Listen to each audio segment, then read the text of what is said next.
T-minus 90 seconds and counting. All systems are go.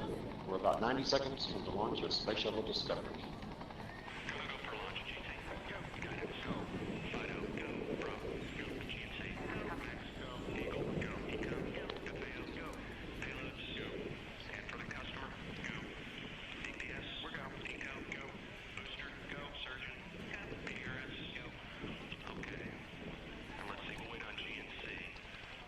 T-minus 60 seconds and counting. We are transferring to orbiter internal power at this time. Discovery is now running off its 3 onboard fuel cells. Coming up on a go for auto sequence start.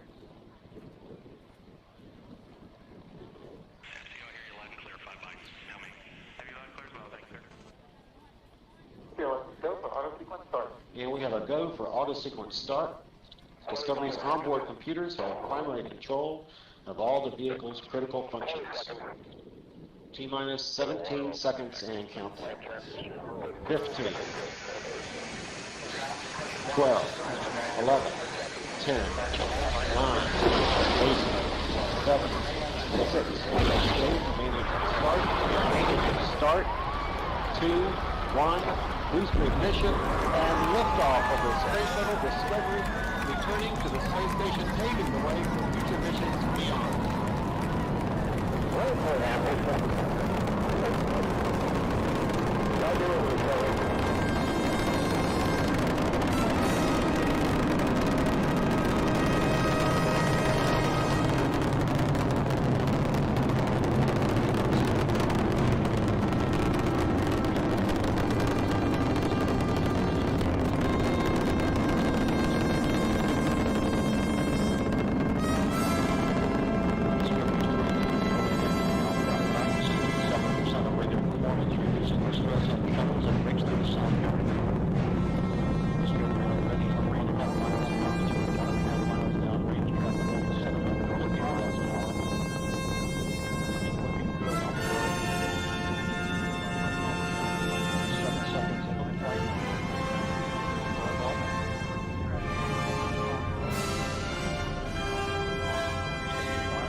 Separation confirmed. Guidance now converging. Discovery's onboard computers commanding the main engine nozzles to swivel, aiming the shuttle for its precise target in space for main engine cutoff. Should have a good forward leg now and okay, you sound good.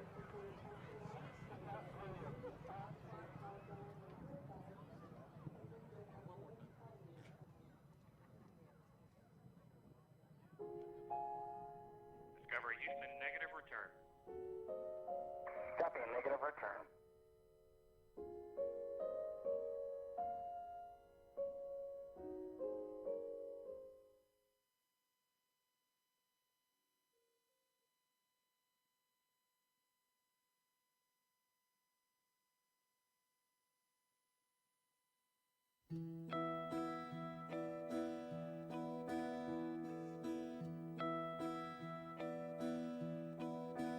It's all there in the Gospels. The Magdalene girl comes to pay her respects, but her mind is a whirl when she finds the tomb empty. The stone had been rolled, not a sign of a corpse. In the dark and the cold, when she reaches the door, sees an unholy sight. There's this solitary figure in a halo of light. He just carries on floating past Calvary Hill in an almighty hurry, aye, but you might catch him still. Tell me, where are you going, Lord, and why in such haste? I don't hinder me, woman, I've no time to waste. Or they'll launch in a boat on the morrow at noon, and I have to be there before daybreak. Oh, I cannot be missing. The lads will expect me. Why else would the good Lord himself resurrect me, for nothing will stop me. I have to prevail through the teeth of this tempest, in the mouth of a gale. May the angels protect me if all else should fail, when the last ship sails. Oh, the roar of the chains and the cracking of timbers, the noise at the end of the world in your ears, as a mountain of steel makes its way to the sea, and the last ship sails.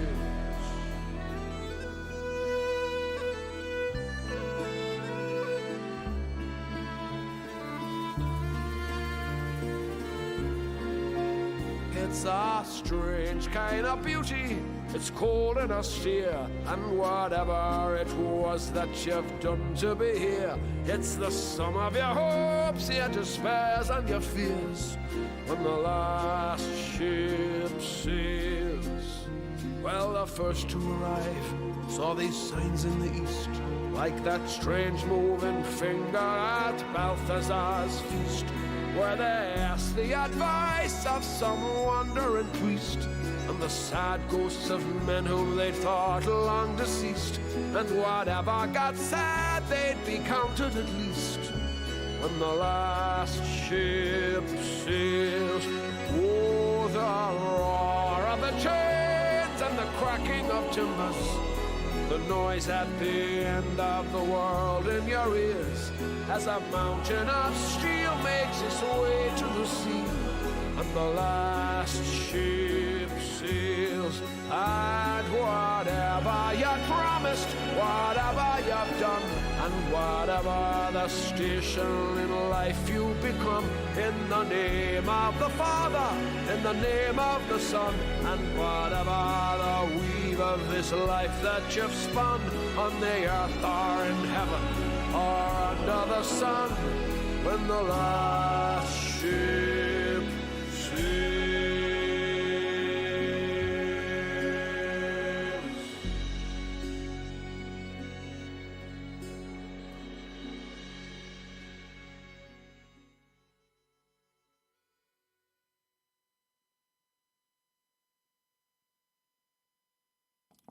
Welcome to AMC and ADD, where we buy, hold, and screw the hedgy. Good morning, guys. The last ship is sailing. I'm updating currently the True Demon MOAS trigger indicators. Give me a second on that. I'm almost done.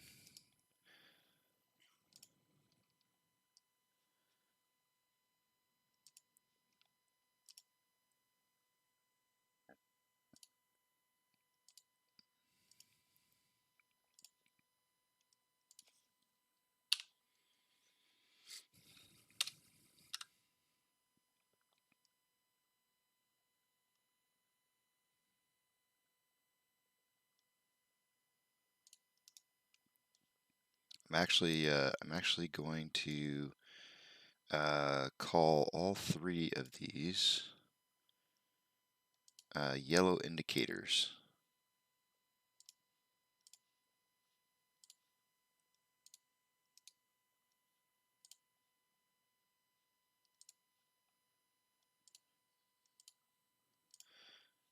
I wasn't going to, but I do think that we're getting closer to the numbers that we need to be seeing. And so I think we're on the right path. These are all moving in the correct direction. So, excuse me 1 second while I take a screenshot.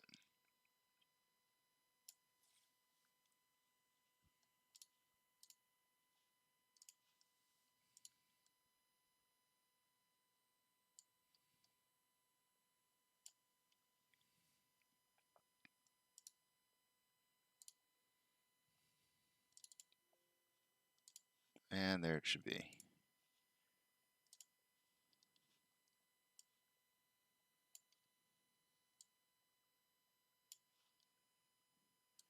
So, short exempt volume for the day today.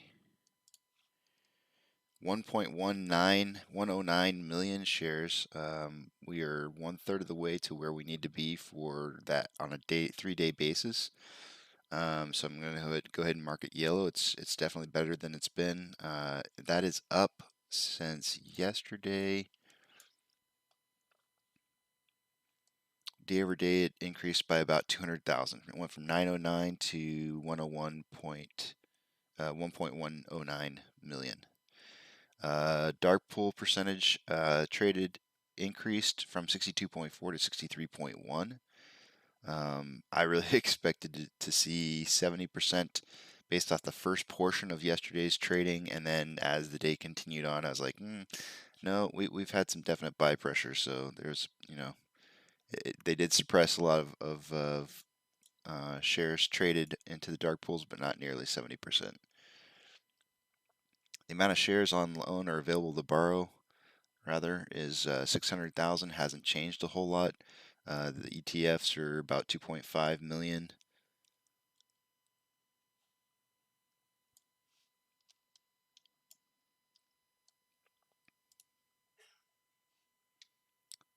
Let's look at options.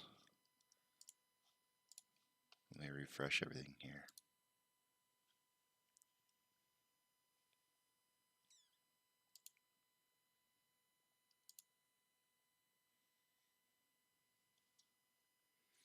The overall price is doing really well. We had a big uptick in the after hours. Immediately following closing, we didn't have the $1 to $1.50 drop that I thought we might have. It was like 60 cents. This drop right here is about 60 cents, and then it ended up before the end of the after hours making that back up again. And it pretty much formed almost a cup and handle in its own in the aftermarket hours.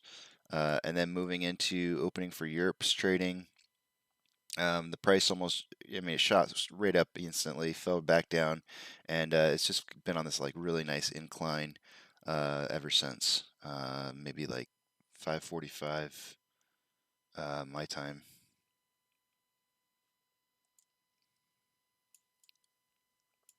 We're pushing past the level of resistance at 34.26.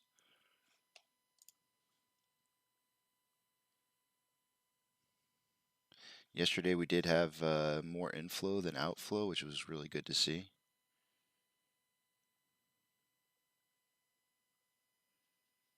All right.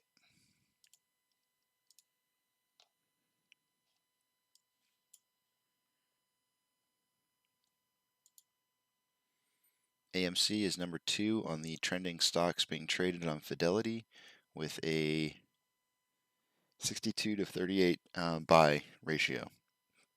So it is slowing down a little bit. Notice that GME is no longer on the top list. So we'll pull it up and see how far down they fell. Looks like they're at 13th now. Their ratio is dropping as well. It's not in the 80s anymore. It's 73 to 27.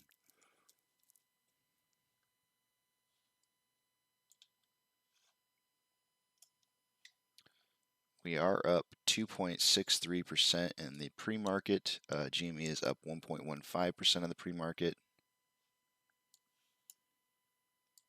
We'll look at options.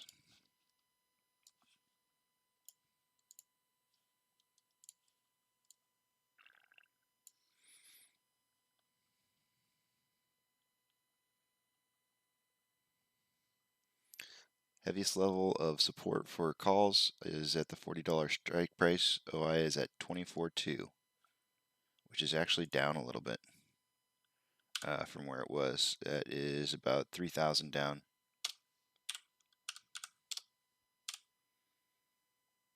On the put side, it looks to be as though the main level of support is at the $30 strike price with OI at 12.3, which is down significantly, almost 22,000. So a lot of positions closed there. But basically we have almost a 4-to-1 ratio on calls versus puts in open interest. I made a mistake.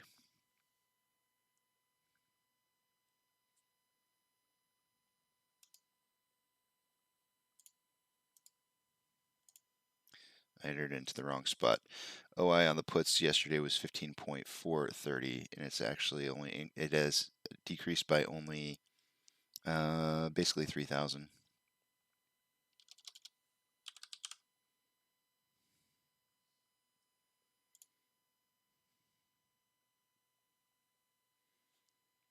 At $120, open interest is 30.4, so it's increased just ever so slightly. 4,000 people decided to jump in on this $1 lottery ticket.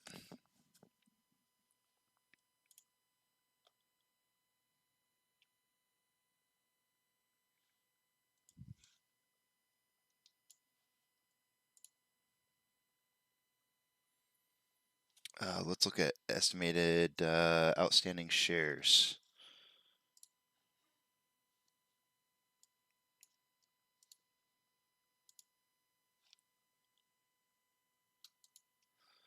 I'll put that up on my phone. And this is based off the shareholder question and answer.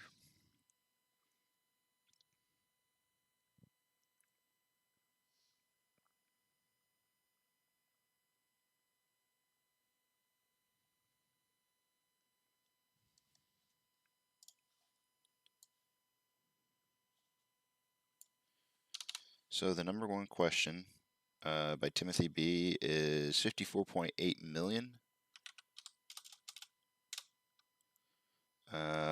divided by 46,830 shareholders, which gives us 1170. So that number has actually kind of dropped a bit. It's no longer quite as high as it was, but we'll go ahead and divide it by 2 and multiply by the 4.1 million known shareholders, which gives us 2.398.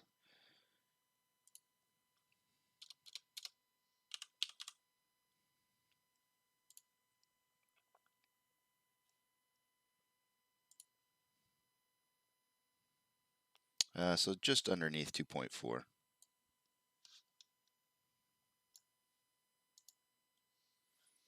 Price is doing really well. Volume is picking up. It looks like we're averaging around 3,000 shares traded a minute, 3 to 4.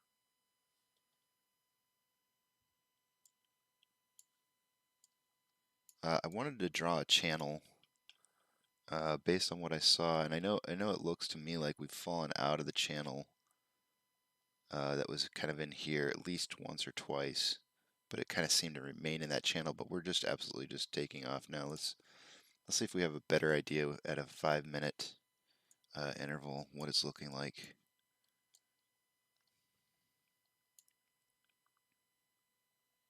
Let's see if we can get a proper parallel channel here.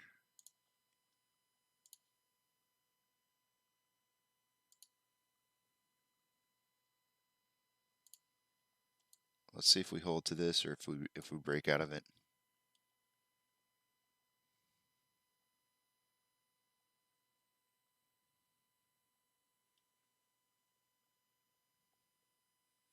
At a 30-minute interval, let's see, at a 5-minute interval, our RSI is pretty high at 76.15.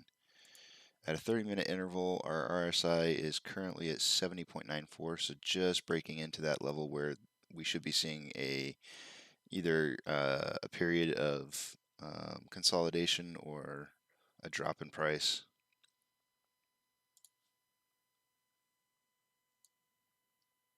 Meaning that the stock is overbought.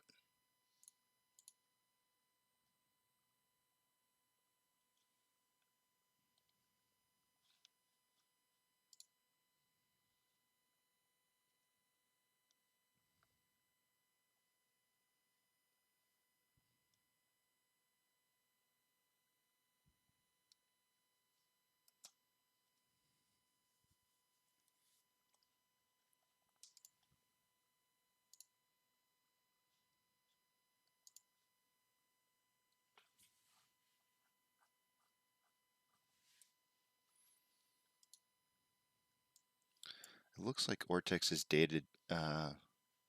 updated some of their information. It's showing 15.59% short share interest on the free float. Let's see if that is accurate. Accurately updated. It is. Okay, so we've increased from 15.39 to 15.59 short share interest. Utilization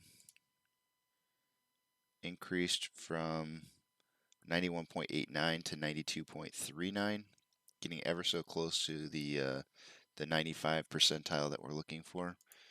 On loan,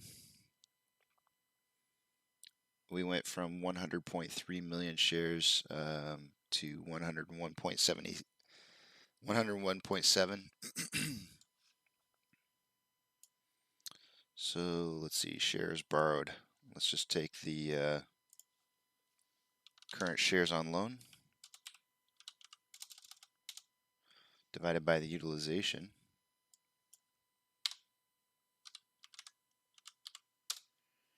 And the total amount of shares that are available to loan is 110, which is up. We subtract the total. Oh, I'm sorry. I got to subtract the shares on loan amount.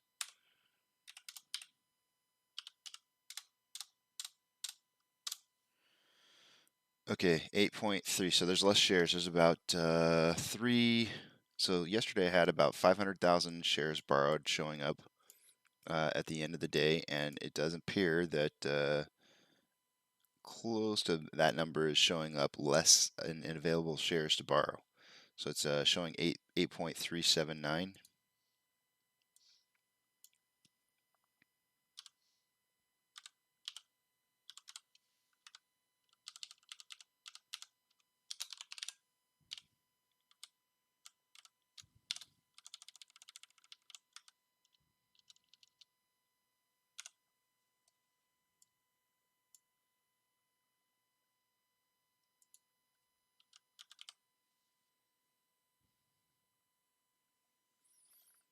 Let's look at volume and see if we can kind of make get an idea or feel on how we're looking at volume. We still have another 40 minutes before we even get to where I would like to call it at, or what the column of volume that I see at 7, the pokey stick of volume at 7 o'clock in the morning. But we can look at what we've got right now for volume, which is looking actually pretty decent. All things considered, if we were at 500,000 volume, we would be ideal. But the volume that we're doing right now, 124, is not bad. I would expect the 7 a.m. pokey stick of volume to be at least equivalent to the amount of shares that we've traded so far in the pre-market. So let's say in another 40 minutes, we add on another 30,000 or so. So we go into 7 a.m. at about 150. We'll probably see another 150 tack onto it, and that'll be a total of about 300,000 shares traded by 7 a.m. My time. And that ascending parallel channel was trash.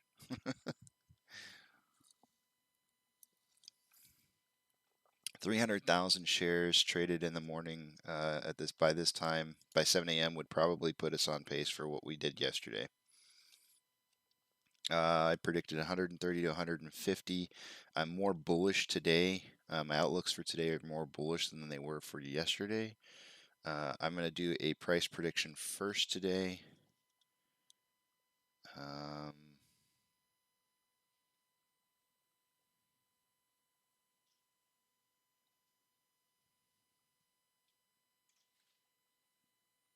I have plenty of time to still decide that.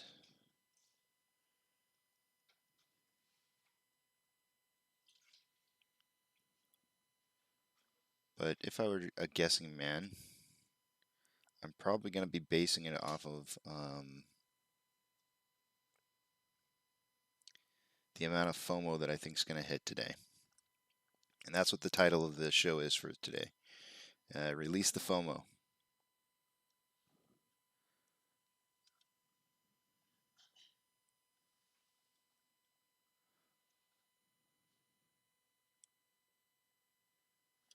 Okay, so yeah.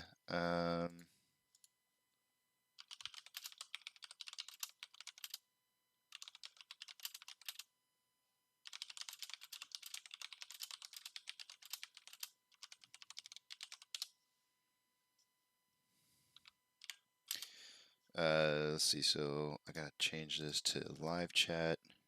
And good morning, Duncan. Good to see you back here. Yesterday we finished the day at 108 million shares traded.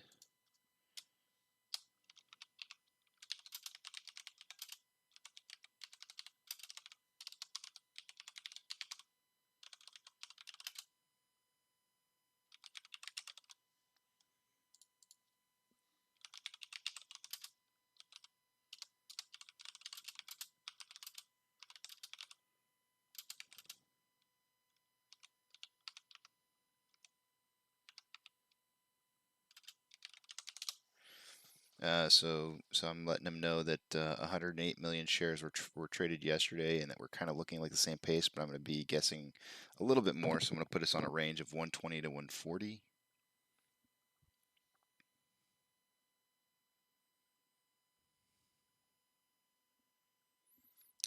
And that's because I'm predicting a little bit more volume than we had yesterday. If FOMO hits and the FOMO starts driving into buy, especially as we start to reach like numbers like 38, 36, 37, 38, the amount of FOMO that's going to hit is going to be pretty impossible to try and predict early on in the morning. But you know, the more FOMO that hits and the more buyers that come in, obviously the more volume we're going to see, and more volume equates to higher price. The trick is the trick that we're going to have, or the problem that we're going to run into, is when we get into that $40 to $45 range. You know, the FOMO is going to kind of disappear during that phase because people will have a difficult time wanting to buy in at 40 to 45 because they're just not sure where the stock's going to go. It may have like that would be the range where I would suspect that the price would have difficulty trying to drive up further. So how much FOMO and when it starts to kick in today is going to be key in how whether or not it drives us through those kind of prices. Um, we do have strike prices in the $40 range that are set to expire today. I have a feeling or a hunch that we will drive up to just about $40 and kind of stall out a little bit, and probably end the day around that price range. Just because it'll be that FOMO, I think, is going to hit a little early, around maybe like $36, and then just kind of fizzle us out a little bit once it gets closer to 40. So I do predict a little bit of a stall. I think we might break 40 today, ever so slightly. So if you have $40 call options, you're going to want to kind of stay on top of things today. Um, there's going to be a chance that you're not going to be in the money. I mean, you'll be in the money, but you're not going to be actually in the money because if you bought probably earlier in the week, then you're going to need something like $40.20 in order to be actually in the money. We may not hit that high. It might be like 40.10 or something like that. At which point you'd want to execute your sell orders to back out of your position. But if the price is really on a high incline, then obviously you'd want to hold on to it to see how high it could get to. We are trading above the VWAP currently. That's a good sign. We bounced off the $34.71 level of resistance and heading back down towards 34.26. This is a new range. We haven't been up in this range for a while. This 34.26 should be a pretty good hard set point. Once we get up and past that, it should be a point of contention that holds. You can see there isn't any buy walls around. Let's see, 34.26. There's not really any buy walls there.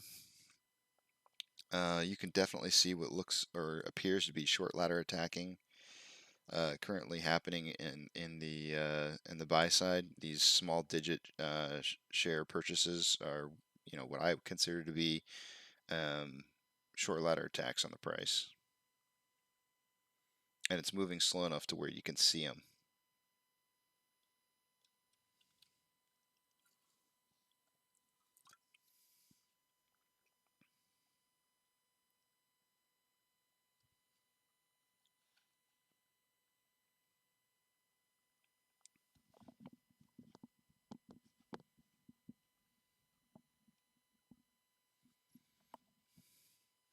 Yeah, and Duncan came in at 36.5 to 39.5. I was going to guess first. And I'm kind of leaning towards that direction. I do think that it's probably going to close just slightly underneath 40. I don't know how far below 40, but I would probably pick something like 37 to 40 just because I do feel like that's a good range and kind of captures that 40. Although I would want to capture 40.01 in case today ends up being that 40.01 day that we're all probably looking forward to. So 40.01, if I wanted to capture that, I could just make it something really easy, like 37.20 to 40.20.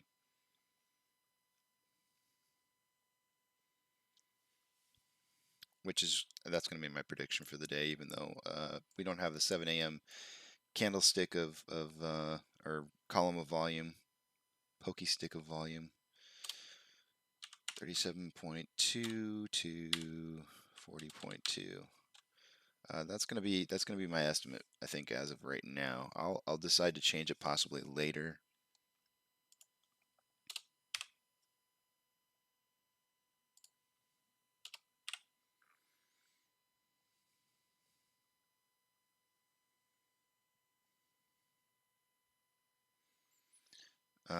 But right now we're just kind of in a period of consolidation due to our RSI being so high.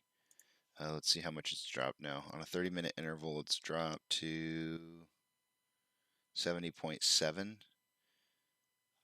and on a 5-minute interval, it's dropped to 67.38. So it's getting there. I think we need a little bit more time of consolidation before we start to see an increase in price again.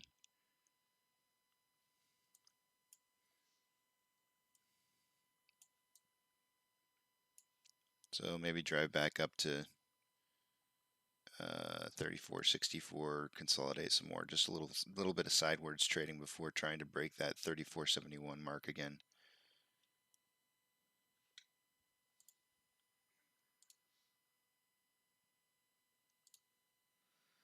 Institutional ownership. Institutional ownership was at 115.4 million shares as of yesterday, and I'll refresh that now. 115.4.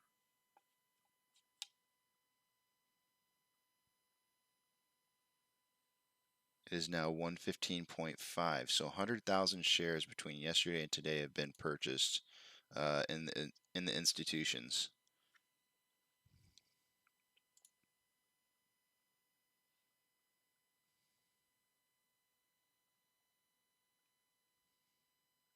With Vanguard and BlackRock still at the top by huge margins.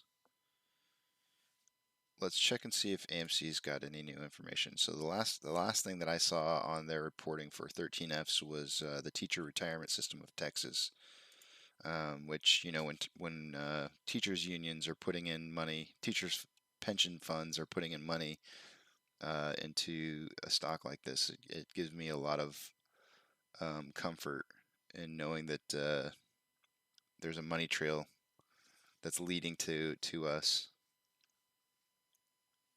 to our position. That is still the last thing that's showing up on Fintel.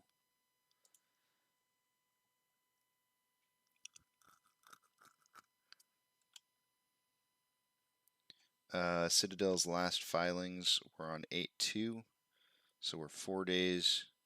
I would expect to see some more filings by now. I'm going to go ahead and refresh it and see if they've got any new SPACs that they're putting money into. We do know that Chairman Gensler has suggested that they're checking into SPACs. There is one new filing by them on the 5th. I'm going to take a look at it. It appears to be Citadel bought into CF Acquisition Corporation. So we'll check out who they are.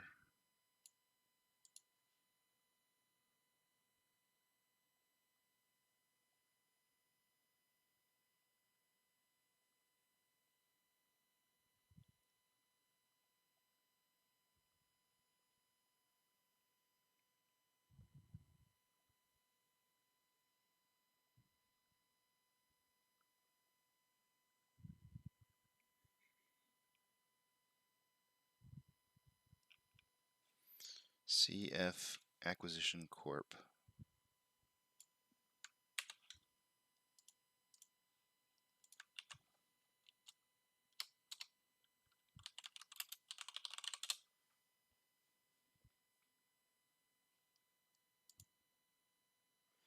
I won't be surprised if it's a blank check.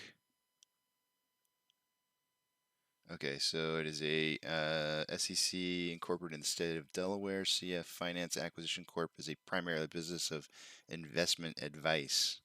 For financial reporting, the fiscal year ends in December 31st.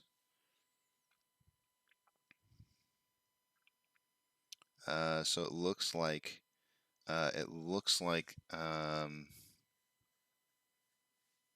Citadel has purchased a position in a company that is in the business of giving investment advice. How much did they buy? Looks like they bought 671,787 shares with an average share price of $5.30. I will put this information up for you to see real quickly. So here's Citadel Advisors, and this is their 13G filing that they had.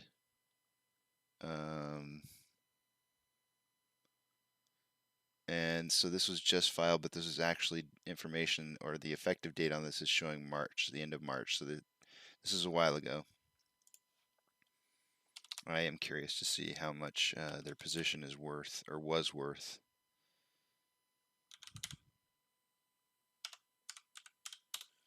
$3.5 million.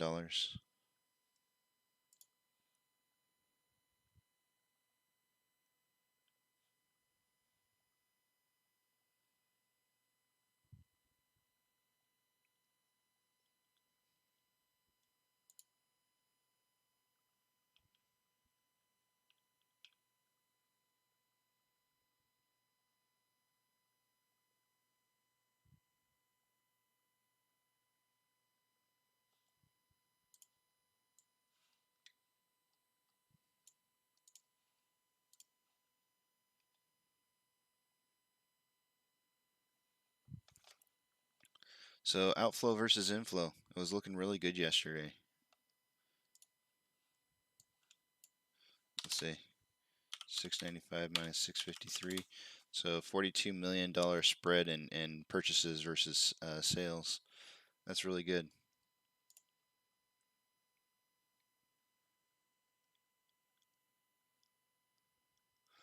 Let's look at the market as a whole. See where we stand. Give this a minute here to update.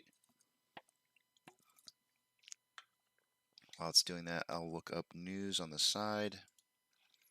Citadel is currently running about as busy as they normally do.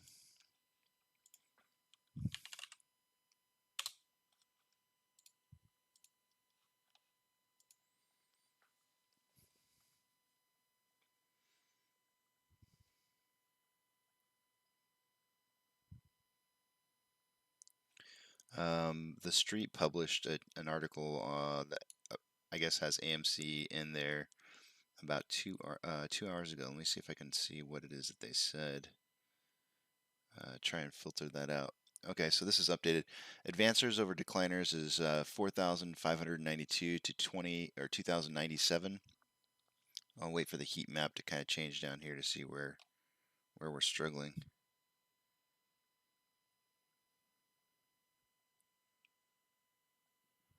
A lot of green. Looks like semiconductors is hurting the most.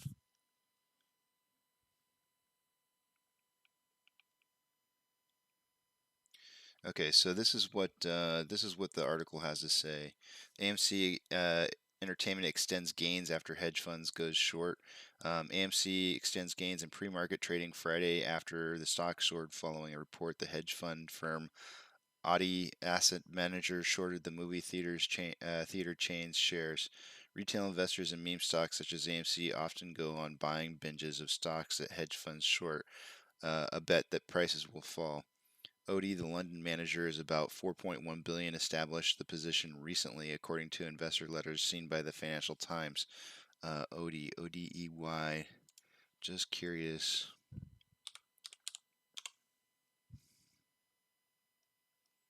Okay, I looked them up on Fintel to see if they had any other previous puts or calls on AMC, and I'm not seeing anything pull up.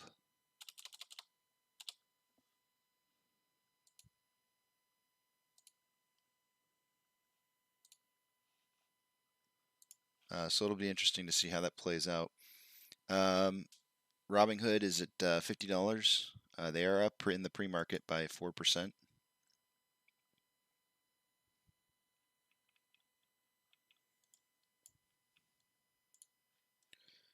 This is kind of how they're looking. With a high of 85 yesterday or 2 days ago. Well, this almost looks like our parabolic swing, doesn't it?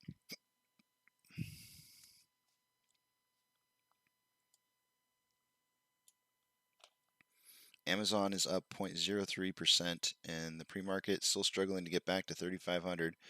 Cinemark is up 4.3% in the pre-market. Dogecoin is up 0.2%.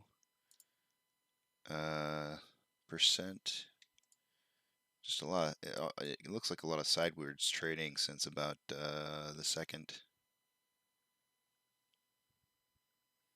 GME is up 1.88% in the pre-market.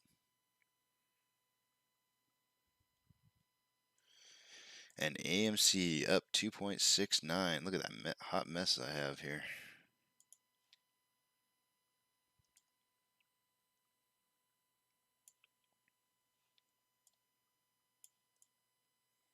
So right now we're just kind of doing a little consolidation period here in between 34.26 and 34.71. Nothing to be concerned about, I don't think, in the outlook of what's going to happen. It does look like if you were to consider this a pennant, the pennant started at 648 and topped out at 720. So maybe a 30-minute run, followed by what should be another 30-minute pennant flag portion of it, right? So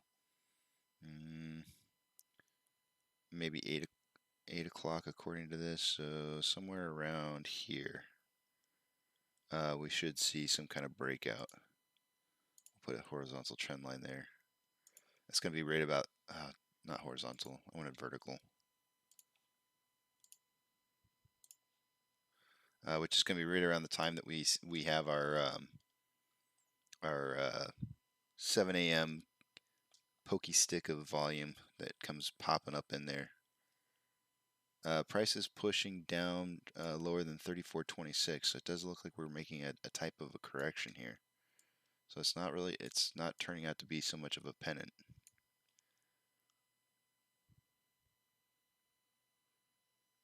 We'll see. I mean, it's just the wick that got past. It's not the main chunk of it here yet. Okay, now we're back past it. I would expect to just see this consolidate in here somewhere up until we get to this point and then start to head back up again. Back up to try and retest that 34.71.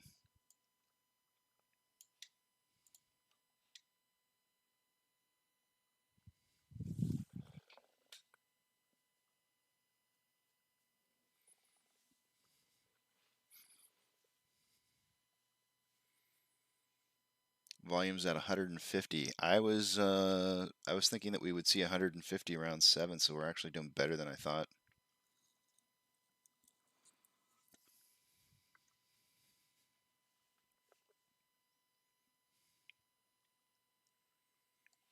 If we get 200,000 and we double up on the 7 a.m. volume by another 200,000, that'll put us at 400,000 for the first portion of the pre-market today.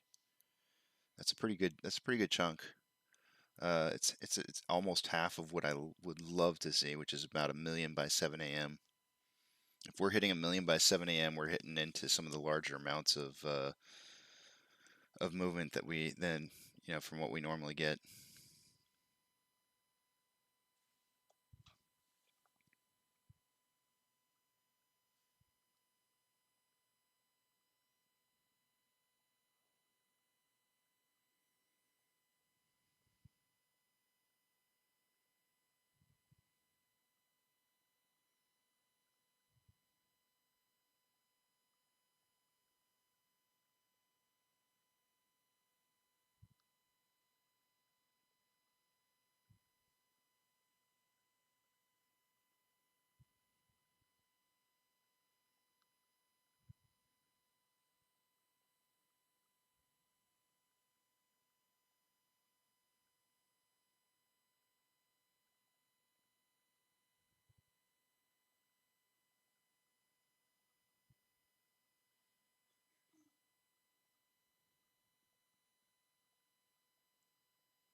Let's check what's being said on Reddit real quick here.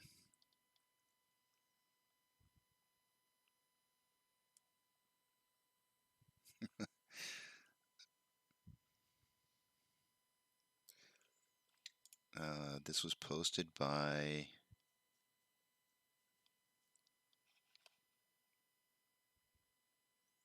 does seem to I'm getting a little bit of lag on Reddit. Charlie Do posted, regardless of what happens today, it was nice to see the green day yesterday.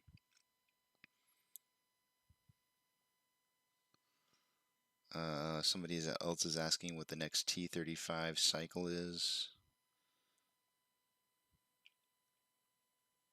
That's Big Tendies 216.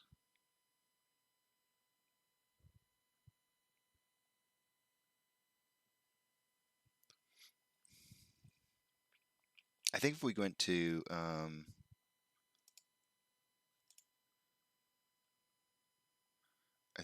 to True Demons old DD, we could probably figure that out. So let me try to do that real quick here.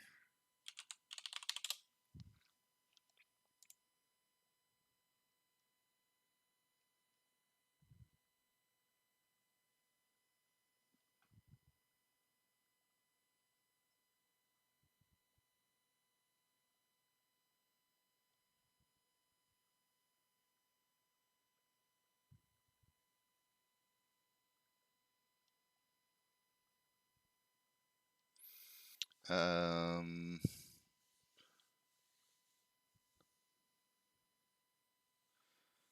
so this is posted by, gosh, it's not saying who it's posted by.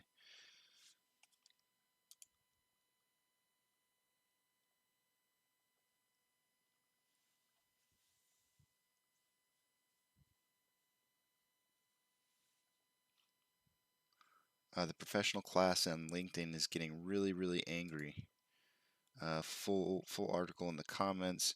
It's basically somebody from LinkedIn. It says it's the president of Ganatra Law PLC, uh, Avinish Ganatra says, I have lost a good bit of faith in the integrity of the U.S. capital markets, and it is an extraordinary thing for me to state publicly.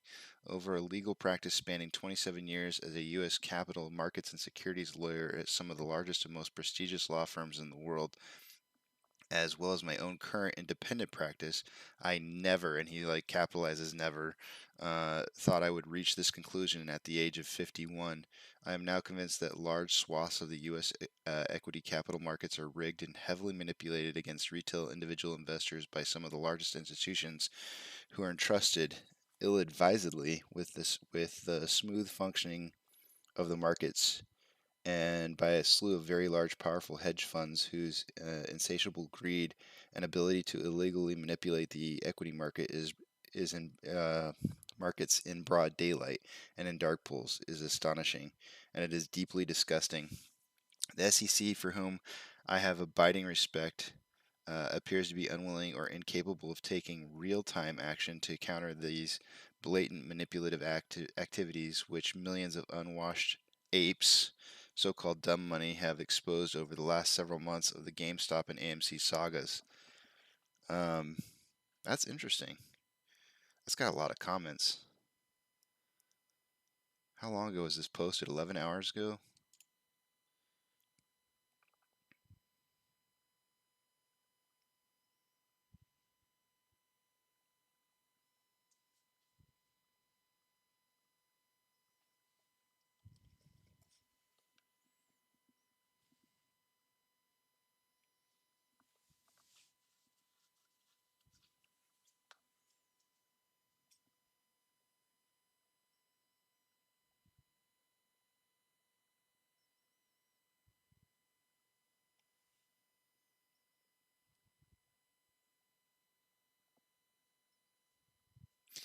Who was this posted by? This was posted by Inigo Montoya PTD.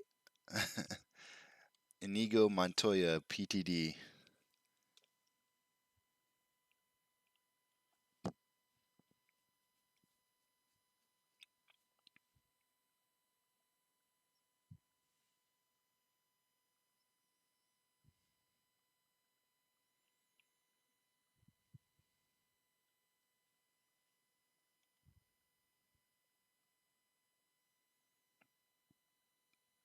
Yeah, here's a statement from Salamanders. It says, I don't understand it. We identify every single bill of currency. We attach identifiers, serial numbers, and all the like to avoid counterfeiting and knockoffs. So for something of fundamental, dynamically changing value, why can't each individual share have a unique identifier? And they do, and it's called a CUSP. I'm just throwing this in here, in case anybody's not aware. Each share is supposed to have a CUSP number. CUISP is the acronym. I would have to look and see what that stands for. I'm not sure what the actual breakdown of that acronym is.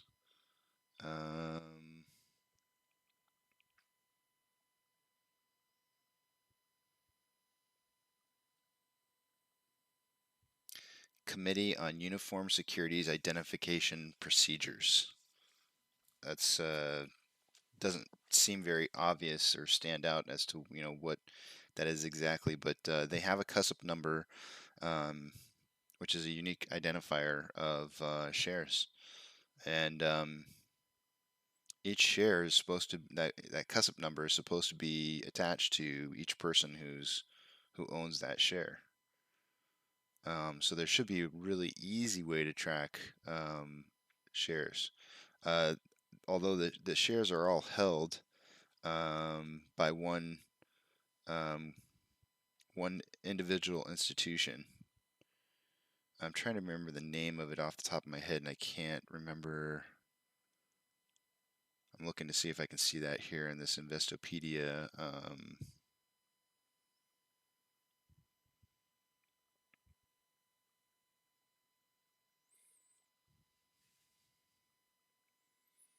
Maybe it's it says here locating CUSIP numbers. There are several different ways you can look up a CUSIP number. They are available to the general public and can be accessed through the Municipal Securities Rulemaking Board, Electronic Municipal Market Access, which is EMMA system. You can also find the number on a securities official statements. CUSIP numbers can also be obtained through securities dealers.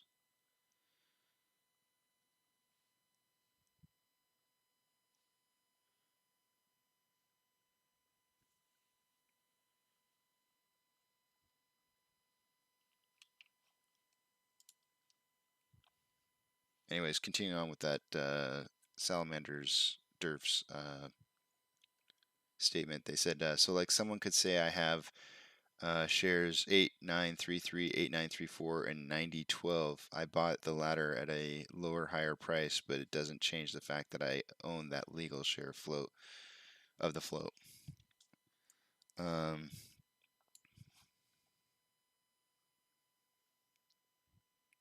There's just so much blatant fraud. It's it's pretty insane. All right, let me look up Demon's answer because I want to answer that question. When is that next cycle? So let's check it out.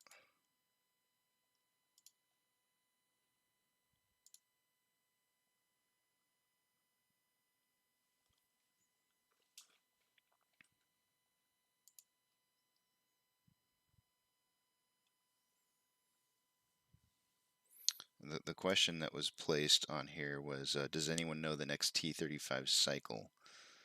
So I'm gonna try and make a comment on that. I'm getting some really slow activity right now on. I'm not sure if it's my overall internet or if it's just Reddit. Massively slow.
Okay, so our weekly tallies, price prediction tallies. Congratulations to Duncan and myself for predicting the price. I nailed it. My bottom number was 33.50. I nailed it within 1 cent.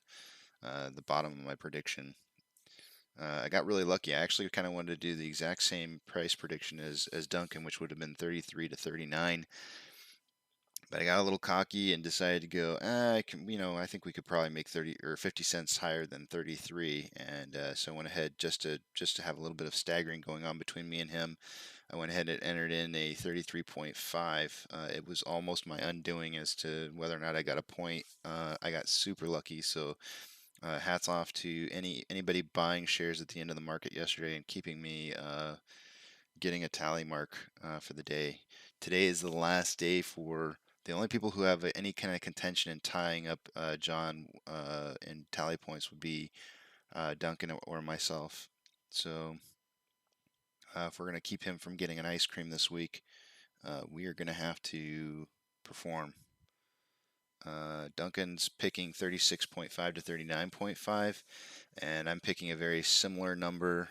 So we're not going to have a whole lot of leeway as to us getting a point and him not getting a point. Of course, we don't even have John's prediction in yet. So there's our pokey stick of volume. It should be incoming here right now. This can't possibly be it. We should see a much larger value coming in. But indeed, the price is starting to pick back up right here at that 7 o'clock.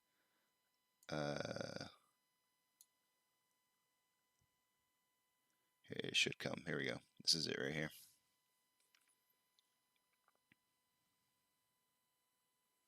Okay, well, the volume on this is a lot lower than I would have anticipated. Much, much lower. Okay, there we go. It's at 238 now. So I was expecting about 200,000. Ended up bumping up to 238.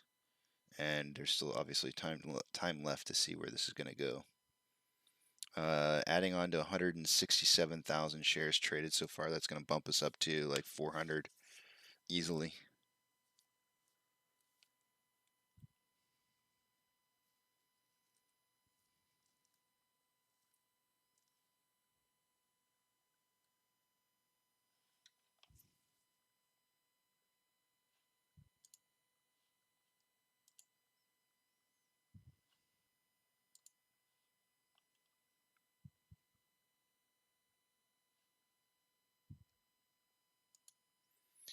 All right, I am on True Demon's original post. Did he change it? It looks modified. Wait a minute, am I on the right one?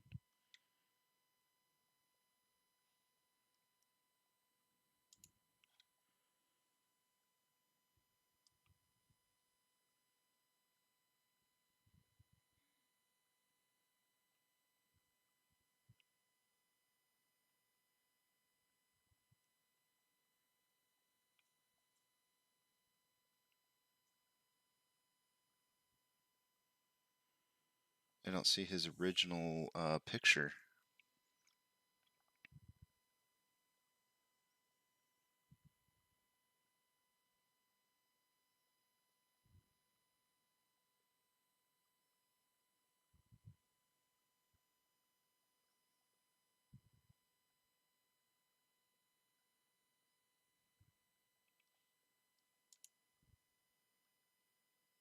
Oh, yeah, I'm not seeing his original picture that outlined the cycles.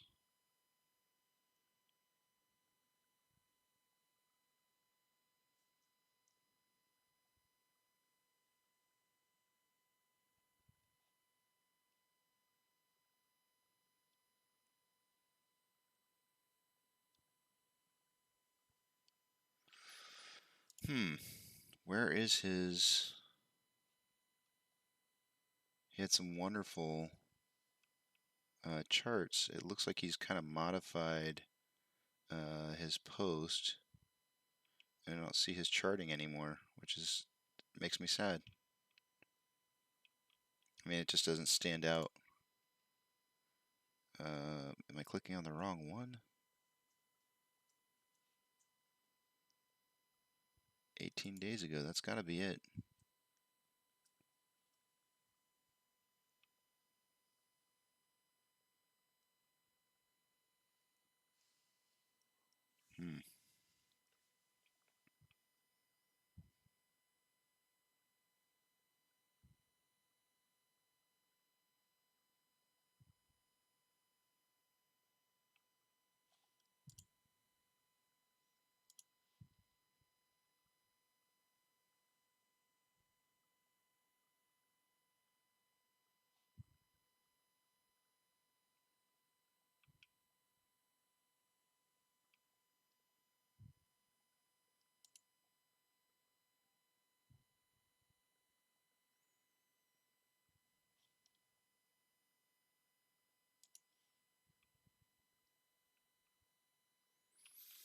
Oh man, this is gonna bother me that he doesn't have this up anymore.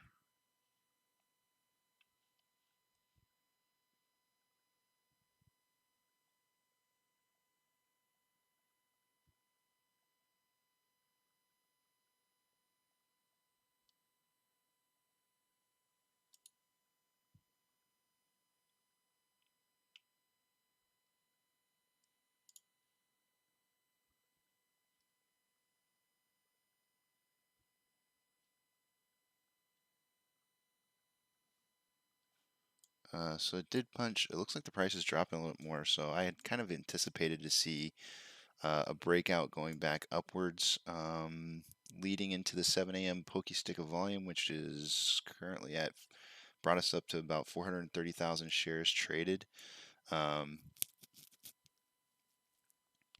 Heavy short ladder attacking going on right now, and you can see it in the bids.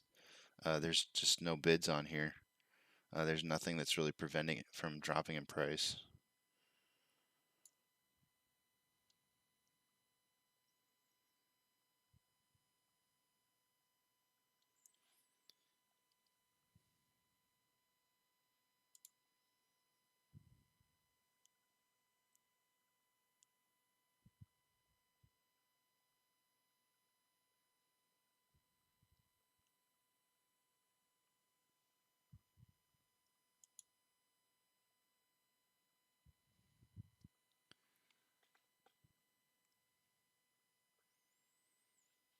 I'm gonna have to reach out to True Demon and find out whatever happened to his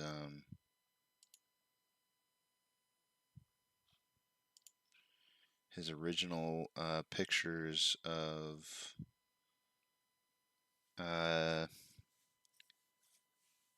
timestamps. What I could do. What I could do is I'm gonna open up a YouTube channel and play back our interview, because I know I opened up during that period of time, and I'll just scan through to get to the chart that I'm referencing right now, because it's kind of sad I can't find it now. Let's see here.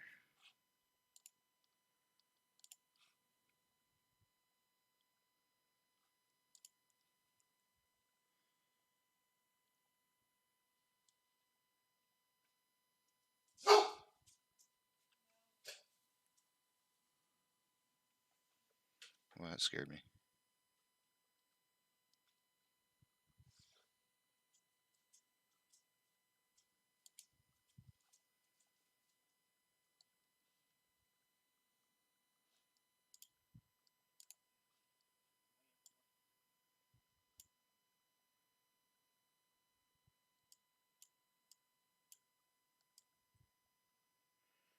Okay.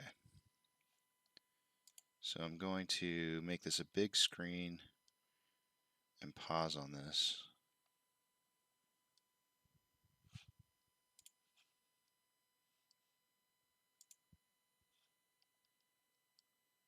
All right.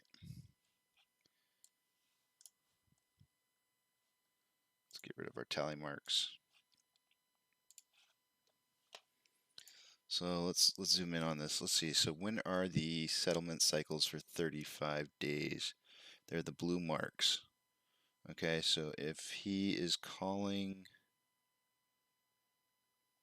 you can see over here it says T plus 35, no price spikes, plus FTD drops. So he's got 35 here, 35 here, 35 here. Let's see if we can find these. It looks like he's calling the 35 just before this spike in January. The dates right here, I can find those pretty easily. And it looks like he's saying basically the date just before the third biggest one over here. So if I pull up Ortex, I wonder if he took down that because maybe he found some discrepancies in some of his charting. So I'm looking for failure to delivers.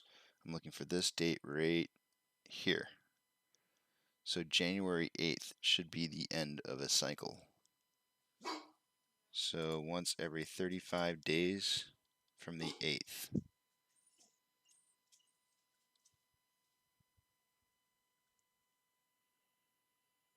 So what's the best way to figure that out? I guess 3 weeks is just going to be 21 days. 4 weeks is 28. Actually, it would be the 6th. The 6th would have to be it because the 8th is a Sunday. There's no way that's the end of the cycle. It's got to be the 6th. So we'll I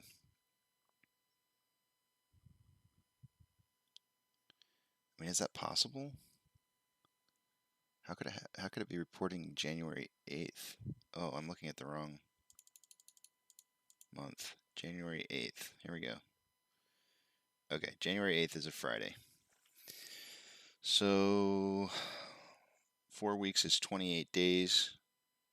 29, 30, 31, 32, 33, 34, 35.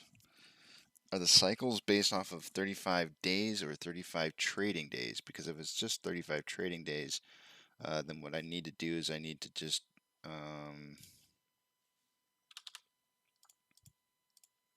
then what I would just do is go 7 weeks down from the 8th of January.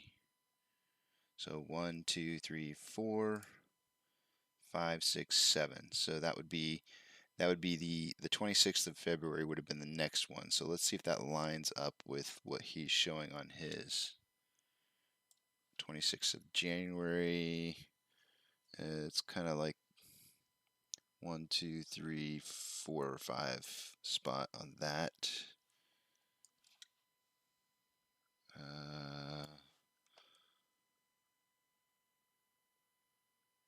1, 2, 3, 4, 5. I got February 11th.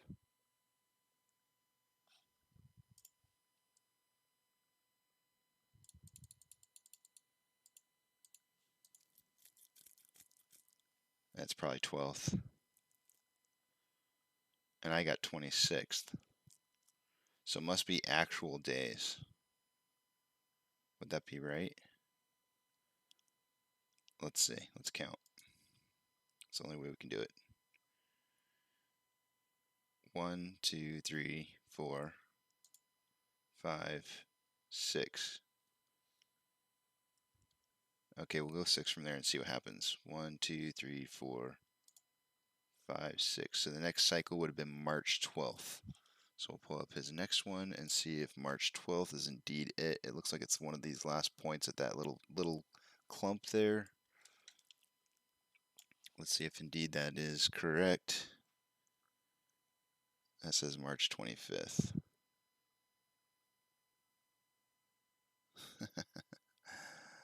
Why am I not getting the same values?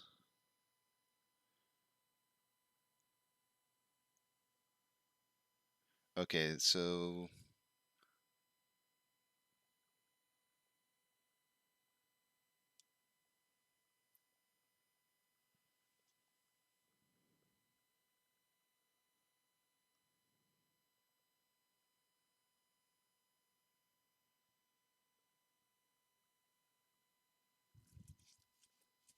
maybe some of these are just very similar looking.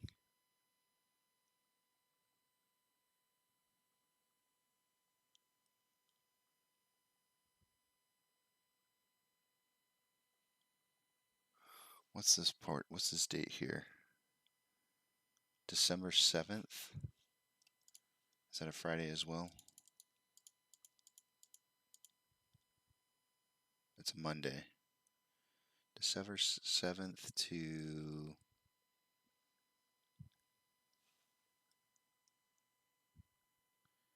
February 10th.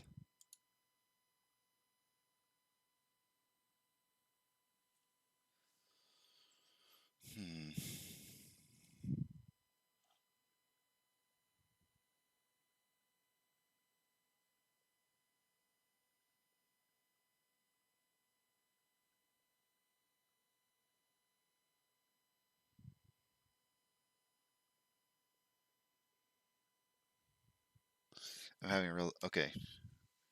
Okay. Hold on a second here. Let's look for something different. On his chart, he's got one of the dates is like right here. March 25th. What day is that? It's a Thursday. And then he's got one at the convergence line of this through here.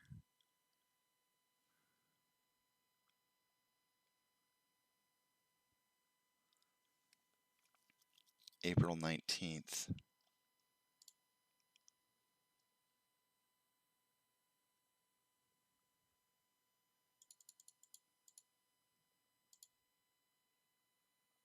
Is a Monday. I want to give like a really good accurate number, and it's just so hard to see what he's calling the days. I can almost definitively say that one of the days that he's calling, one of them right here, is June 23rd. So if you were to add 35 days to June 23rd, you would get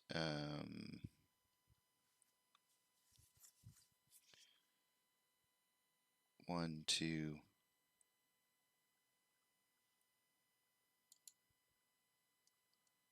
3, 4, 5.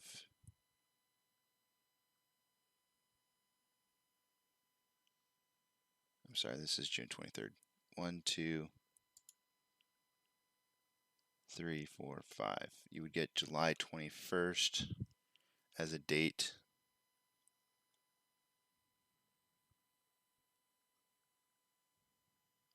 One, 2, 3, 4, 5, and then August 18th.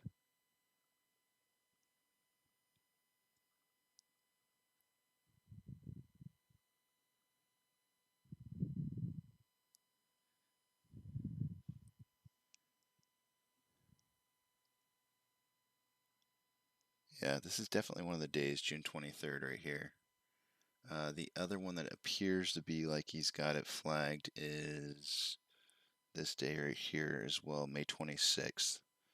So May 26th to June 23rd.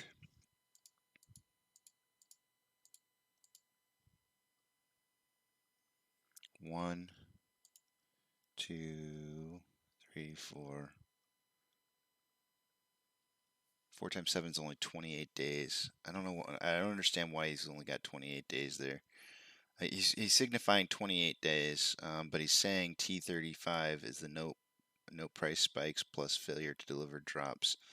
He's saying that they're the T plus 35. So I don't know how 28 days, unless you're counting the weekends, that might make some sense. So if we just do every 4, so 1, 2, 3, 4, 1, 2, 3, 4. So I'm going to put down the 11th as being a possibility for the T35.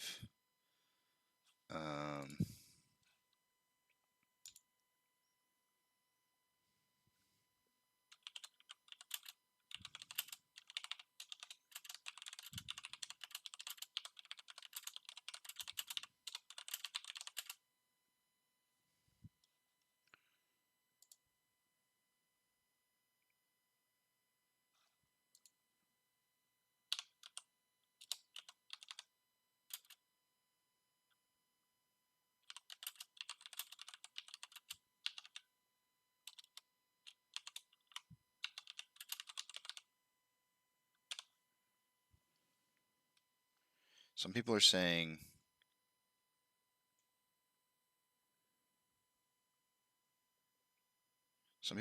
August 8th. Some people are saying today. But I'm saying, let me see something here. This is what I'm going to count. I'm going to count to see. The reason I'm getting 28 days is because it was 4 weeks between the two dates that he had listed in May to June. The dates were May 26th to June 23rd. So May 26th, 1, 2, 3, 4. So 4 weeks. 4 weeks is 28 days. That's not quite 35. So I'm not sure how he gets that.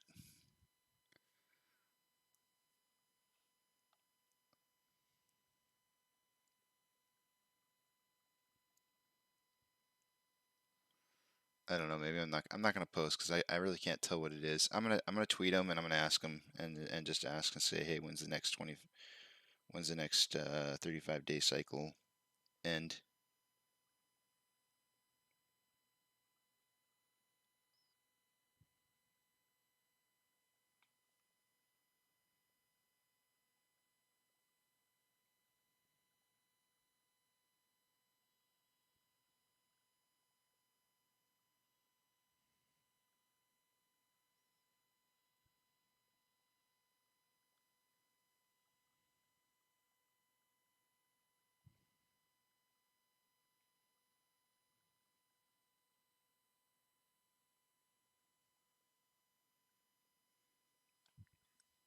And we'll see what he says. It's probably just the easiest. Was what I should have done from the get-go instead of going through the hassle of trying to figure that all out. Okay, Duncan. We haven't all guessed yet. Let's see. I'm currently guessing 37.2 to 40.2.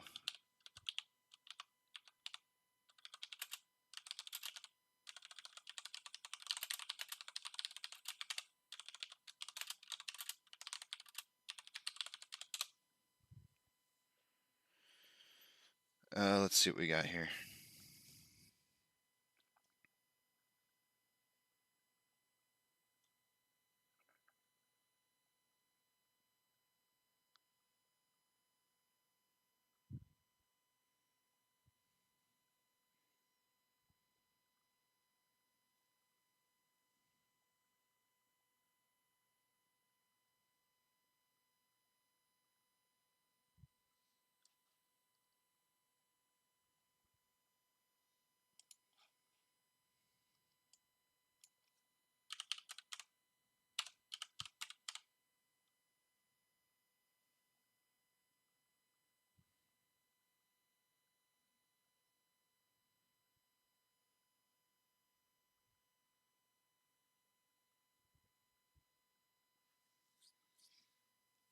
Okay, so we had a little bit of a drop in price there, and then it consolidated some more. So I would imagine the RSI is looking really good right now as far as movement goes to break back up again. On a 30-minute interval, it's at 67.17. It's not as low as I'd like to see, but it is lower underneath that 70 percentile.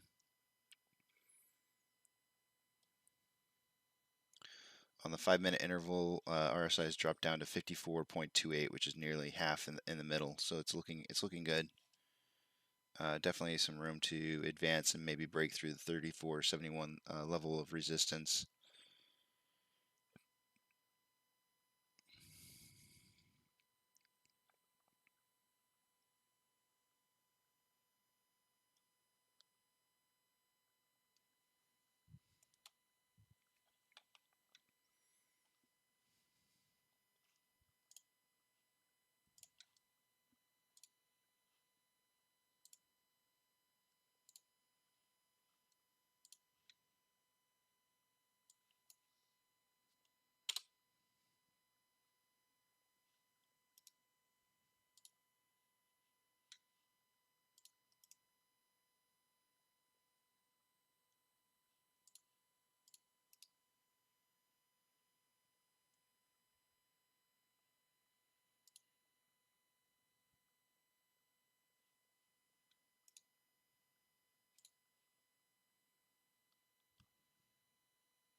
Uh, Exciting Advance 8793 posted Goldman Sachs provides borrowing and lending services to allow institutions to cover their short positions, aka they are volleying the same shares between each other to reset failure to delivers.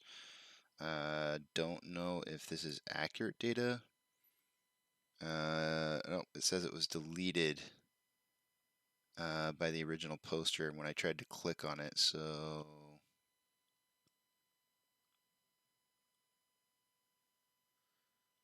yeah, okay.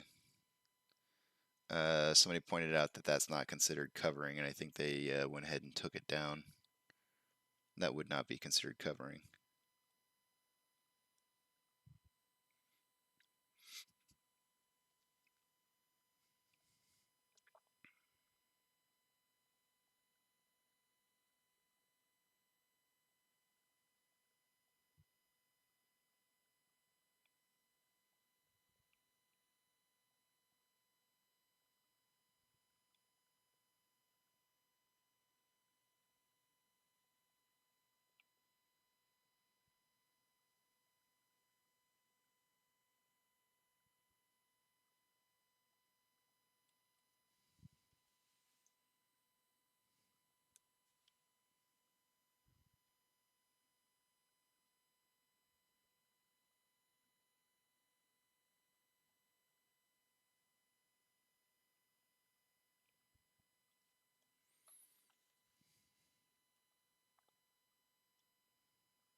On Ortex, it is showing that they currently have borrowed 236.7 thousand shares.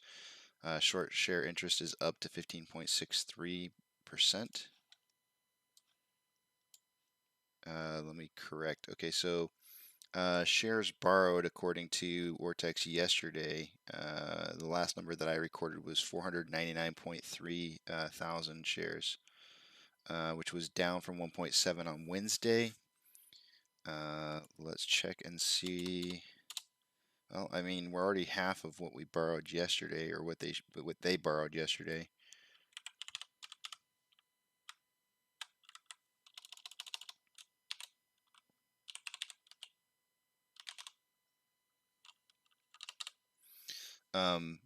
It's interesting that if I take, let me just see if this math works out here.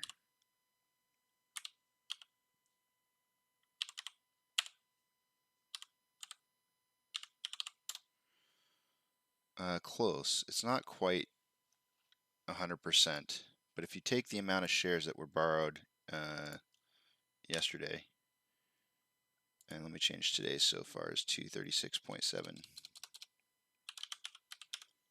So according to Ortex, they were showing that about 499,000 shares were borrowed. If you take the amount of total shares available to borrow minus the amount of shares that there were on today versus the amount of shares that were available to borrow yesterday, you get a difference of 306,000. So it doesn't quite equal up to the amount of shares that are showing that they borrowed for the day, but it's it's only off by 200,000. That could be ETFs or something like that, some other form. Looks like I'm getting price predictions coming in from the other guys here. Let me check them out real quick.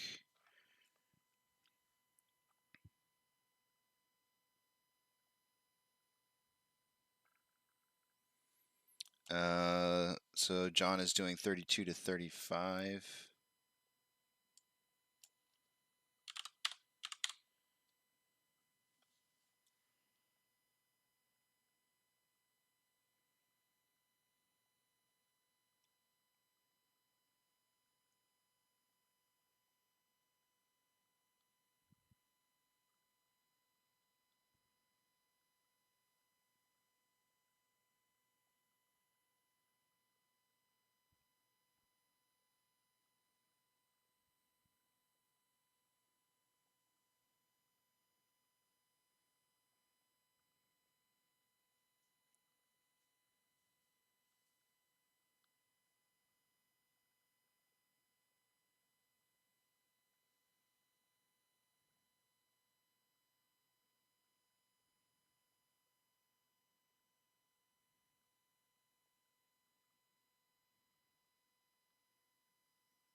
So John is going 32 to 35.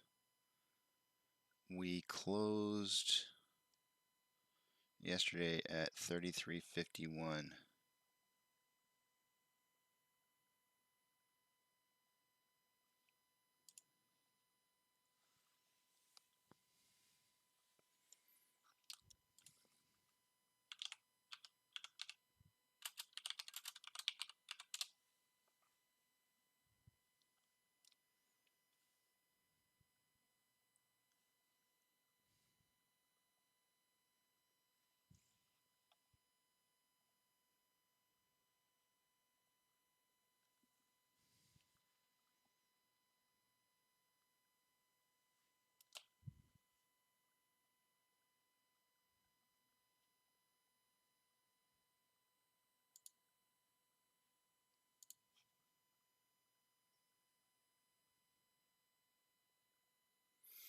Okay, so I'm showing that they borrowed shares this morning. I'll go ahead and throw it up over here so you can see.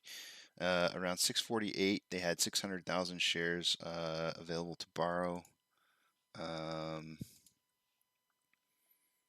At around 7:16, it dropped down to 50,000. Then it jumped up to 75,000 available left to borrow at 7:48. Then back down to 7804, and now it's pumped back up to 650,000.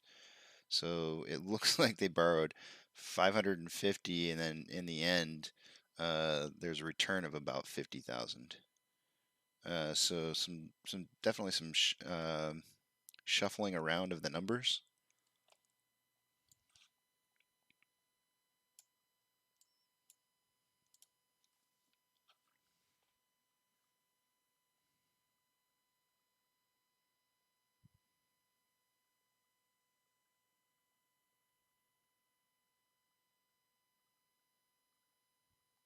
I'm going through Twitter right now to see if there's anything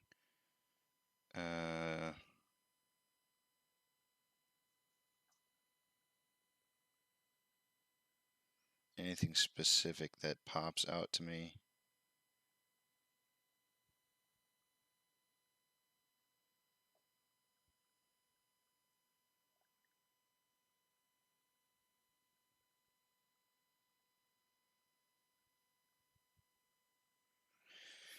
This is interesting. Spirit Airlines canceled over half its flights on Thursday.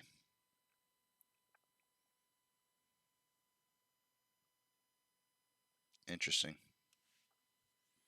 If they do start doing rolling shutdowns in cities, they might see, obviously the airline industry will be impacted first. Let's try to get Eric's price quote for the day today. Still don't have anything in for him.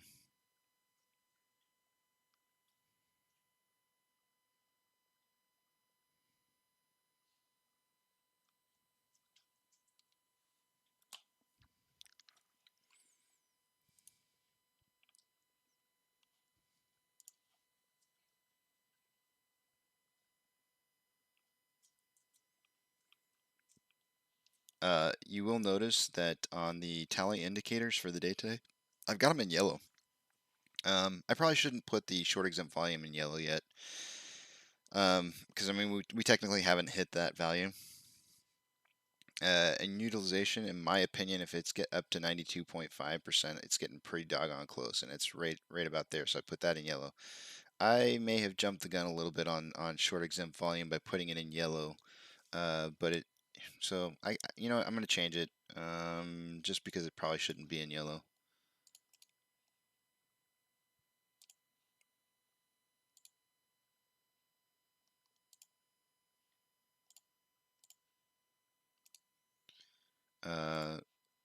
I'm overly excited about what it's looking like though. It's getting close. Yesterday's overall increase 12.3% is pretty amazing though. Taking a screenshot here.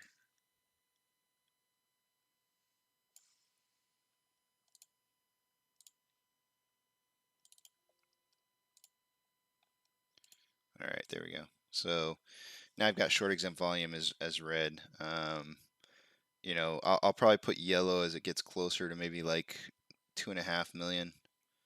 I probably shouldn't have called it yellow quite yet. I kind of want there to be like 3 colors. I was thinking about making it orange, then yellow, then green.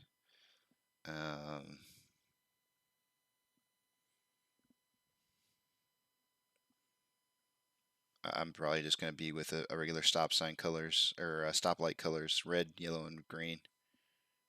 We're all familiar with those.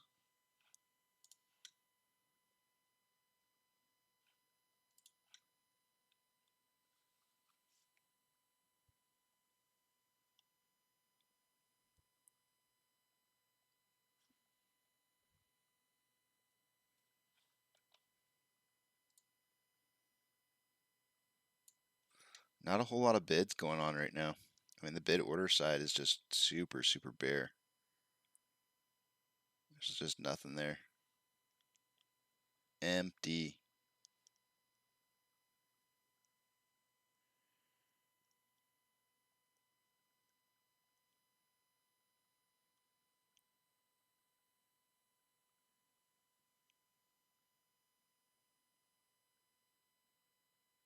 It's really strange to me because when you start seeing these like single digit values and they step down.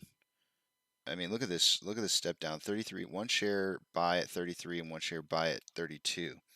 If they were able to knock out this list of shares up here and this moved into the section, the price could literally drop from $33 to $32 in a moment's notice. Um, and that's how they short ladder attack this. They put in singles. So there's a spread right now of like 5 cents. Right. This changes 4 cents. Um,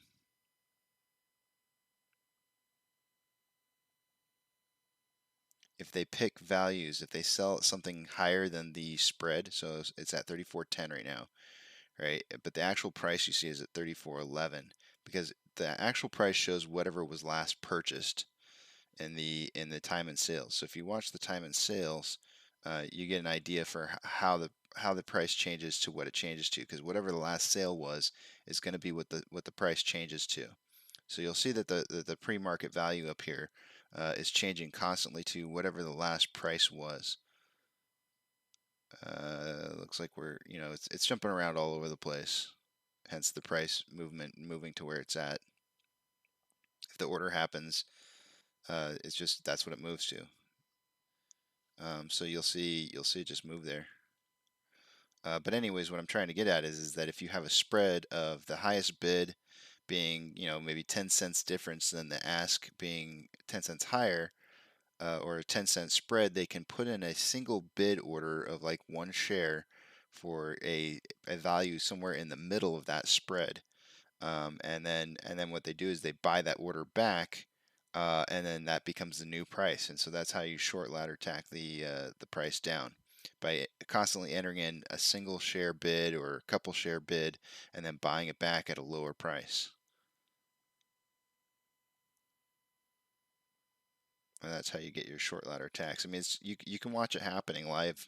It's actually something quite honestly fun to watch on this particular stock. I've gone to other stocks before to try to watch this, and it is like watching paint dry. It is not nearly as exciting.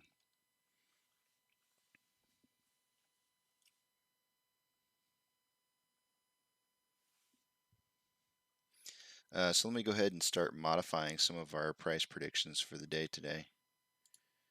I'm going to move mine up to 37.2.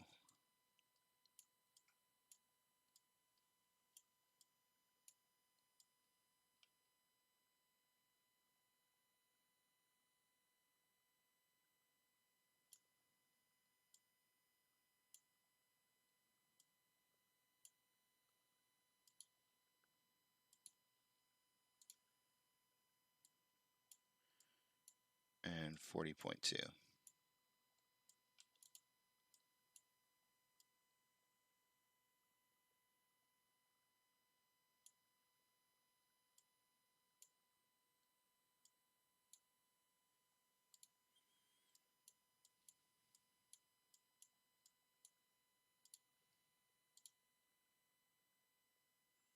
Duncan is going up to 39.5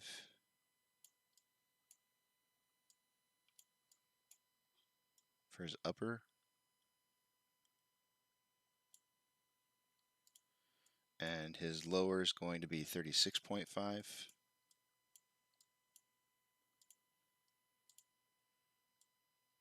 If market were to open right now, both of us are going to be bullish. I think no matter what, we'll end up being bullish, and I'll be putting us in for those numbers. 36.5. So I'll go ahead and put us in for tally marks that are showing an increase day over day.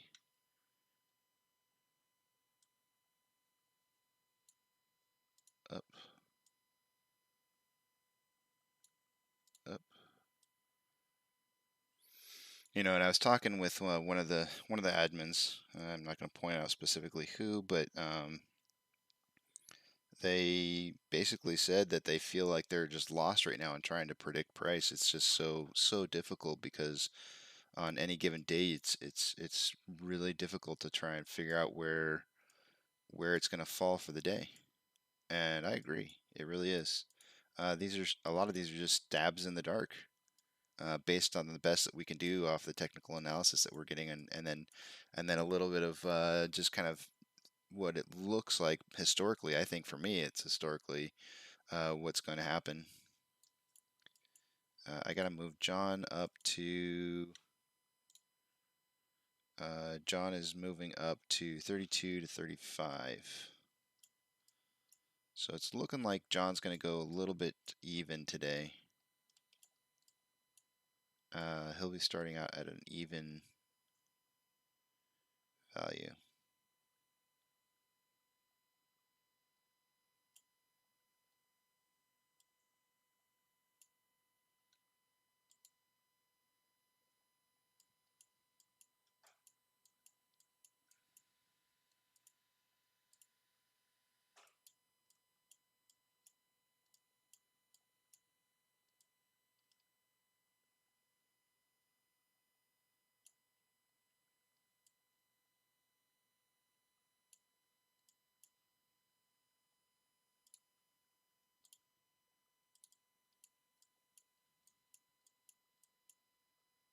I'm going to grab Eric's. I'm going to pull him up here so that I can put him in easier once I get his price prediction. He's getting close to not being able to make one, though. I'm going to cut him off probably at about 8 o'clock.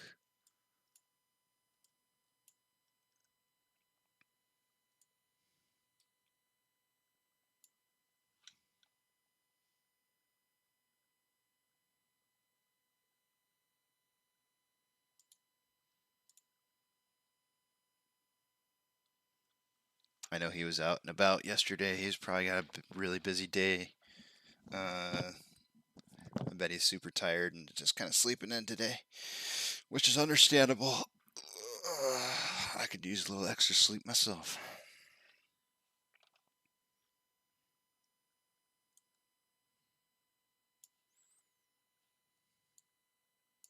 So we kind of struggled a little bit to keep it above this 32.46. I was kind of surprised because I felt like this was going to be a hard hold point for us, but that didn't end up being the case. In fact, the bid order side on the order flow dried up completely. It was just non-existent, and you can see there's just fractional orders over here of just very small amounts of shares.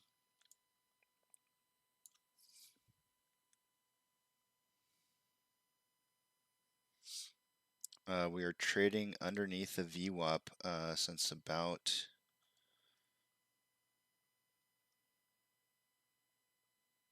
10 minutes ago, and we had a little bit dip under after 45 minutes ago. It kind of brought back up, and then it dipped back down again. It's going to be really interesting to see what the start of the day looks like today.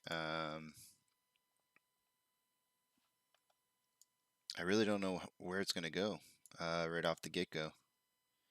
If I had to guess, there's going to be resistance to drop, or the ability to drop the price down a little bit in order to try and combat where the price is going to be moving for the rest of the day, which I believe is going to be up.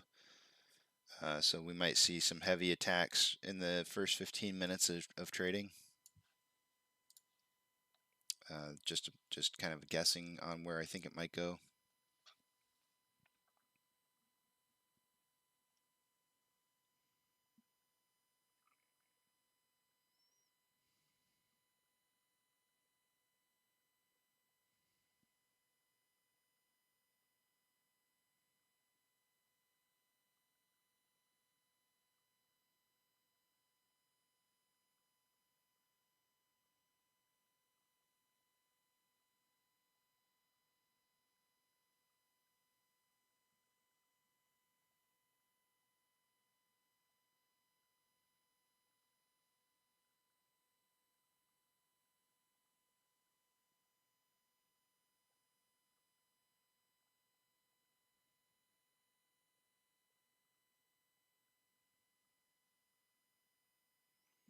I don't see a response yet from True Demon.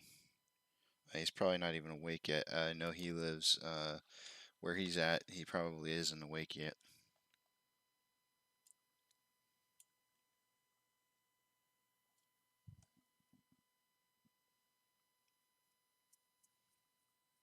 Heck, Eric's not even awake yet, and he's right here. Give me 1 second. I'm going to check a few things out here. I'm going to step away for just a little bit. I will be back at 8:10 for the last. Actually, let's make it 8:15, and I'll open up the market with you guys today.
Alrighty, I am back. Let's see what we got going here. Let's get this day started.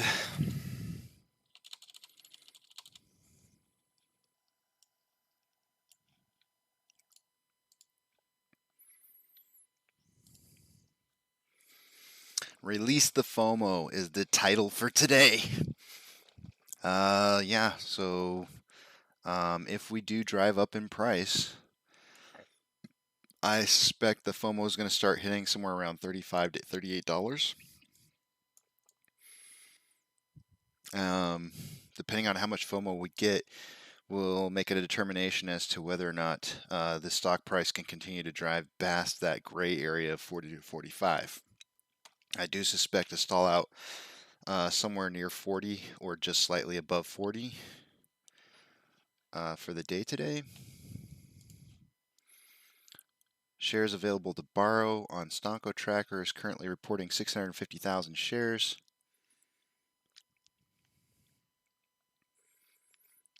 They did borrow quite a few earlier on this morning, but have since returned them.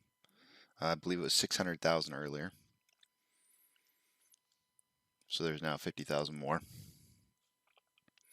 Notice that the short exempt volume went up about 200,000. It went to from 0.9 to 1.1. Dark pool percentage yesterday traded was about up almost a percent from 62.4 to 63.1.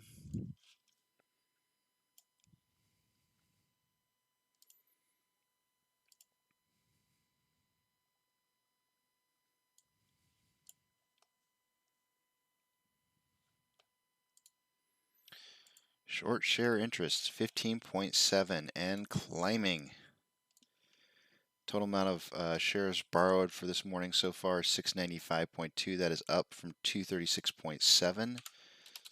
695.2. I'd like to see that in like the 2 to 3 million range by about now. But it's okay, you know, it doesn't have to go up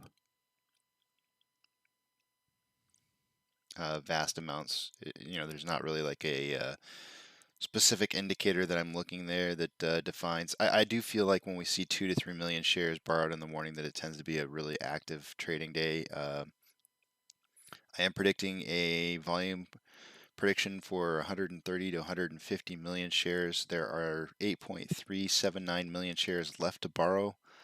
There was 8.6 yesterday, so it did decrease by about 300,000.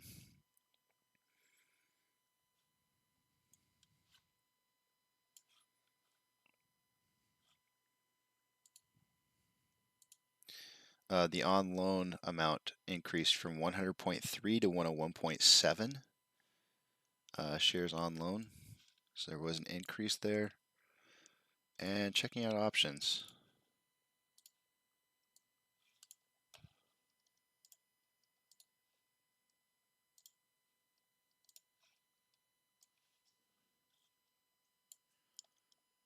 Oh, you're kidding me. The terrible you've got to log in screen. Let's try this again here. Give me 1 second. Log this bad boy in. Boom. Done. Let's refresh it now.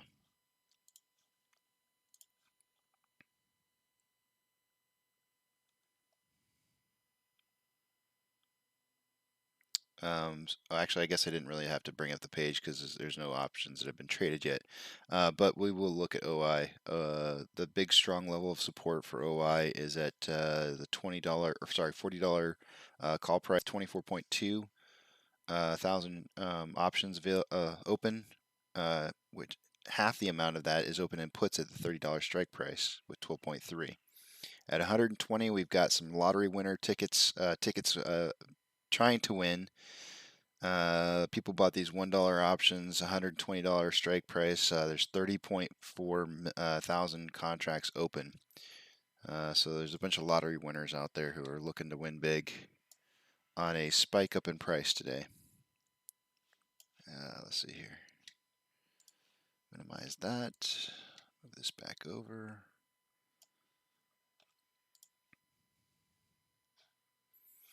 The market as a whole, we'll pull that up.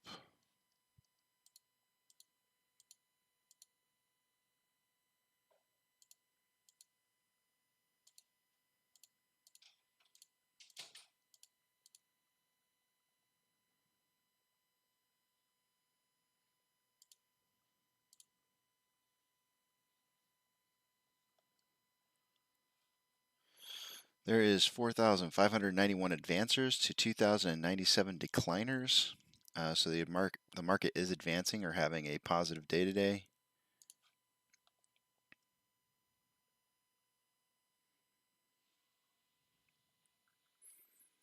Robinhood is up 11% in the pre-market, so they're having a nice little bump up here.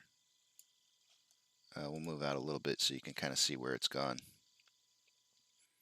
So they had a pretty big dip down here towards the end of the day yesterday, and in the aftermarket hours, they've had a slow increase in price.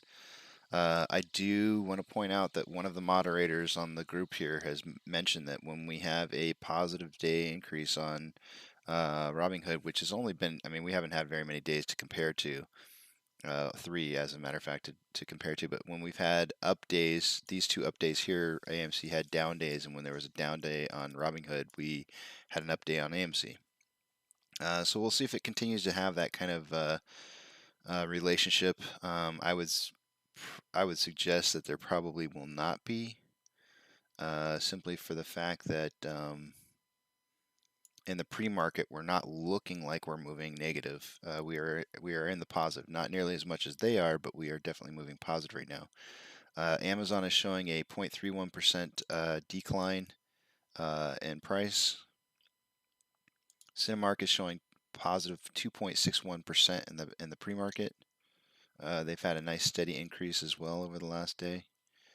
Dogecoin is up 0.65%. GME is up 0.81%. And AMC is up just a little over 1% right now.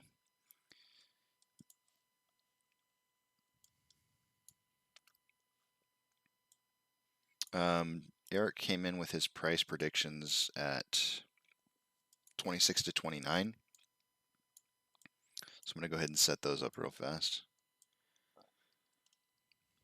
Did I say the wrong numbers? What did I say? I said the wrong numbers. He texted me, and I'll have to pull his text back up 1 second.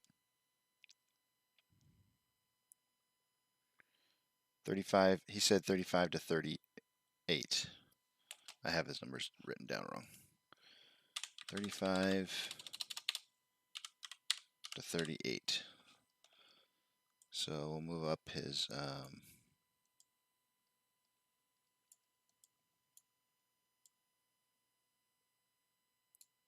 upper value and his lower value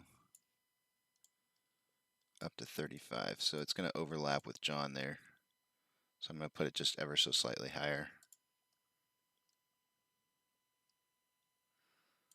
And lock it in. So that's how we're looking today. I'm going to have, there's 3 of us that are looking bullish today for bullish numbers. And one of us who is looking at sidewards trading for the day.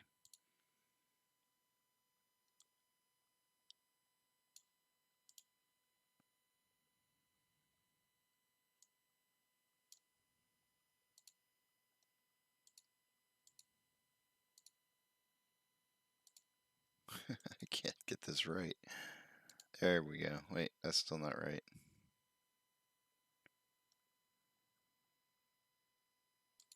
There we go. Okay, so Eric's not really in the contention for winning out points for the week as it ends today. John has 2 points for the week. I have 1. Duncan has 1, and the miss category has 1.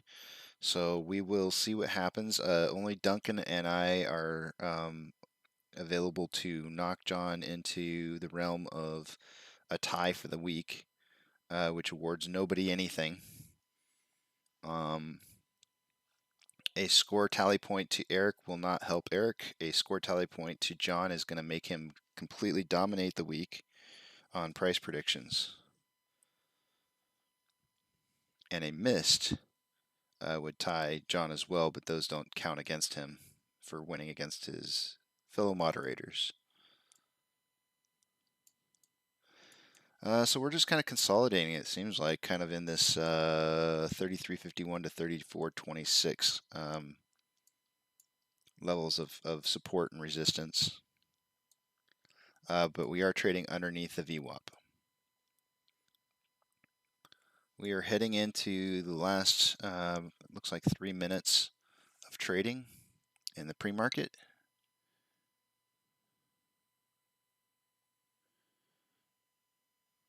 And I will start the morning intro in about a minute.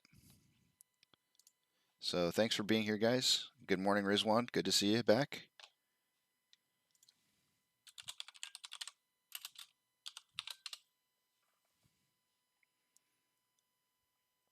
Enjoy the intro, guys. There's a new song I'm going to play at the intro today. It's kind of goes with the title for today, Release the FOMO. The title of the song is The Last Ship. So enjoy.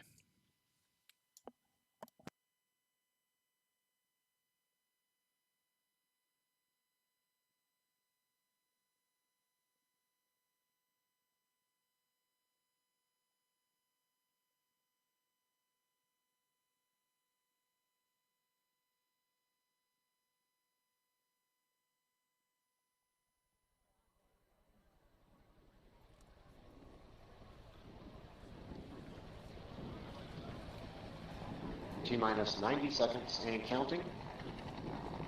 All systems are go. We're about 90 seconds from the launch of Space Shuttle Discovery.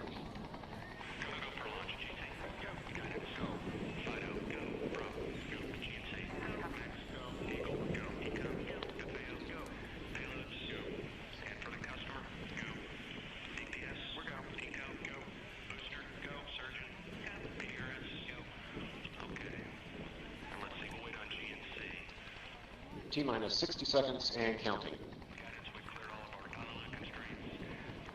We are transferring to orbiter internal power at this time. Discovery is now running off its 3 onboard fuel cells. Coming up on a go for auto sequence start.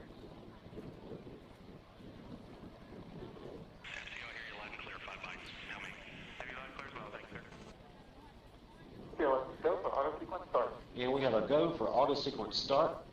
Discovery's onboard computers have primary control of all the vehicle's critical functions. T-minus 17 seconds and counting. 15, 12, 11, 10, 9, 8, 7, 6, 5, start, 2, 1, booster ignition, and liftoff of the Space Shuttle Discovery, returning to the space station, paving the way for future missions beyond.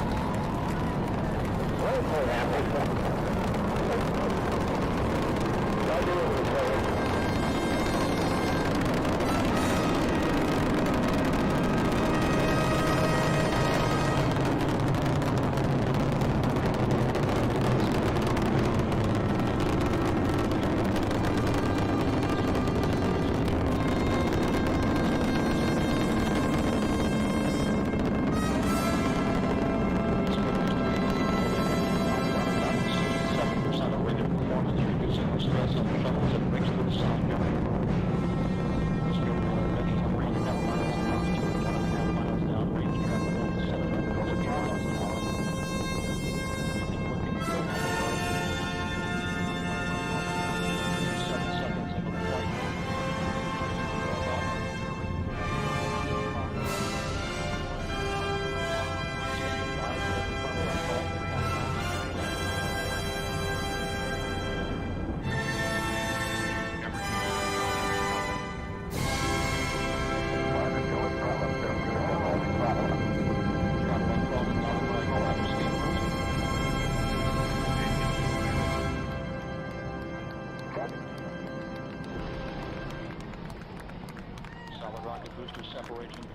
Guidance now converging.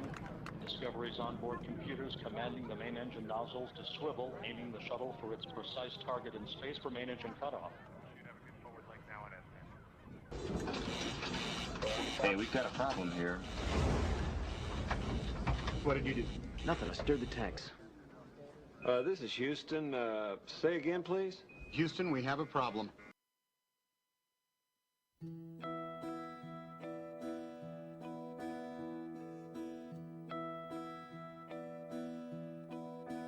It's all there in the Gospels. The Magdalene girl comes to pay her respects, but her mind is a whirl when she finds the tomb empty. The stone had been rolled, not a sign of a corpse. In the dark and the cold, when she reaches the door, sees an unholy sight. There's this solitary figure in a halo of light. He just carries on floating past Calvary Hill in an almighty hurry. Aye, but you might catch him still. Tell me, where are you going, Lord, and why in such haste? Now don't hinder me, woman. I've no time to waste, or they'll launch in a boat on the morrow at noon, and I have to be there before daybreak. Oh, I cannot be missing. The lads will expect me. Why else would the good Lord himself resurrect me? For nothing will stop me. I have to prevail through the teeth of this tempest, in the mouth of a gale. May the angels protect me if all else should fail, and the last ship sails. Oh, the roar of the chains and the cracking of timbers, the noise at the end of the world in your ears, as a mountain of steel makes its way to the sea, and the last ship sails.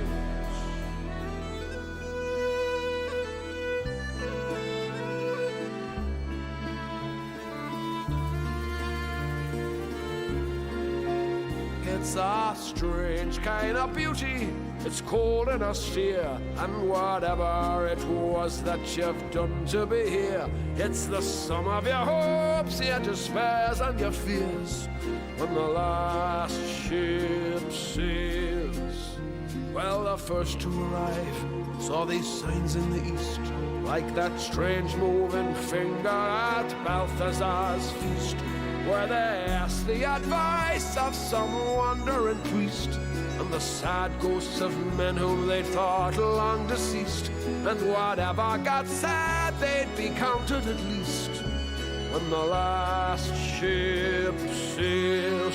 Oh, the roar of the chains and the cracking of timbers, the noise at the end of the world in your ears, as a mountain of steel makes its way to the sea, and the last ship sails. And whatever you promised, whatever you've done, and whatever the station in life you become, in the name of the Father, in the name of the Son, and whatever the weave of this life that you've spun, on the earth or in heaven or under the sun, when the last ship sails.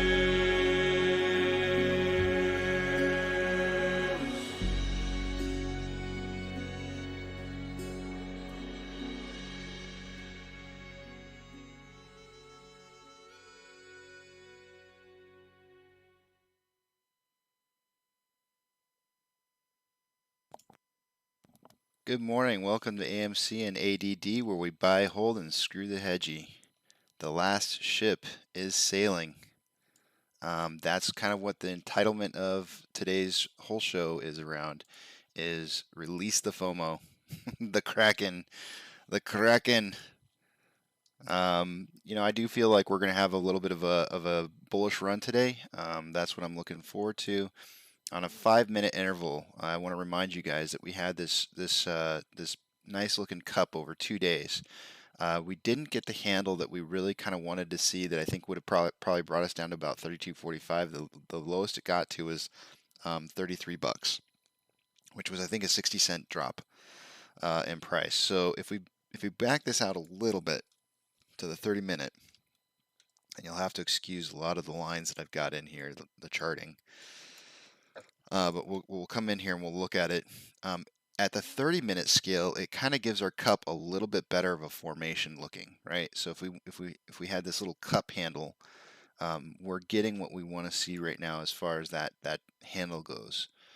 So I'm even though the price is dropping right now, I'm really actually liking the idea that it's coming back down to that 32.45 level that I want to see. I think that kind of gives us that nice handle portion that we're kind of looking for that formation to kind of take off from afterwards. So we'll continue to watch this and see how this turns out for the day, obviously. But you know, again, you have to remember, most 15 minutes of every day, there's attacks, right? Yesterday was a bit of, or not, 2 days ago was an exception, but 15 minutes attack. 15 minutes, let's see if I got to zoom back in on a 5-minute scale here just to see the first 3 candlesticks. So attack. Here wasn't an attack. Here was an attack. Okay, well, it's kind of proving me wrong. But for the most part, typically speaking, the first 15 minutes or so is kind of like the hedge fund's time to try and drive the price down. You can see that over time. It's just I think they like to try to set the mood for the day, and the orders come in, and they just really try to stare down the price. So that's kind of what we end up seeing. It really kind of makes the launch feel kind of weird sometimes. But here we are. We are recovering from this dip that we had. It made it down to about 32.78. I would have liked to have seen what did I say? 32.45. I would have liked to have seen a little bit more of a dip. We may have an opportunity to see that still, but currently we're trying to punch through 33.30. And let's look at some of our technicals. I kind of covered most of them just prior to opening market time this morning, but we'll take a look at them again here real quickly. Just some of the key ones. The amount of shares borrowed currently is at 788,000, so that is up for the day. Let me get my stuff. I'll get my picture back up on here. Hey, there I am. Hey. Let's see. So borrowed shares is up to 788,000. I do like that. That's good. It's continuing to see more borrowed shares today. That is up from 695.2 to 788. That's a good thing. Short share interest is up. I believe that was 15.6 earlier. It is now at 15.71%. That is continuing to move up. It's slowly creeping up there. Day over day, I can show you what that looks like. You know, just nice steady increase in short share interest over time. That's good. Utilization was up day over day. We went from 91.89 yesterday to 92.39, and the shares on loan increased by about, I think it was 500,000. It went from 100.3 to 101.7. Oh, that's much more than that, isn't it? My bad. That's 1 point. Wow. I feel like this number was different earlier. 101 point. Is that what I have in the tally marks?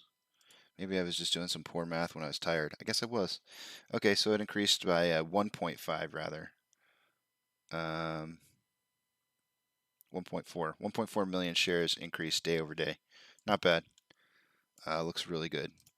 Options. Let's take a look at those real quick. This is a little bit early. I normally don't normally look at this until about 8:45, but let's go for it.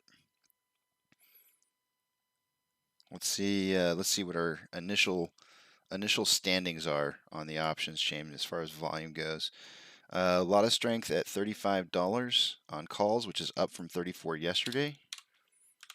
And so far we have the strength is at about 3.4 thousand contracts.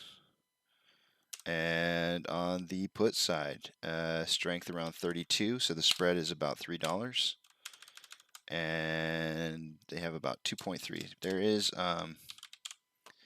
is a secondary runner up here at $33, which will put our spread of only $2 between the call and the puts. do note that our our heaviest level of open interest is at the $40 strike price. So there's a lot of people who are still missing out on money right here. They want to see us close above 40 at some point today. I personally myself think that what's likely to happen is that we'll probably push up to or around possibly $39 and maybe break 40 and then see a retraction to just below 40 before closing today. That's my hopes. That's what I think I'd like to see happen for the day. If we have a continuation on the push from yesterday. So we are dropping a little bit more. It looks like we might go down and test that $32.45 level of support. Although the buy orders today are just looking really super weak. I have not seen a whole lot of support over here on the buy orders. It's been honestly pretty low. Let me refresh this. We're down 2.5% right now from open.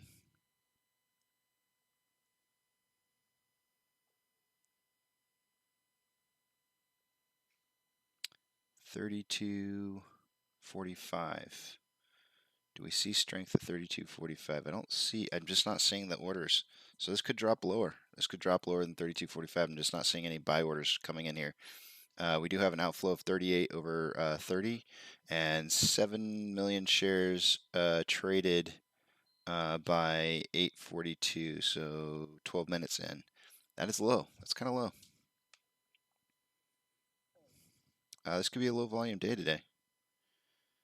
That's just kind of how it's looking right now. I don't know. Maybe things will kind of pick up and turn around later. We're averaging over 250,000 shares traded a minute, right up until this last minute.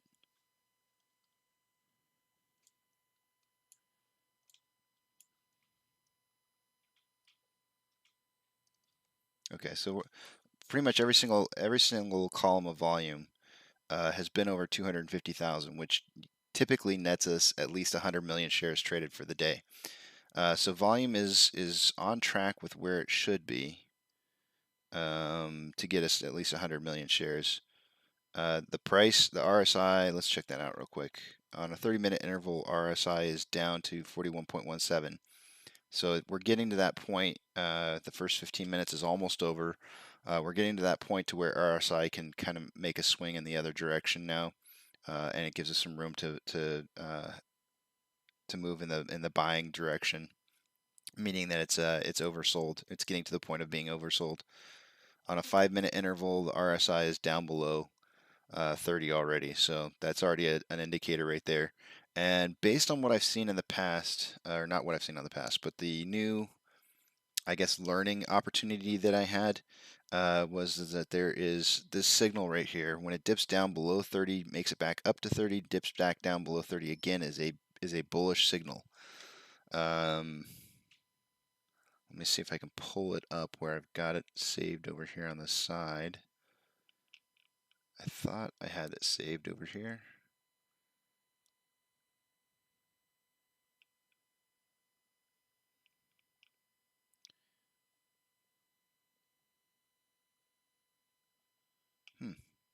Pretty sure I had it on this page.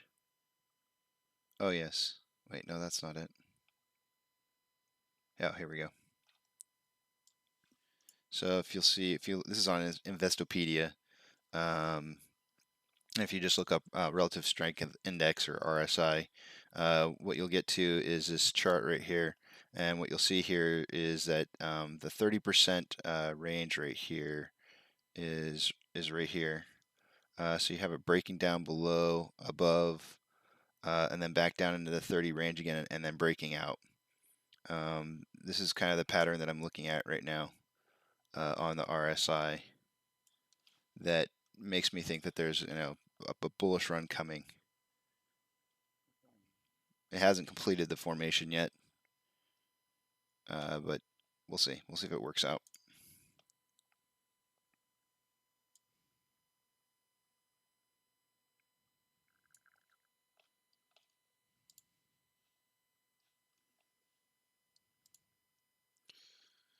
So Eric, myself, and Duncan have all chosen ending prices today that were higher than our opening price.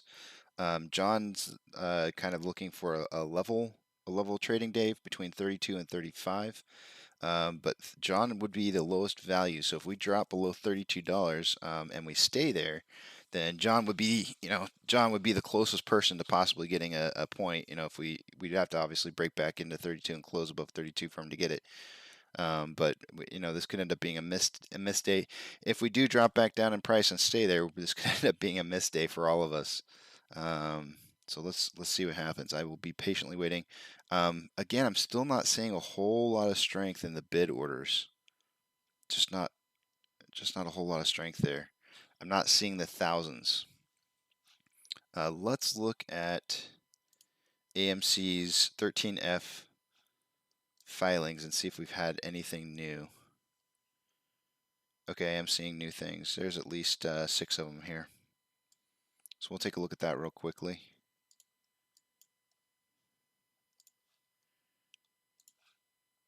The last one that I had seen was the Teacher Retirement System of Texas, where they had purchased 46.2 thousand shares. We had a sell-off by Formidable Asset Management. Let's see how big that sell-off was. 13,000 shares back in the end of June. They sold 13,000 shares in the end of June, and then Von Tobel Holding, they sold 18,400 shares at the end of June. Then we have Stonehenge Fleming Financial Services bought 1,789. PNC Financial Services Group bought 3,140. Lincoln Variable Insurance Product Trust, it's a small cap index fund, bought 351,000 shares, and the Swiss National Bank bought 832,000 shares. When did this happen? Back in late June. The reporting just now coming through, but oh,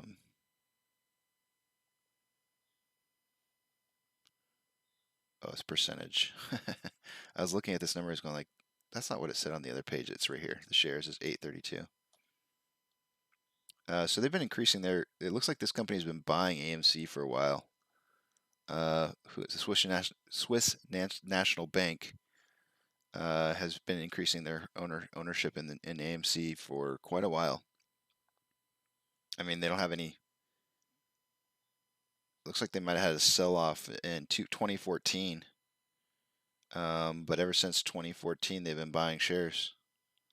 They have a pretty large position.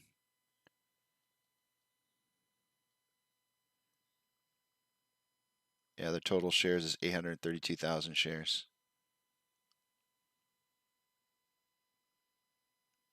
Oh no, wait, is that their total position? Yeah. Yeah, that's correct.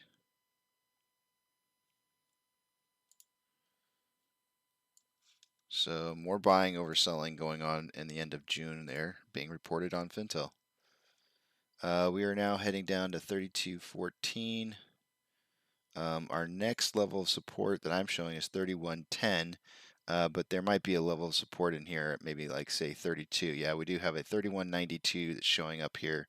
There's a 10,000 share order that's showing up there. So this is the first strength of the first indicator of strength that I've seen in the buy portion of the bid portion or buying pressure of AMC stocks.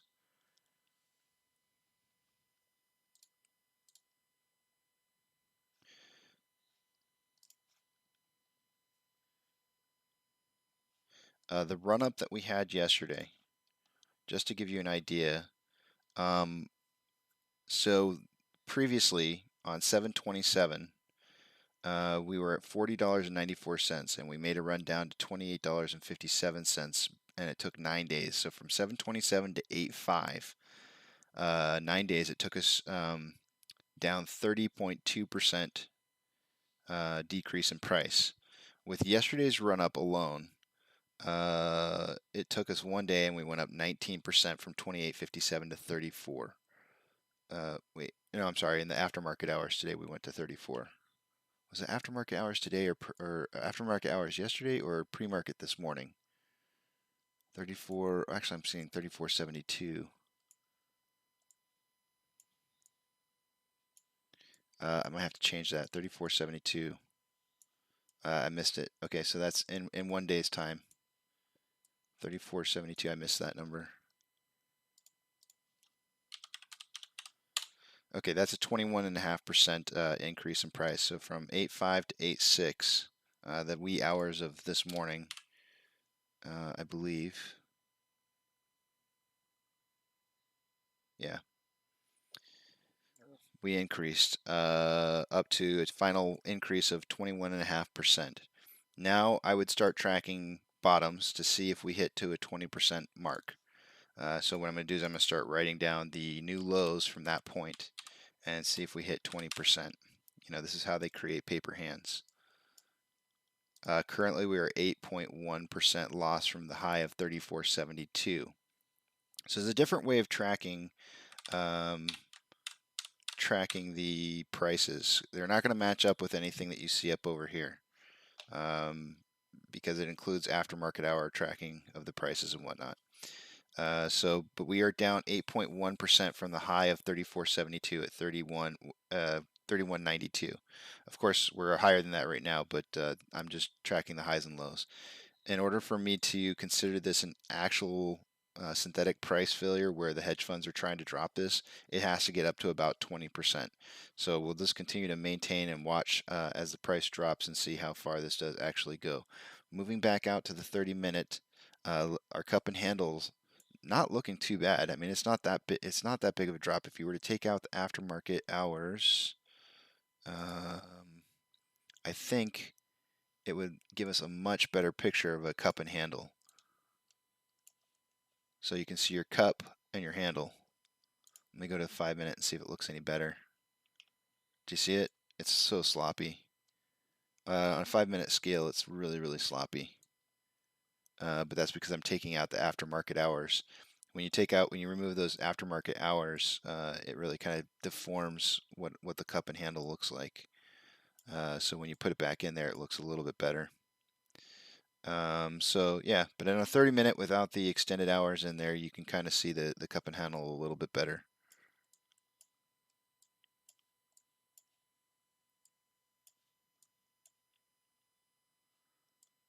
So just looking at it like this, because it's a different way of looking at it. And this is on a 30-minute interval. I wanted to see the price get down to 32.45. Now we're climbing back up. If the new 30-minute interval kicks in, it'll make this cup, especially if we're at 32.45 or thereabouts, it'll add another red bar that'll put it right down here. I could see the cup dipping down to maybe 32. You know, so if we did drop back down to 32 and another candlestick formed, it would show a really nice cup and handle. So I'm going to continue to believe that this formation that we're having right here is a strong indicator for a bullish movement in price. That's how I'm reading it.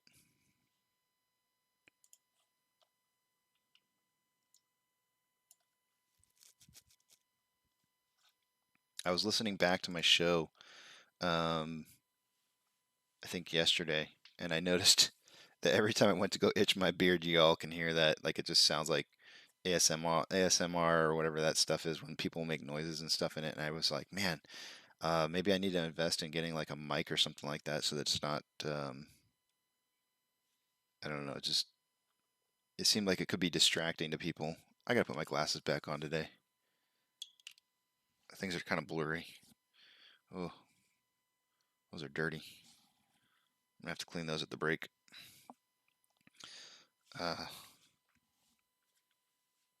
How you guys doing today? How are you feeling? What's the overall sentiment that you guys have? And you know, if you don't agree with my technical analysis, that's cool. I want to see what you have to think. Like, where do you think this is going? What do you think's going to happen today? Let's hear it. Let's see what you guys got.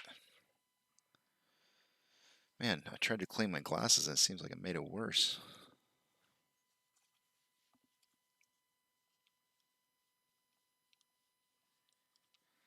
Institutional ownership, I had mentioned earlier today that it had increased. I think it was 200,000. It was 115, I think, 0.3.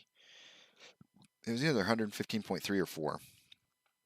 So institutional ownership either increased by, it was 100,000 or 200,000. I can't remember which. Excuse me, but I did say in the very early morning hours today what that was.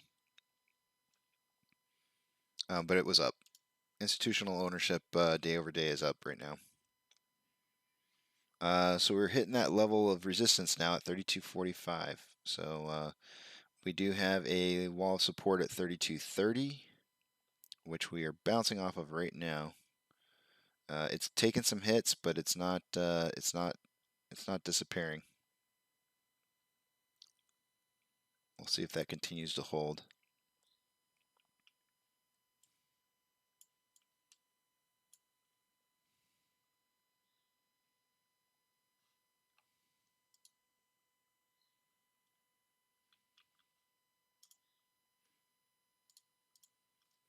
I'm waiting for a Twitter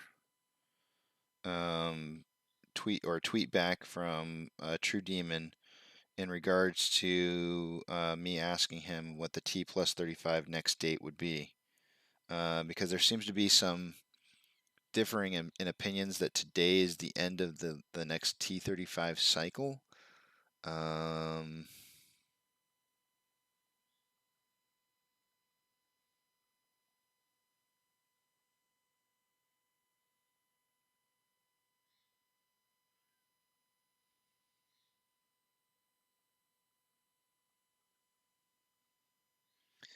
So some people are saying it's the 8th. Some people are saying it's today. I tried to calculate it out based off of some of the information that True Demon had posted before, and what I was kind of coming up with, what it looked like to me was the 11th. So I don't really even know now when the T35 cycle ends, but I don't think that it matters. I think some people might be a little confused. And this is something I do want to ask True Demon as well. We're seeing, you know, failure to delivers. If I understand it correctly, these are the actual amount of failure to delivers on the actual dates. Sorry, let me get. Okay, good. You can see that. So if they disappeared, and I'll have to zoom in on this a little bit so you can see it a little bit better. So if they disappeared after this point right here and went down to like really super low levels that you can barely even see on here, then it would indicate to me that the failure to delivers no longer exist. Hence the reason why we were taken off the reg show list. So why people are concerned about a T35 day cycle when they've more than likely kicked the can down the road, so to speak, on the failure to deliver by borrowing to cover for those, I have no idea, because I don't think that there's anything to. There's nothing to see here. There's just nothing to see when it comes to the T35 cycle. We're not seeing, at least based on what I'm looking at. Zoom back out here. Based on what I'm looking at on those indicators, I'm not seeing a dip in the on-loan average age per day. In fact, it's ever since we've had the last dip, it's been doing nothing but pretty much increasing. It's had you know, some minor dips along the way, but for the most part, you know, you have just a pretty much even trend of increase on that value. And what we're looking for is for this to eventually get back up into this range up here where it's on, you know, 57 or whatever, and then have another drop off again. When that happens, then you're looking at like a 10, you know, a 7 to 15 day period of time before you see those cycles start hitting where they have to be covered. At which point you would see a huge increase in price again. So that's kind of what I'm waiting to see. So I'm kind of confused as to why people are asking about the cycles. Um, to me, it looks like that there's nothing to be purchased on those T35 cycles at this point, as it looks like they've already been covered for. They haven't actually been covered. They've been shares were borrowed to cover, but those outstanding borrowed shares still exist out there. So, uh, they in a sense, I guess, are just kicking the can down the road.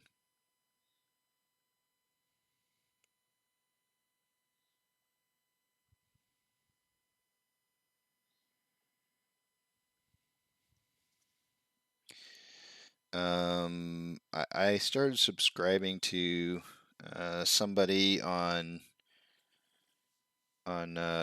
Twitter named Monkey Business, and it says at Trey5388.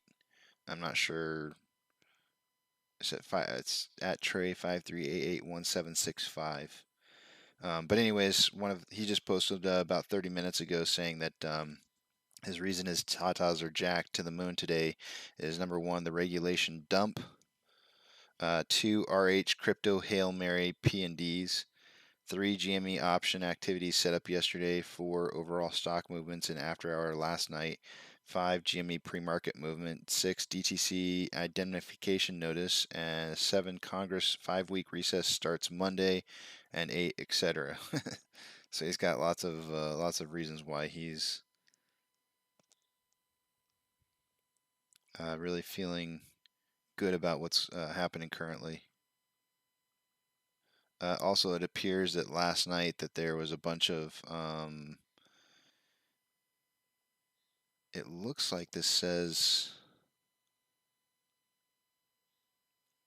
NSCC filings. I think they're NSCC filings.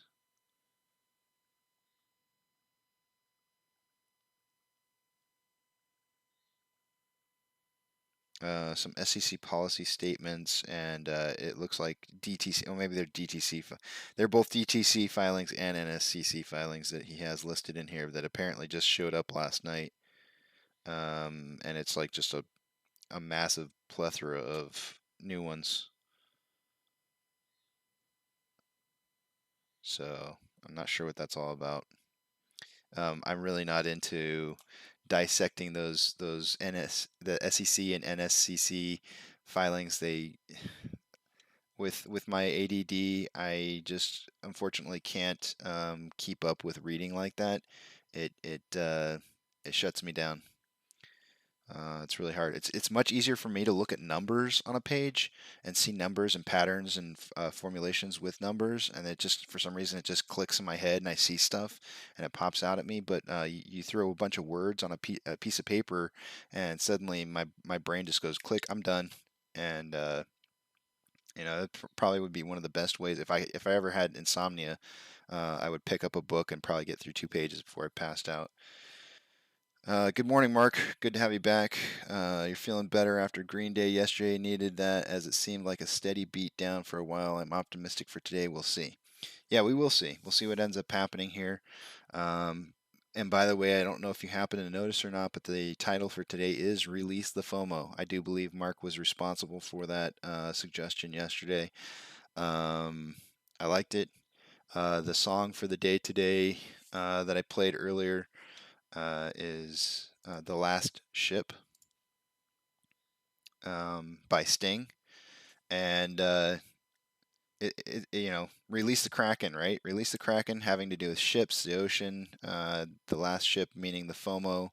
Release the FOMO. So that's it all kind of ties together, and the song's kind of like just a fun little.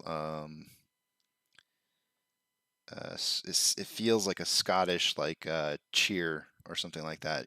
The last ship. Um, it's a good song. I liked it. So that's the song for today. If we have a run up today or at the end of the show today, I'll probably be playing it. So if you want to hear it, or you can check out the beginning of the show, beginning of Open Market, I played it then as well. It's a shanty. It sounds like a shanty. Look at this. Oh my gosh, you couldn't see it. some guy. Oh, it's there again. 100,000. Somebody wants 100 shares or 200 shares for $100,000. It keeps popping up over here on the order book. I'll get rid of my picture so you can see it. Maybe. I love it when people do that. It's just so funny. There it is. It pops up for just a fraction of a second.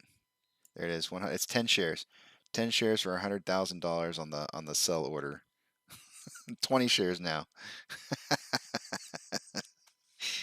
Oh man, some people have so much humor. It's just that stuff cracks me up. 30 shares now. 30 shares at $100,000. 40 shares. It's just going up. 50. 60. Oh man. The number keeps going up. 70. That'll probably be 80. There it is. 80.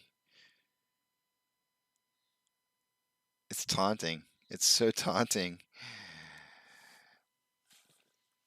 That's fun to watch. I'm a little concerned today, Mark. You were talking about you were happy to have a green day after so many down days. I am a little concerned looking at the bid orders for today or the buy orders. They do seem a little on the weak side, you know, but volume's kind of falling off. It started out really well. I'd say it hasn't really started falling off into concerning levels until probably like the last, I don't know, 3 or 4 minutes ago. Although there is this little section here and here as well. But if we continue to keep up volume pretty steady, I have a bullish outlook for how we're going to end today. My volume prediction for today, I think it decreased from day over day, and it's now 130 to 150. And currently we are at 14 million shares traded after a little over a half hour of trading. It seems low to me. To me right now, it seems like volume's a little bit low. I don't like how thin the bid side looks. There's the walls, the proverbial walls that show up throughout the day just don't seem to be there today. And when you see the bid order just kind of drop down to like hardly anything but maybe 15 or so bids, and they're all small ones, it's a little disconcerting about what the price, how that could affect the price for today. Just because I'd like to see it green, of course, but it is what it is. It's not going to change how I stand on holding on the stock, but we are now trading above the VWAP. We've moved up above it here for the last 6 minutes or so. For as shallow as this looks over here, I mean, we're still picking up, we're still moving up in price, so there is that. GME currently is up 45%, and we are down 2.25. Doge is up 45%, or I said 45%, 0.45% for GME. Doge is up the same amount. Cinemark is trading evenly. Amazon is down 0.55%. Robinhood, believe it or not, is up 12% right now. I find that very surprising. One of the moderators for our group did suggest that when even though it's only been like 2 days or 3 days worth of trading on for that stock. Oh, has it been more than that? It has been more than that. 1, 2, 3, 4, 5, 6. We're on day 7 of trading for that stock. He had mentioned that they had an update pretty much every day, except for yesterday. But we had down days on every day that they had an update, and then when they had their down day, we had an update. So, we'll see what ends up happening. They are currently up 12%. I know a lot of people were really happy that the whole market as a whole was doing really well, and Robinhood was like one of the few that was actually down.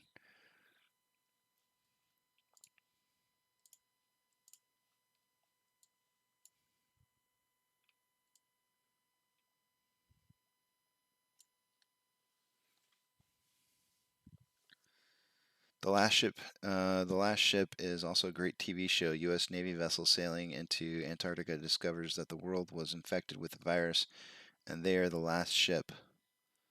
I don't think I've watched that. I'll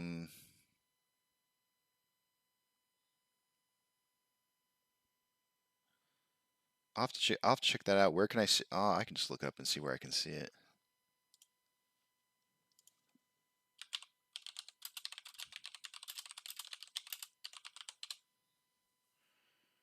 Hulu. Looks like I can watch it on Hulu. I'll have to give it a check. I'll check it out. Sounds interesting. Okay, so we have a few buy walls coming in at 32.30 and 32.20. Now there's a 10,000 one at 32.40. So it's showing a little more strength now. Which is a good thing. I do like seeing that. Yeah, I'll have to check that out. It sounds interesting. It sounds like a good show. Let's check our inflow versus outflow. 80 to 92. So we have an inflow of 80 and an outflow of 92. So a 12-point spread pretty early on.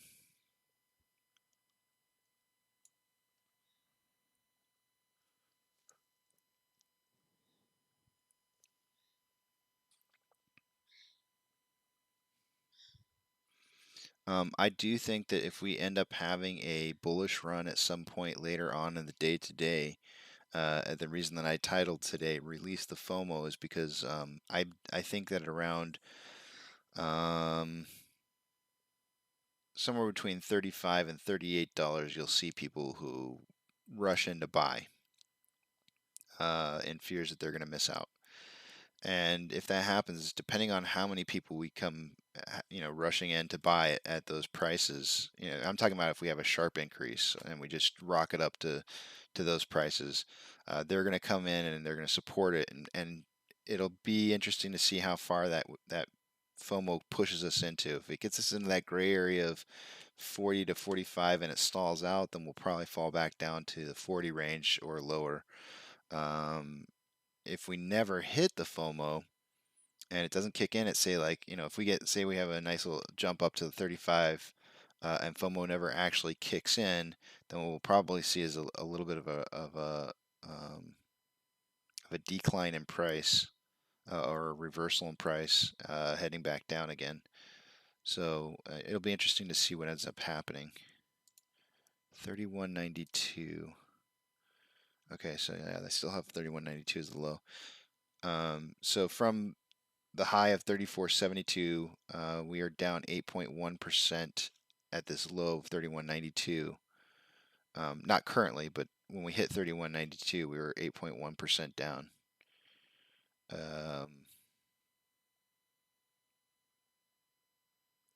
That's you guys may have heard me talking about synthetic price failures before.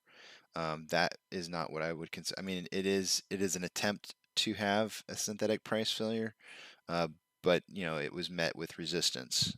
So in that resistance, you can see right here. So if the resistance stops the synthetic price failure, it's not an achieved price drop to the point to where they can get paper hands and start selling, and that usually typically happens somewhere between 18 and 22% of a drop, and that's when you start seeing additional sales besides just short ladder attacks stepping in and actually selling shares.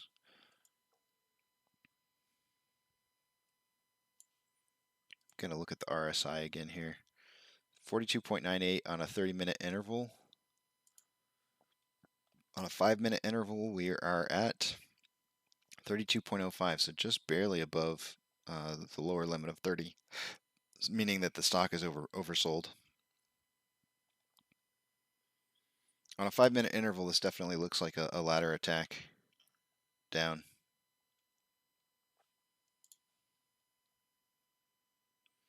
I still like this though. I like the cup and handle on a 30-minute interval. When you look at the 2-day cup and the handle that we've got right here, I'm not disappointed with this whatsoever. I know the price is, this $32 is maybe scary for you, because it feels like maybe it's going back into one of those days like here, but I am liking it. To me, it's not that bad. I would really like to kind of see it stay around that 32.45 level before breaking back up again. It's a little bit lower than that, which is fine. 32 is okay, but we want to see it break out or bounce off of 32 at the least. I mean, it could go down to 31.10 and still be. That's kind of much. Yeah, I'm just gonna stick with 30. I think I want to see a bounce off of 32.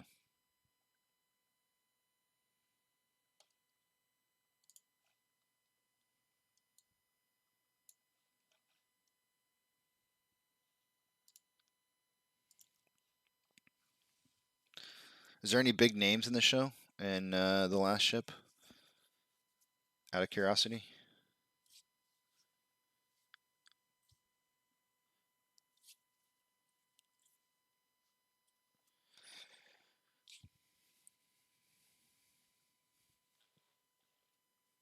Actually, it's more information I just trying to create conversation. I can just look it up myself.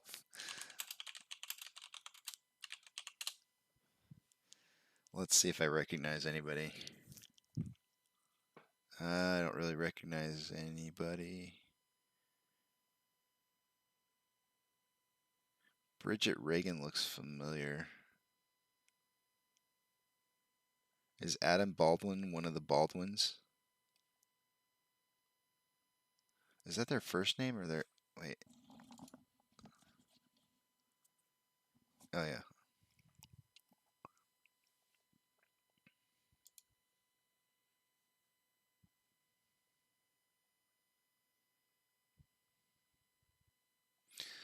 That, do they have... I don't even know if they have on... when you say it's the last ship, I'm assuming that it's a carrier. I'm assuming that it's a carrier. If it is a carrier, they should have a carrier group with them. So it can't be a carrier. Because if it was a carrier, they would have a carrier group. So it would be more than one ship. Even some of the bigger ships typically have battle groups that they fall around. It's not like just typically one ship by itself. It's not quite how they operate.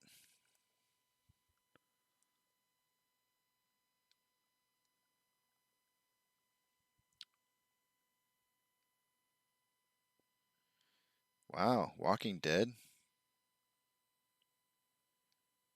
Okay, see, I thought Adam Baldwin looked familiar because oh, and a destroyer. See, I would think that a destroyer would have a battle group with it. Um, I mean, not. I think it should.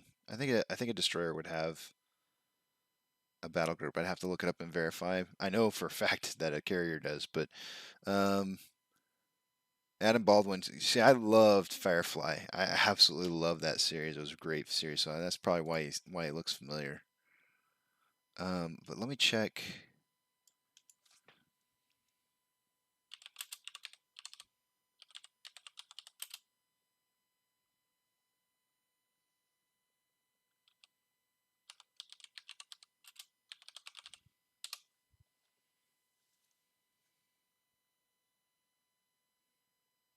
It's funny. I put, do battleships operate alone? And the first thing that pops up on Google says carriers never deploy alone. um,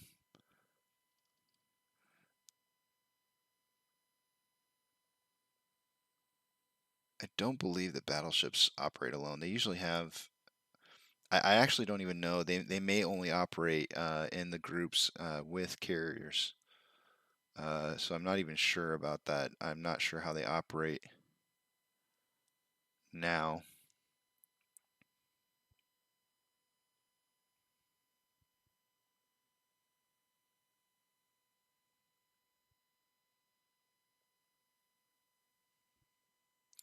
It's kind of funny though. Like I'm not a I've never been in the service. My son's in the Air Force. I came from a military family, so I know a lot of things about the military. My dad being in a high level position in the Navy, I know a little bit about some of the stuff that happens there. Oh, okay, so they were on a science mission. See, I don't see normally. Okay, so this is the thing. I don't know how much of this I can say. Uh, they typically have ships that do research science missions that are deployed to do something differently than what they actually are doing.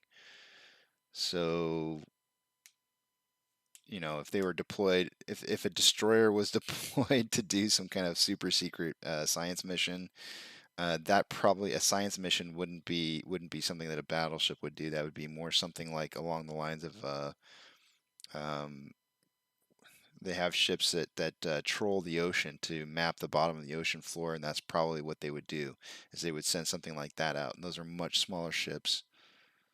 But it's a movie or a TV show. They got to make it fun somehow, and big guns sell. Nobody wants to see a ship that's got no guns on it. So it makes for a better story.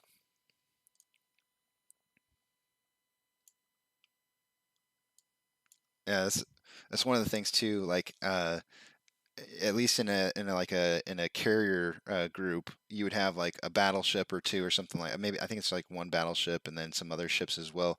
But as well as those, they also have like two or so submarines that are also part of the group, and so you didn't even think about that. So like when a battleship's out doing something, it probably has a tail of a submarine, or at least a submarine in the vicinity. There's so much strategy that goes on in deployment of ships. It's crazy.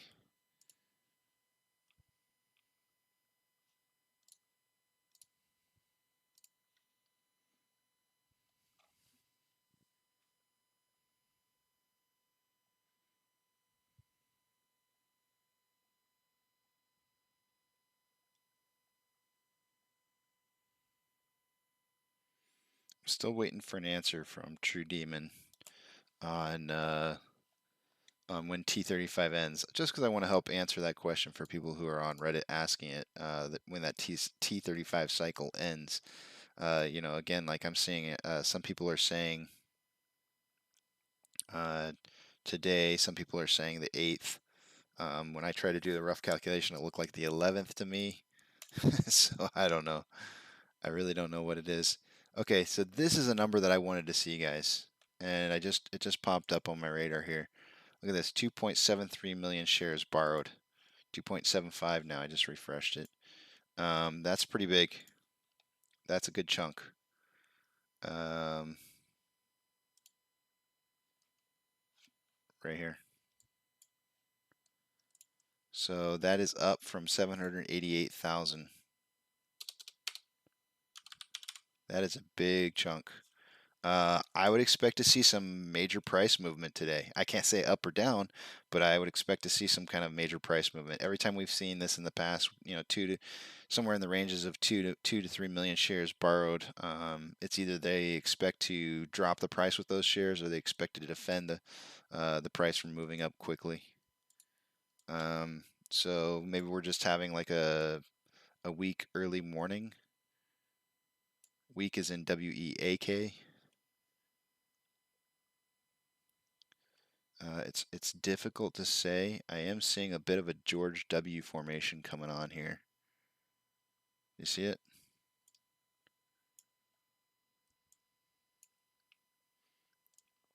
Again, if we have this like massive just buy, and it just starts shooting up superly quick, they're gonna have to come in somehow and try and stop that from happening.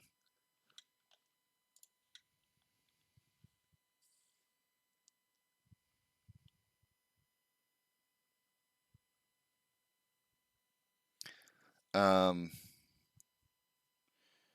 how come all my other stocks are consistently crappy? Because they're not AMC. Uh, I'll tell you why. It's because the market's having a problem, right? The whole market's going to have a decline. We're on the precipice of major issues with our economy. Uh, you know, Congress just went into recess um, with a moratorium closing on people being evicted from their homes. And I've heard numbers in the millions of people who could possibly be evicted from their homes here in the next month, or less.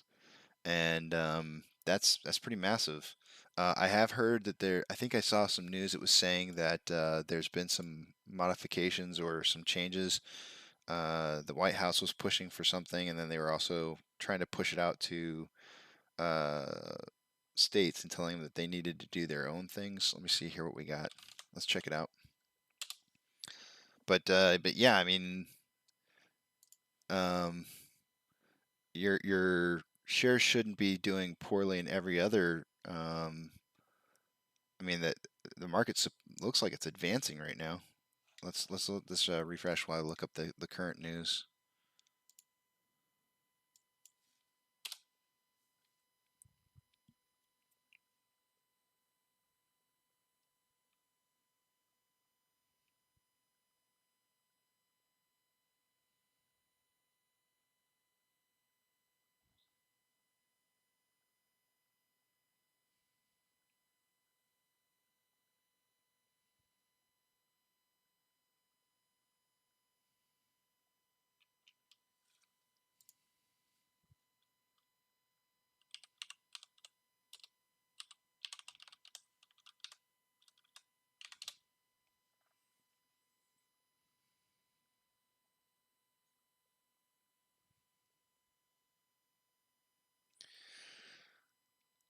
So we do have 3,280 advancers to 3,040 decliners. So the market is taking a little bit of a swing in the other direction. Still more advancers than decliners, but definitely the software and IT services getting big time hit right now. I mean, there's some healthcare's, pharmacies, semiconductors has got kind of half and half on red. Like the banking, oil, gas, and Goldman Sachs, like a bunch of these investment firms are all doing pretty decently, but the rest of the market's doing poor. I'm looking at news right now for the rest for this eviction moratorium.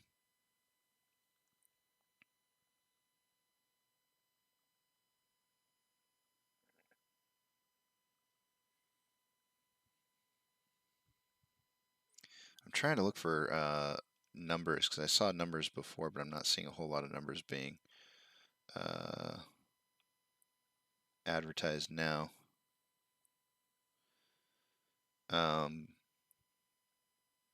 I do know that there's a lot of talk about more shutdowns coming in the future, and that's kind of scaring the market as well. It shouldn't. It's not scaring me as far as AMC goes because our what we're doing or we're trying to accomplish has no impact based on whether or not there's shutdowns.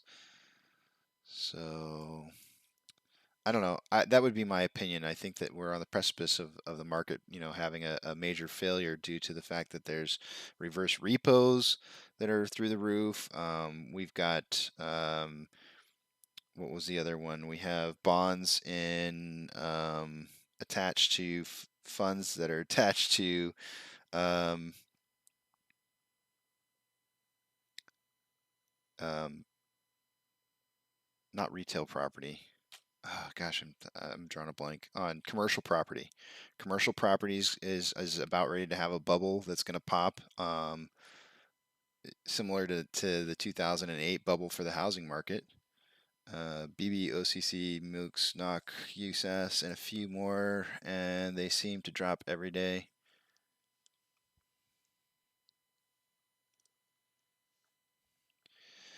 Um, I don't know. It's a good question.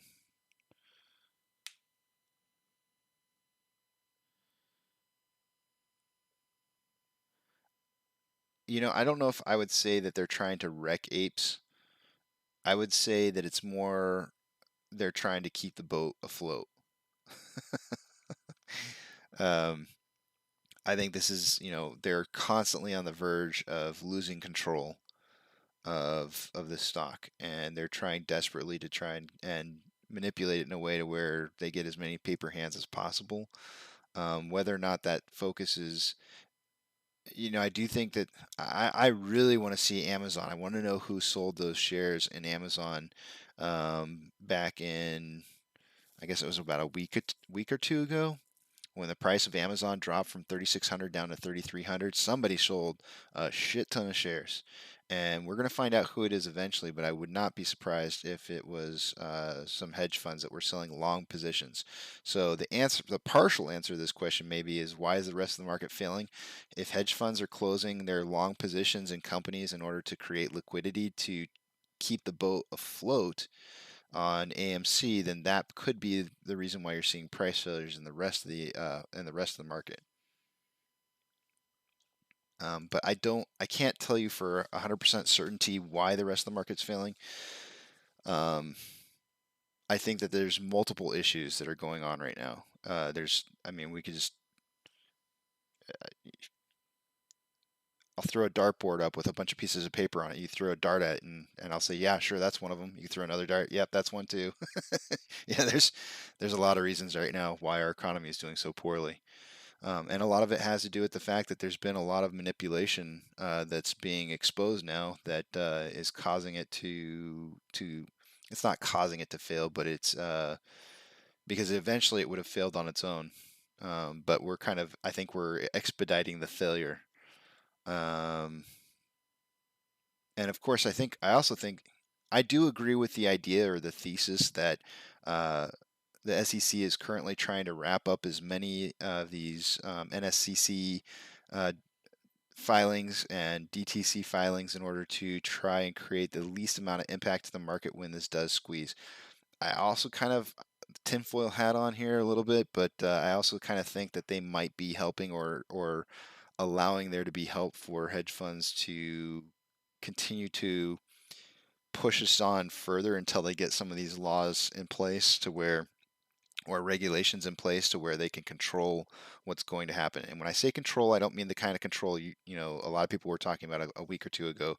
I mean in the sense of controlling it from affecting the rest of the market. They don't want it to. They want it to have the least amount of impact. Now, I've heard rumors before that. BlackRock and Vanguard had already said that they were ready to step up, and this was back when they testified to Congress. I think it was back in was it March? I think February or March. They had signaled that they were there and ready to step into the position of filling the positions that hedge funds have right now in the market. So. I think that there's some backdoor dealings that are going on, and there's some shuffling going around in order to try and have the least amount of impact at all. Imagine this for a second. Imagine I don't give me a number. Give me a number on how many total outstanding shares of AMC you think there are out there. I want to hear what you have to say. I'll tell you what mine is. But you can tell me if it's less. That's fine. I'm okay with less. I've got 2.398 billion as the floor, and this floor is dropping over time. I'm just kind of basing it off the votes that are coming through right now on that SATEC, and doing a very rough calculation and coming up with 2.4-ish billion outstanding AMC shares. And I'll show you where I'm going with this. Yeah, I know. And this is and when you say that BlackRock's villain to the core, I'm in agreement with you on that one. We share a bed right now with some pretty nasty players. Um, and one of the things that one of my friends told me, who used to work for Motley Fool, is that if we're successful in defeating Citadel and all these other hedge funds, um, it's not like we're going to destroy hedge funds, right? If we eliminate some of them, more are just going to come in and fill the positions. And he's right. He's absolutely 100% right. So it's really the laws and regulations that we need to see changing instead of focusing on trying to pick out or on specific hedge funds. Because if we don't get the policies changed, then we really have nothing changed. We just have new players. But give me a number. Or we'll use my number of 2.4 billion, and then we'll just throw something up here real quick. We'll throw up some numbers, and I'll show you what I'm talking about here, and why I think that why the SEC is under pressure to try and control the amount of effect that this has on the rest of the market. If we were to use the 2.4 billion number that I'm coming up with, then I'm going to just delete the 0.4 part and say that there's 2 billion shares outstanding because we know that the float's 440 million, 440 something million. So the outstanding amount of shares that have to be covered for is 2 billion. So let's throw that number in here. Big number, right? There it is, right there, 2 billion. And let's say, let's just throw out a very, very low estimate of how much. I'm going to have to change this to a scientific calculator. Oops.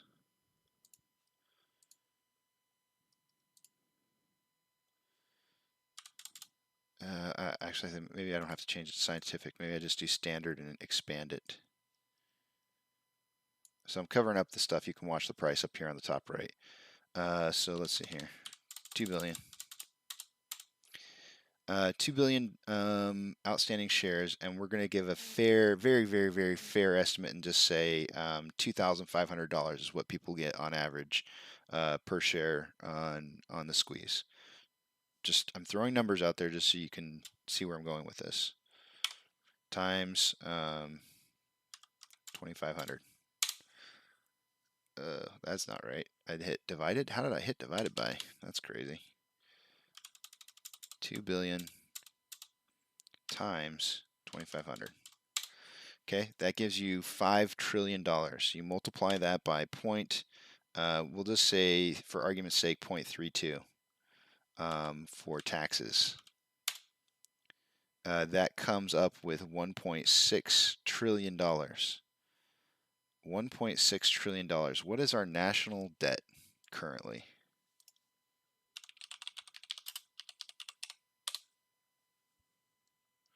This is the U.S. national debt clock, real time.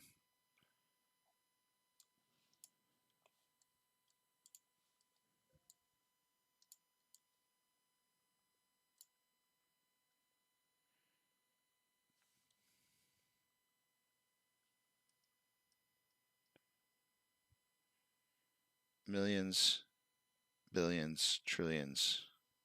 Millions, billions, trillions. It's at $28.6 trillion. Imagine for a moment that they could knock this down by $1.6 trillion. That would be pretty significant. I think they would feel like if they could make the minimal amount of impact to the economy as possible from a squeeze like this, and be able to reduce the national debt by $1.6 trillion. I think it would help cover probably a large portion of some of the issues that we're going to have with or that we've been having with COVID. I didn't realize that our national debt was that high. I thought it was lower. I'm actually kind of surprised by that.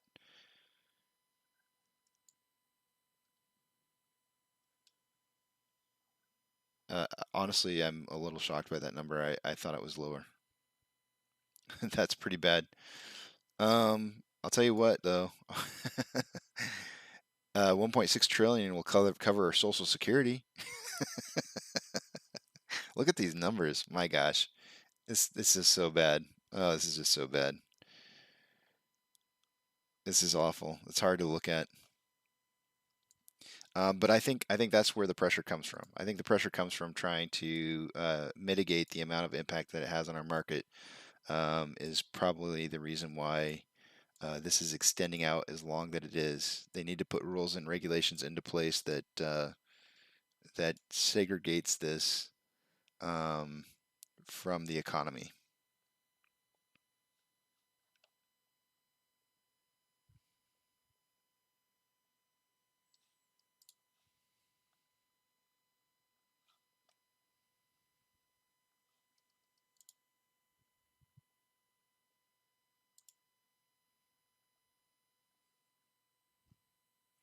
Inflow is at 116 to an outflow of 131.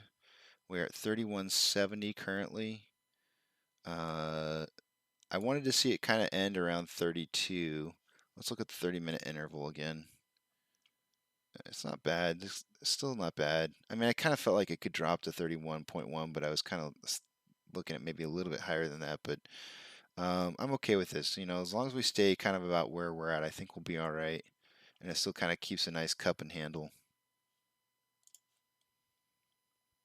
If we drop too much too fast, we could see a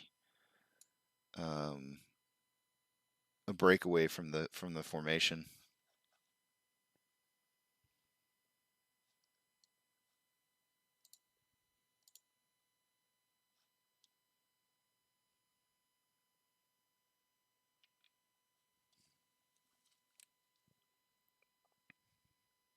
I'm going to check Twitter again, see if I got my answer.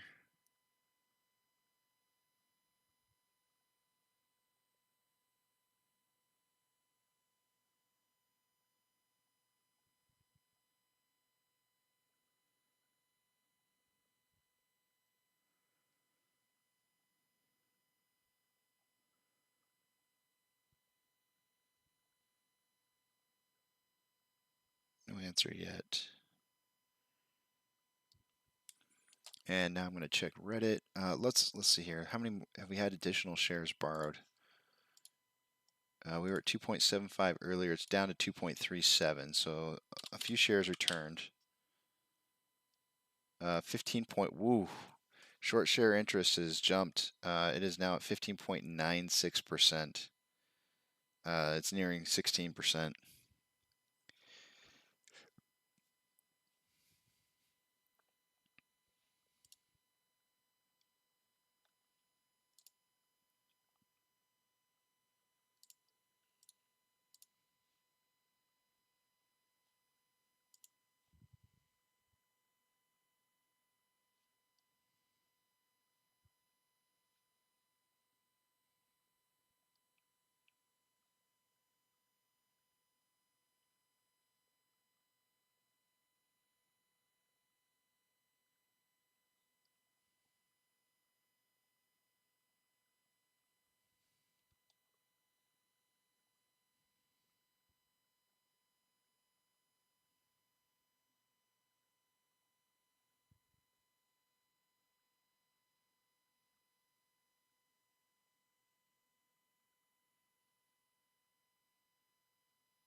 Let's take a look at the vote.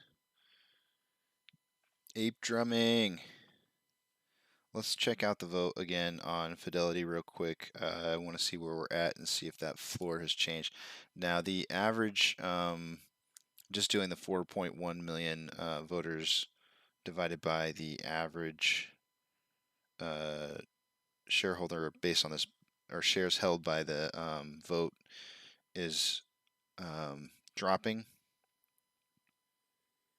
It was, as high as 1,210 shares per person that's voted so far. Let's see if it's holding up. It actually had kind of dropped a little bit earlier. Let's see, we've got 55.7 million shares voted for with 47,797 voters, which gives us 1165. So that number is dropping. The more people that we get voting, that number is indeed dropping. So if we multiply that, or if we divide that by half, and then multiply it by the 4.1 million shareholders, my floor is dropping. It's now 2.388 instead of 98. But I still think that these are like extremely low estimates. To me, this, while my floor is dropping, it's already a low estimate. It's not. It's like I feel like this is the bottom it could possibly go as a formula, right? So obviously, as more people come in and vote, the formula changes, and this number is going to continue to drop, or it could go back up. But that'll ultimately, whatever the ending number will be, that will be the ending floor price or outstanding share value that I'm estimating. And I think that that's an extremely low floor. Back in March, we were trading. Let me show you something. This is what's really super interesting. If you look at the volume levels for June, if we go back to June, look at these volume levels. And this is back in June. How many shares did AMC have? Let me just make sure I have the right number for you.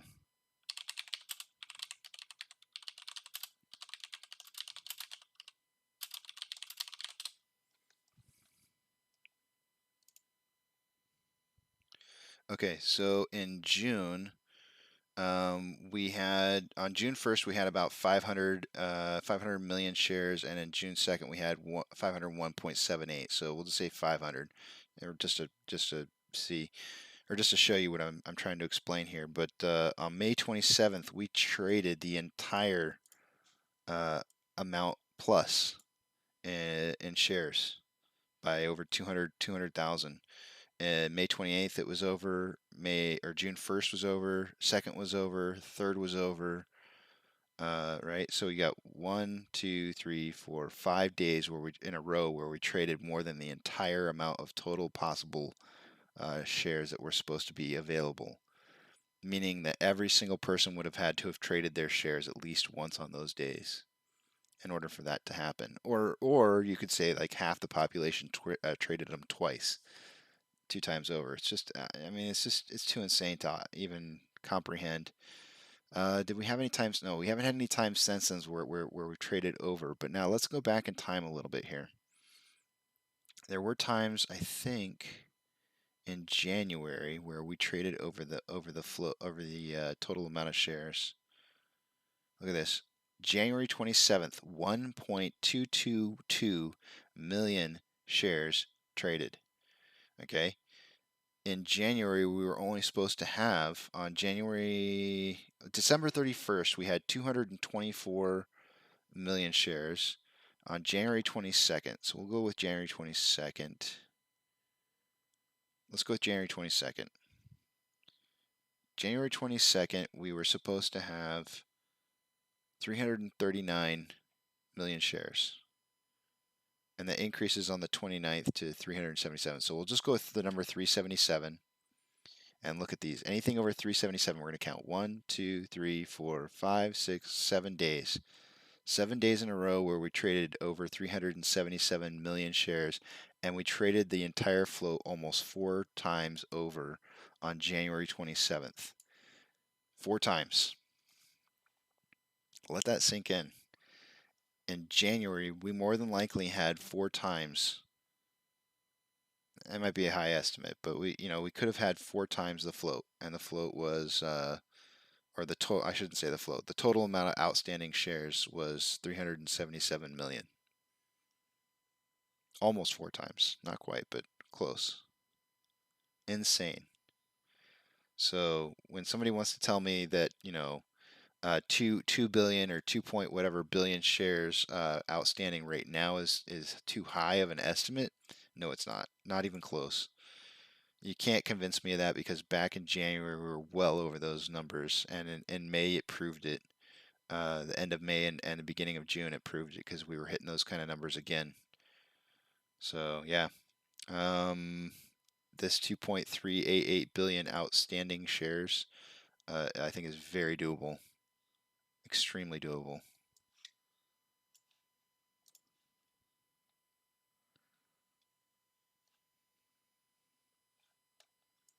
I mean, if there if there was just one piece of information that you could walk away from with as DD as to whether or not you should be buying and holding AMC, that would be the one piece of information that I could stress upon everybody. That would be the one piece of DD that proves that they have not covered.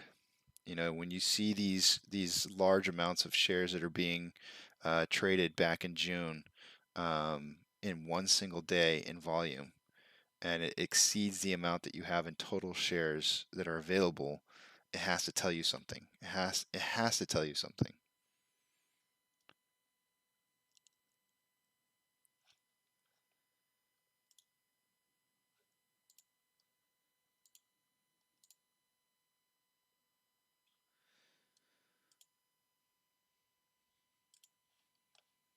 let's look at options.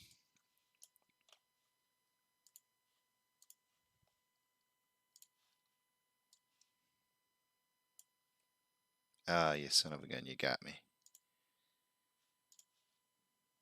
Fidelity got me. Gotta relog in.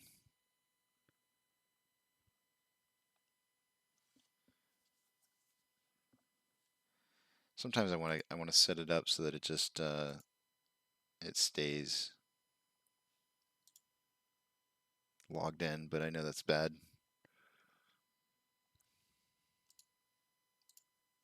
Okay, here we go.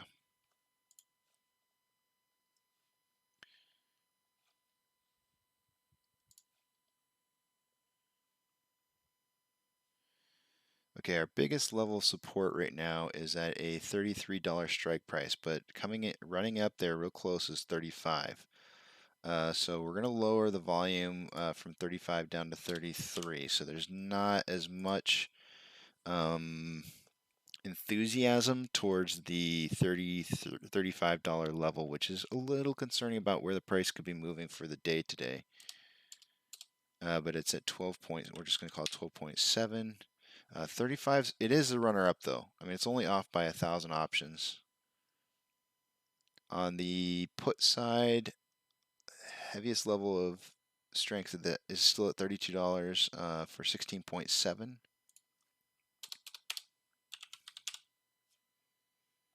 And our lottery ticket holders down here, just a repeat show, there's 30.4 30.4 thousand $1 lottery ticket holders down here. That makes me laugh. It's difficult not to buy lottery tickets, I guess, for some. I don't like buying lottery tickets. I mean, I do, but I like the scratch offs because they're fun. Just buying just an outright lottery ticket, the only time I ever do it is when it's just insanely high. Just because it's fun to just, I don't know, just to do it, I guess. I guess maybe I understand it a little bit. We did move down one position on Fidelity's list for highest trending stocks. I'll only put that up here.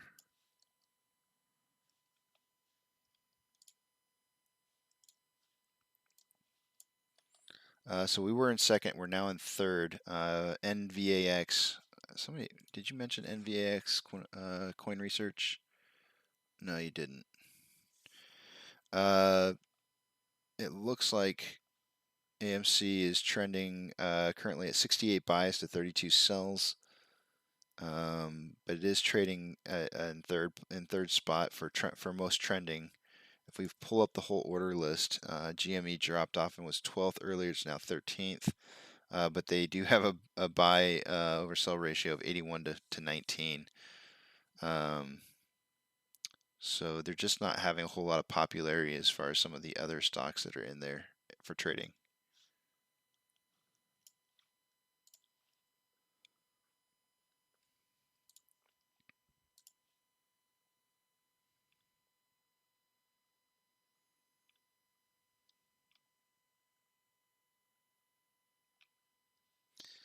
We do have more puts than calls in the money right now. I want to just say, and I'm not trying to give financial advice, but what I see is happening over time is it does seem that the money that's going into calls and puts seem to be favoring the puts more often than not. So I feel like there might be some money that's being left on the table to be swept up, and that's just a trend that I'm noticing. I'm not trying to tell you what to do with that. I'm just saying the trend that I'm noticing is that there's more money being left on the table from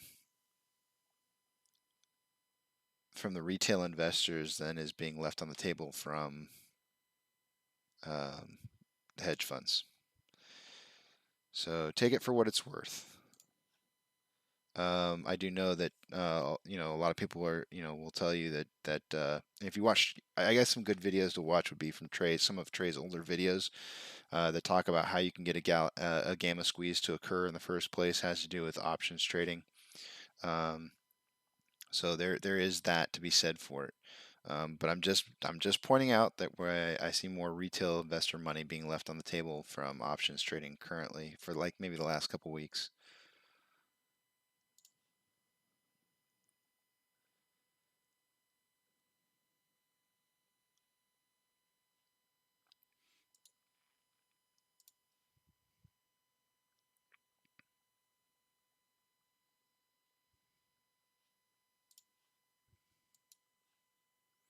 I don't know if all of you saw this earlier today. I brought this up on the page.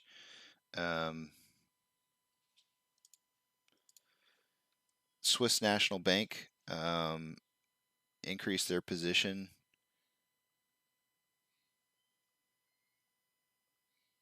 to a total of 832,741 total shares owned in AMC back at the end of June.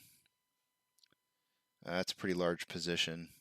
I am curious where they stand on Swiss National Bank. I'll look that up. I'll see where they stand on the institutional investors. I am curious.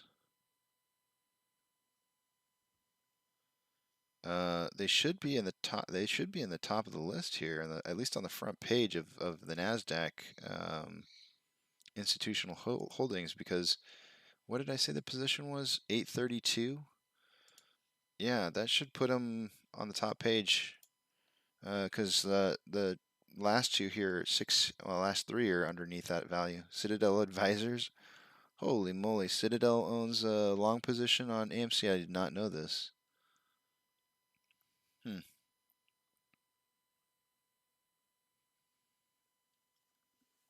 don't know why that never caught my eye before. Well, that's part of hedging. Let's see where the Swiss bank is. Surely they've got to be on the at least second page. No Swiss National Bank. Huh.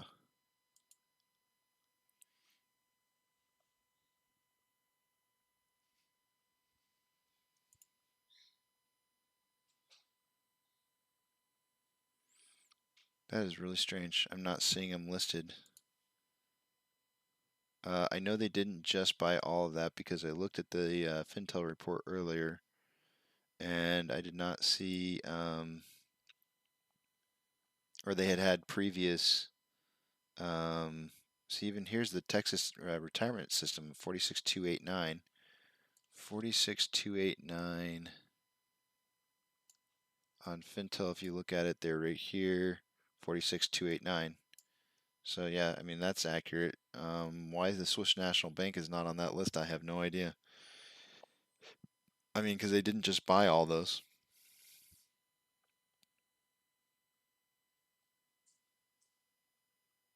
I mean, this makes it look like they did, but they didn't because they had some outstanding shares already. It says here their latest disclosed owner. Oh, this is okay. So they did just buy these. Okay, so their previously owned amount was 195. So they increased their. So you would have to subtract those two numbers, 200,000 basically from 832. So they bought 632,000 shares. So 195. That's probably why I'm not seeing them on the list where I was looking. But they should still be on here where I was. 192,000 shares should be somewhere right around here. And I'm just not seeing them.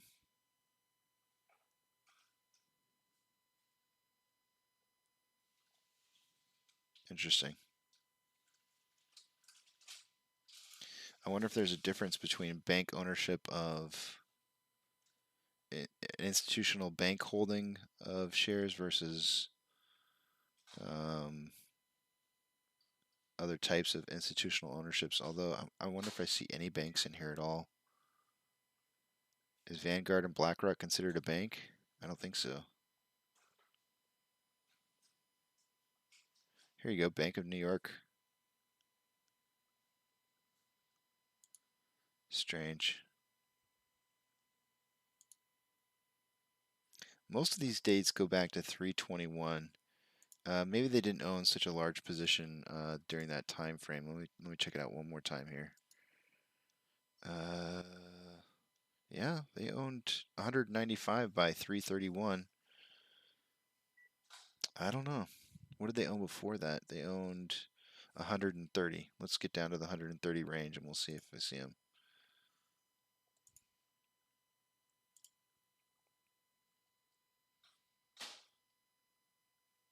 Nothing. I don't know.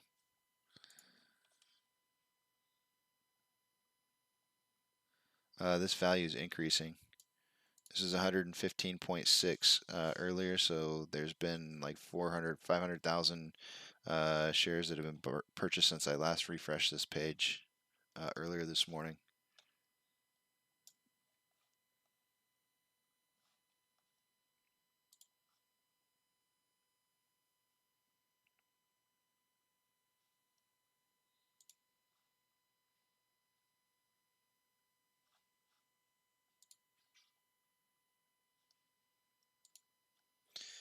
Gonna see if I got my response back from.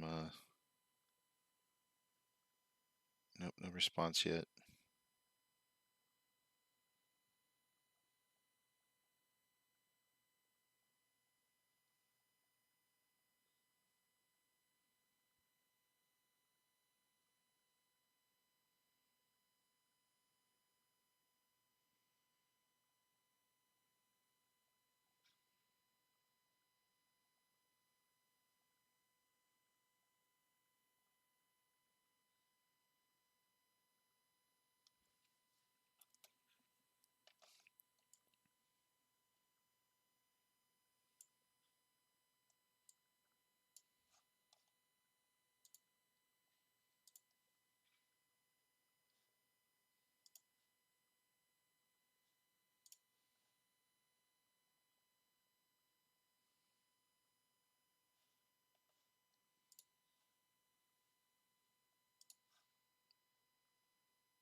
$2.22 million shares borrowed, so that's down from 2.37.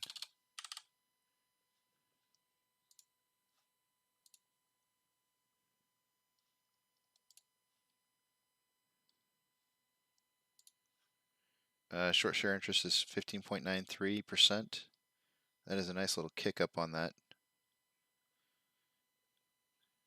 I don't know what this number is. Let me look this up real quick. I don't know what.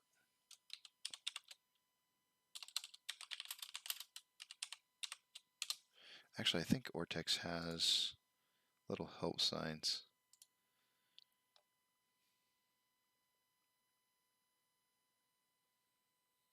Oh, okay. Okay, so I don't know why I couldn't think of that. I was just checking out on here CTB min, CTB average, and CTB max, and these are the cost to borrow, min, average, and max amounts that were decided on to trade for loans for the day. So the highest amount interest that was charged on a loan today was 2.34%, and the minimum was 1.05%, giving an average of 1.85% interest. And that's shown here in the help. The lowest cost to borrow agreed on any loan. Yeah.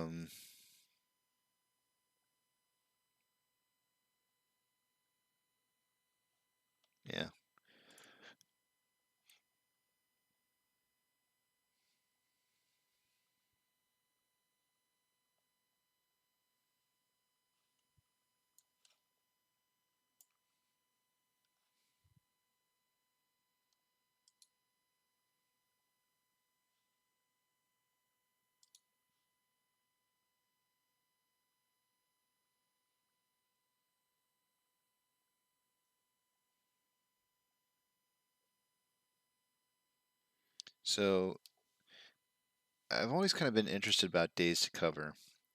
And I think it's based off of average volume over a certain period of time.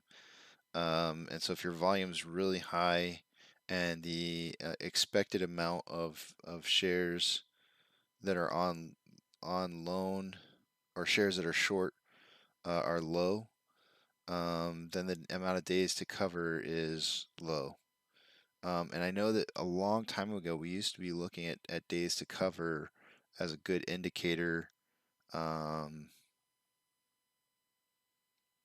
as that number went up, that that was better for the stock, because currently it's at 1. Um, and then I think somebody had I think it was Matt Kors had mentioned something about, like, as that number lowers, that's going to be a sign to him that people are selling shares. But that number used to be really, really super high back in, like, let's see. Well, in February it was super high. It was like 10, 16 on February 14th. But yeah, it's been 1 for quite a while. We had a little bit of a kick up on in April, I guess. Oh, those were the years that I was just reading off, were actually those days to cover were back in 2019. We've had a one rating since the 28th of May for days to cover.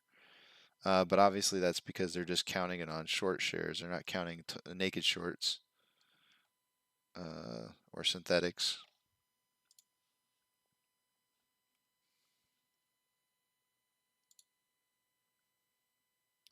$30.16 is our trigger price for SSR today. Hold on, I got a yawn.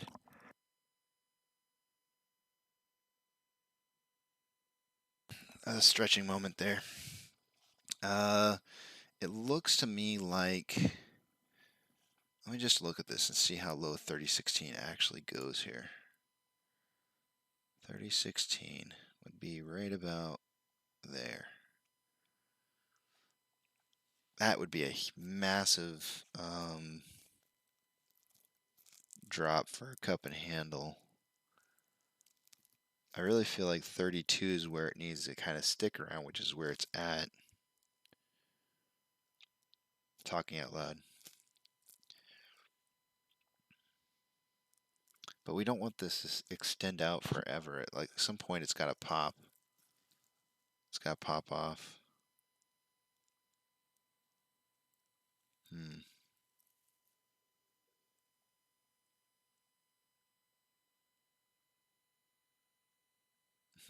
I'm going to start calling this isn't a cup, this is a mug.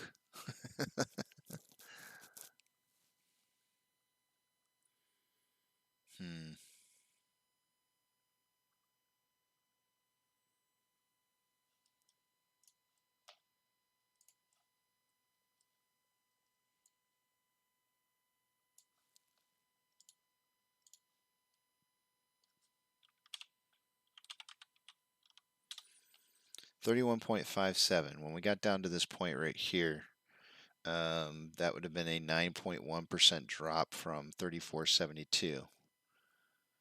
So that's getting us close to halfway to a synthetic price failure. I'm curious, if I were to enter in the SSR price, what that would get us down to.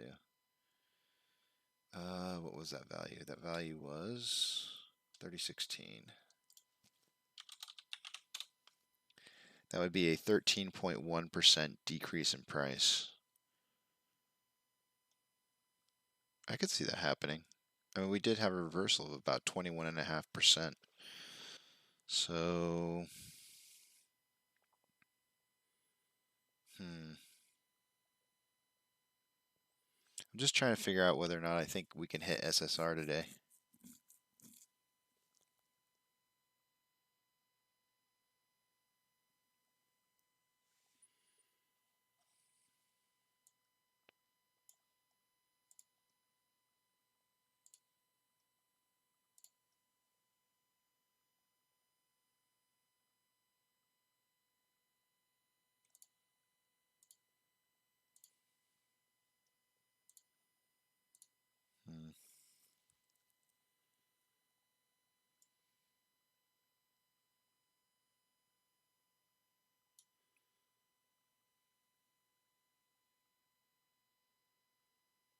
I'm trying to figure out where we're going here. I'm looking for signs of what's to come.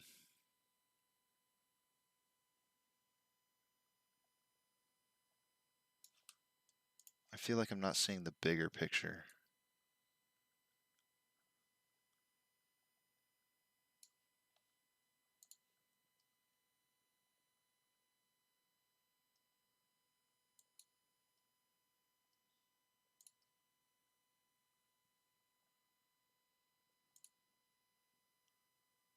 Maybe.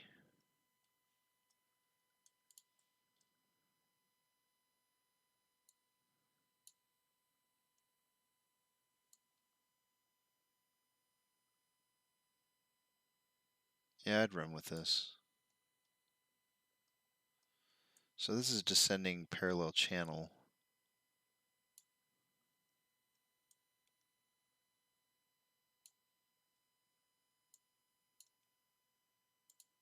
Come on, guy.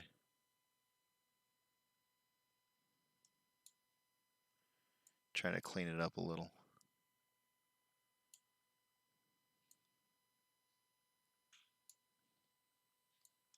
So I do have two touch points. I've got one here, and I've got one here on the bottom side, and on the top side I've got these going for me here. So based off of this, I would suspect that if we were going to break out, we wouldn't go less than 31.1. I mean, it could break out here any second, but I'm really not seeing 30, what did I say, 30.10, 30.16? I just don't know that we can get that low. I don't, I'm not seeing the strength for it. I mean, this is, you know, pretty, this channel is pretty rough.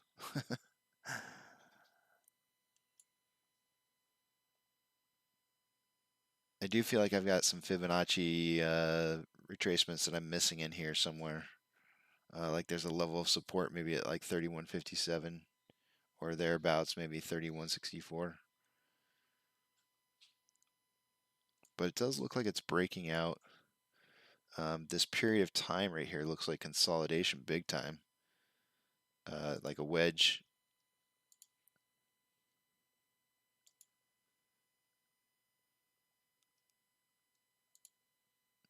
Oh my gosh.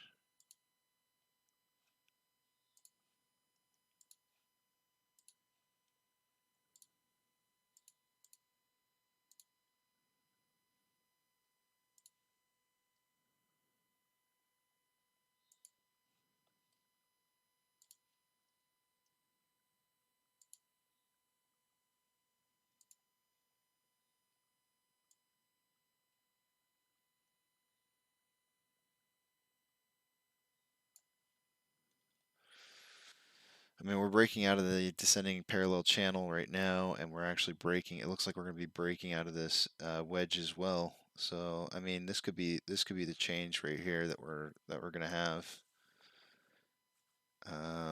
That's going to push us into a new territory. Hopefully, we could break past 32.45 and continue to move upwards.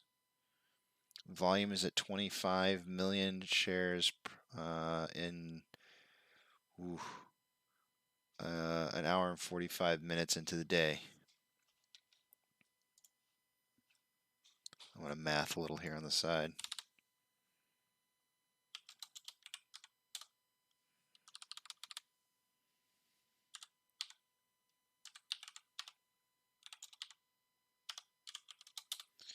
So we're on pace for like a 93 million share day today, which is down lower, way lower than I would have expected.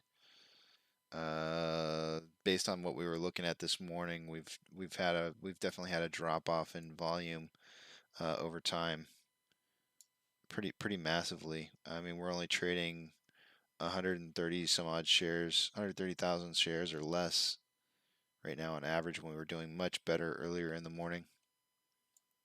So we're seeing volume decrease. Maybe not. Maybe a little bit of skepticism as to what's going to happen next. So we would need to see a big push of investors coming in to buy to try and get the momentum kind of rolling again in this upward movement.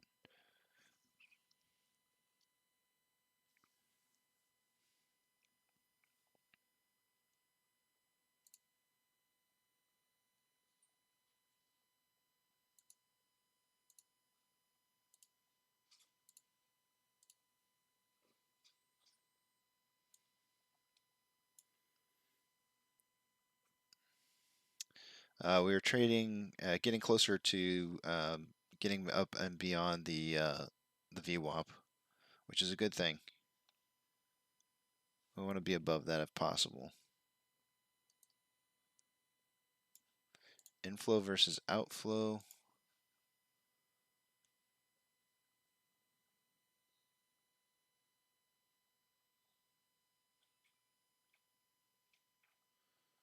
$152 million inflow versus 163, so 11 point spread difference.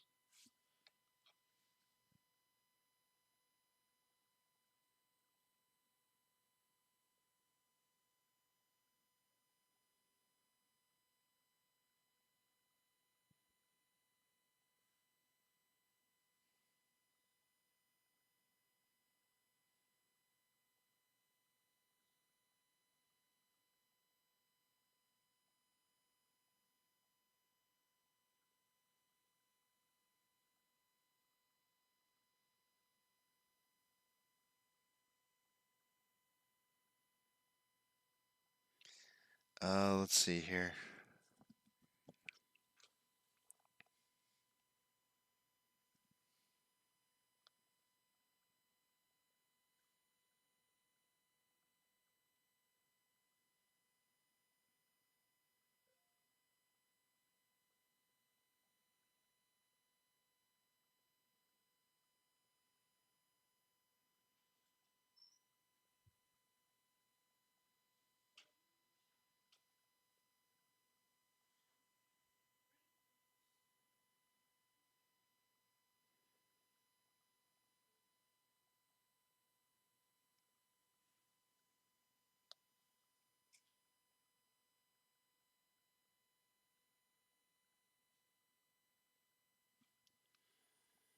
Okay, so there's a little bit of buying going on here.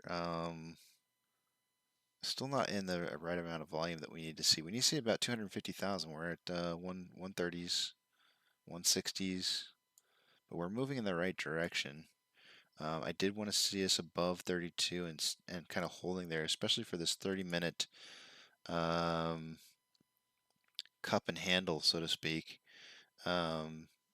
If we could stay above that 32 and just continue to drive upwards, then I think we'll start to see the formation that we want to see for the cup and handle. So we're definitely moving in the right direction.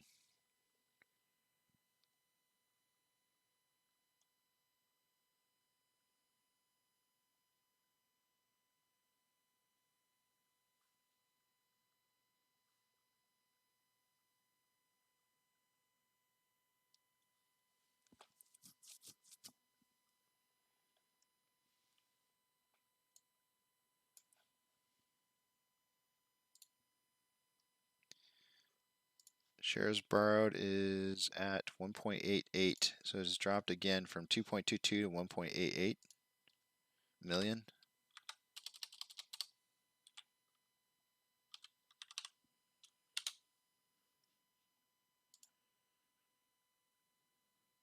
.88% short share interest.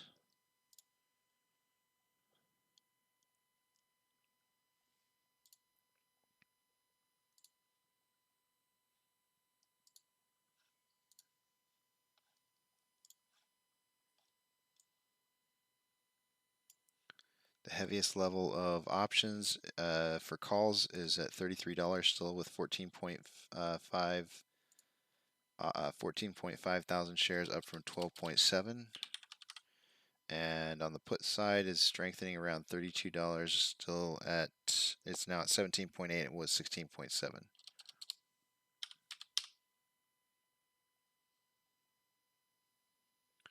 So the price is just, it's steadily increasing.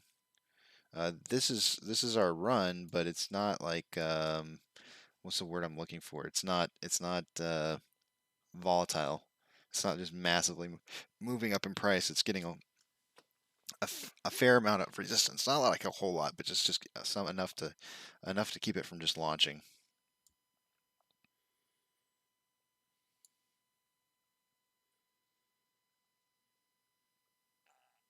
In other words, like if I zoom in on this, you see that there's not really a whole lot of a candle wick on the bottom side of the candlesticks. It's mostly on the top side. So the pressure's coming from the top side to keep the price down, but it's not effective enough in pushing it below. So it's not like a well, something more like this right here, where you have a candlestick with wicks on either side. So it's a consistent drive upwards, with more pressure to drive up than there is to drive down. But just enough pressure to keep it so that it doesn't it just doesn't take off on us.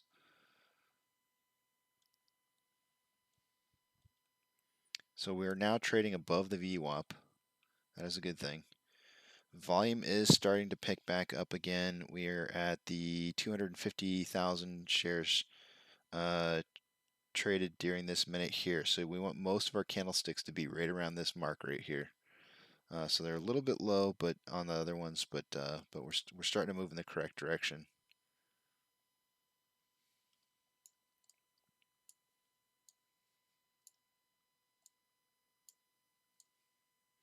We got a nice George W.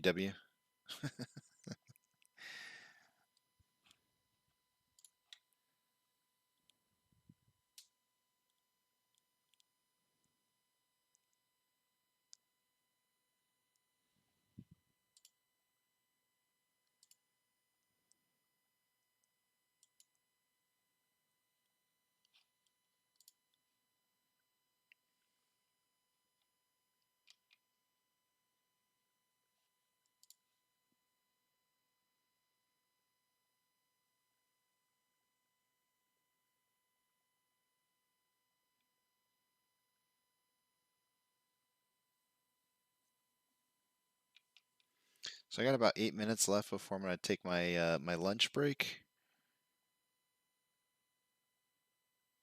Uh-oh. Did I call the live stream the wrong date? I did.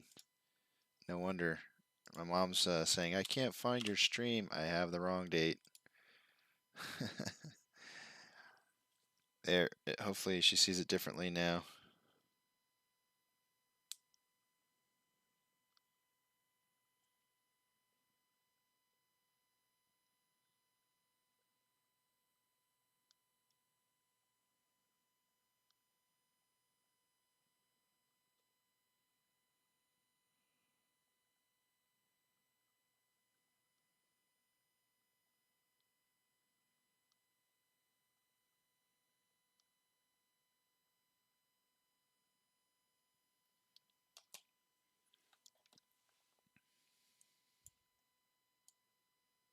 Okay, so now we're starting to have a little bit more upwards momentum without resistance.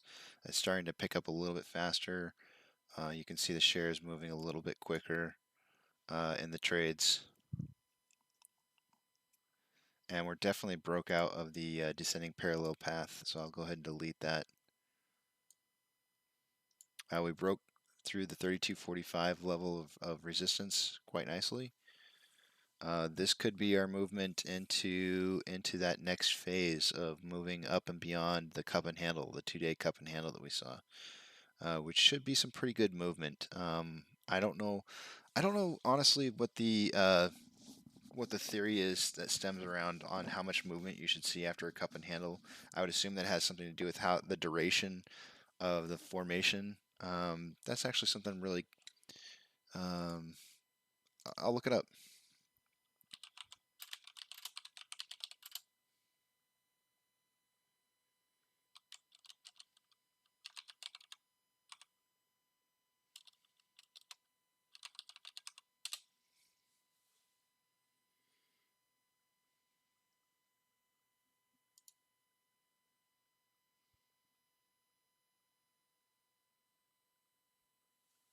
So let's talk about it. The cup and handle is a bullish continuation pattern that marks a consolidation period followed by a breakout. It was developed by William O'Neill and introduced in his 1988 book, How to Make Money in Stocks.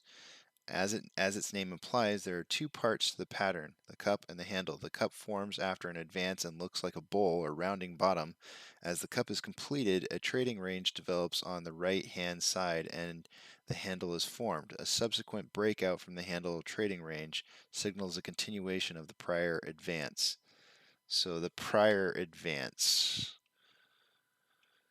that would be a continuation of the prior advance would probably be this portion right here. So this is the breakout, a continuation of the prior advance, would put us, up maybe in this range here. Let's draw a line and see. We'll just try to draw one through the middle of those bars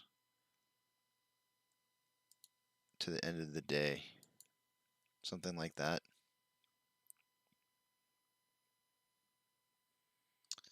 Which would have us ending just about where I said, slightly under $40, 39.72. That was kind of a prediction I had made at the beginning of the day today. I'm gonna delete some of these previous. We had some amazing indicators the other day that I left up here just because they were so much fun to see. Actually, I'm gonna zoom in on them real quick just so you can see them. This is what happened yesterday, not today, but yesterday. We had some really cool indicators that popped up in the pre-market of yesterday, and it was the reversed shoulder and head, or head and shoulders rather. So it's shoulder, head, shoulder, which was actually leading into a wedge that was forming as well, and we broke out of it, going up just like we should. Let me delete this here. So we'll delete those patterns now. And then we broke out right into a George W. like instantly. The price went up, fell back down, had a correction, and then broke right into a George W. in there.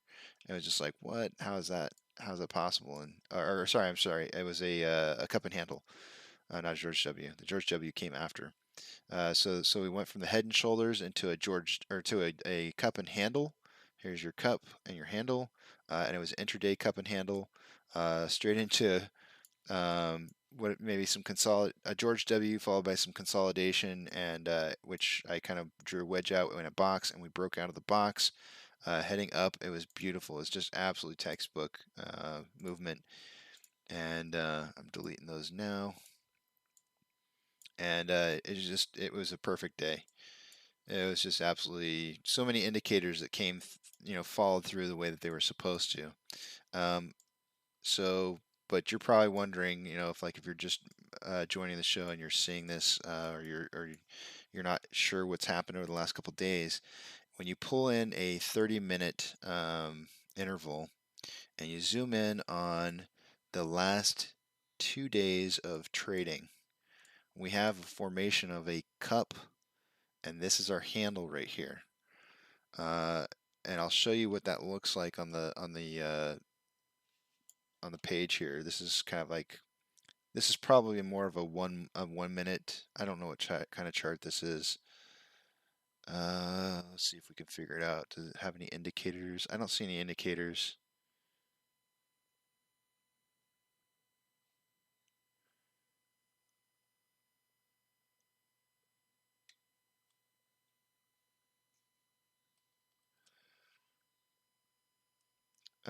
But this is a really sloppy looking cup and handle, in my opinion. What we have showing right now, based on what I'm seeing, is what I would call a really nice cup and handle situation. So we should see the breakout, and of course on this 30-minute scale, that next 30-minute time frame came in, and we have a breakout starting to continue through the last phase of movement, which was this one right here. So based on that, if that's the case and we break out here, if heading into the end of the day, if it's supposed to follow this path, then that would be a breakout up to 39.60-ish. So we'll see if it happens. That's a little more than I would expect, but we'll, just kind of based on where we're at right now, but we'll see.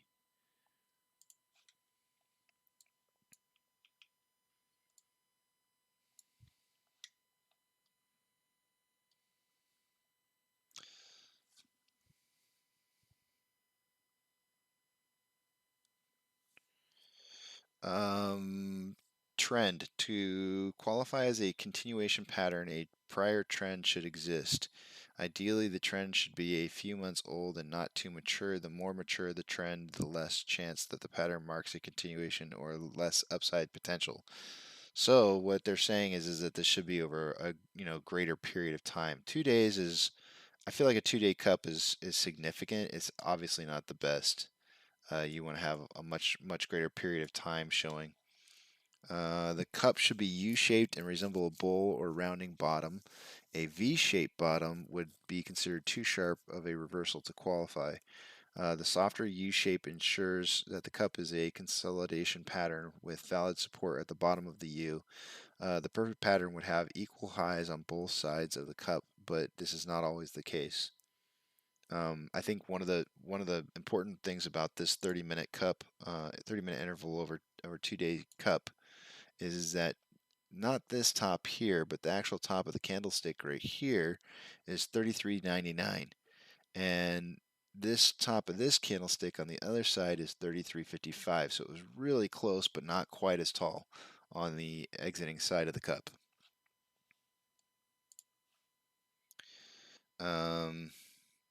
Cup depth. Ideally, the depth of the cup should retrace 1/3 or less of the previous advance. However, with volatile markets and overreactions, the retracement could range from 1/3 to 1/2 in extreme situations.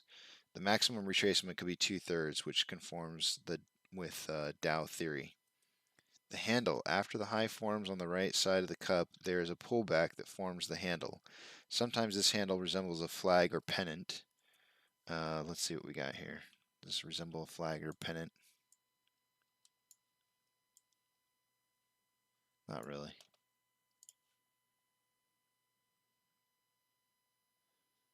I wouldn't really say so.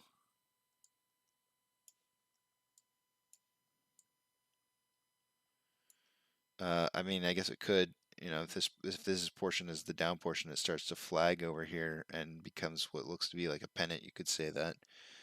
That slopes downward. Other times it is just a short pullback. The handle represents the final consolidation pullback before the big breakout and can retrace up to 1/3 of the cup's advance. 1/3. Okay, so 1/3 would maybe be this much right here. So a price increase of 28.75.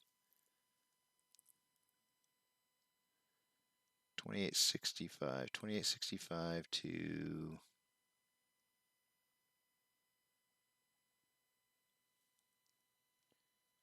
29.30. So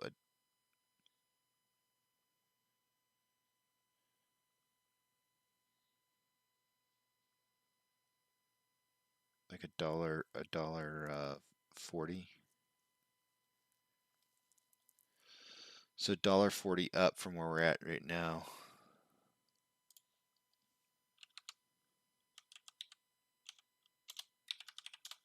So that'd be 33.6, so slightly higher than where we closed yesterday.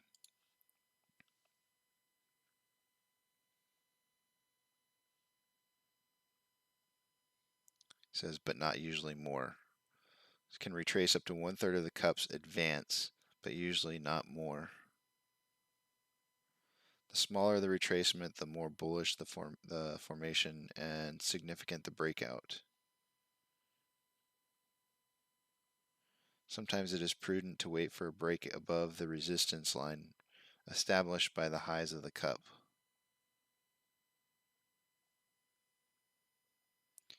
Duration. The cup can extend from 1 to 6 months, sometimes longer on weekly charts. The handle can be from 1 week to many weeks and ideally complete within 1 to 4 weeks. So this is definitely not in the time frame that it talks about.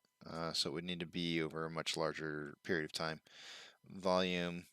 There should be a substantial increase in volume on the breakout above the handle's resistance. And we're not really seeing a whole lot of volume breaking out through that right now. The projected advance for the breakout can be estimated by measuring the distance from the right peak of the cup to the bottom of the cup. So the right peak here to the bottom. And it's saying 1/3, which is what I measured out, which is like $1.40.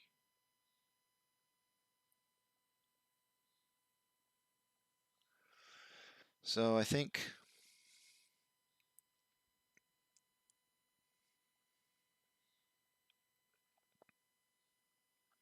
I think the thing to take away from this cup and handle that we're talking about, and based off of this, at least this one website, is that it's saying that it should be formed over a much longer period of time. So we probably shouldn't add a whole lot of weight into the fact that this isn't a huge formation over time. That's what I'm going to take away from it. I actually didn't know that. I didn't realize that cup and handles were supposed to. I'm glad I did some research here.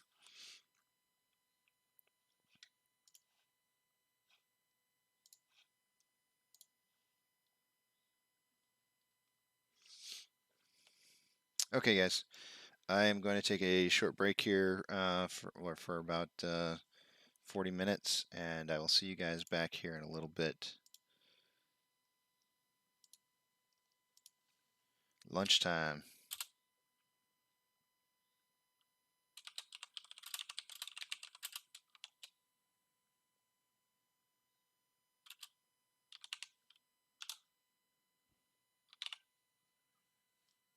Give myself a little extra lunch today.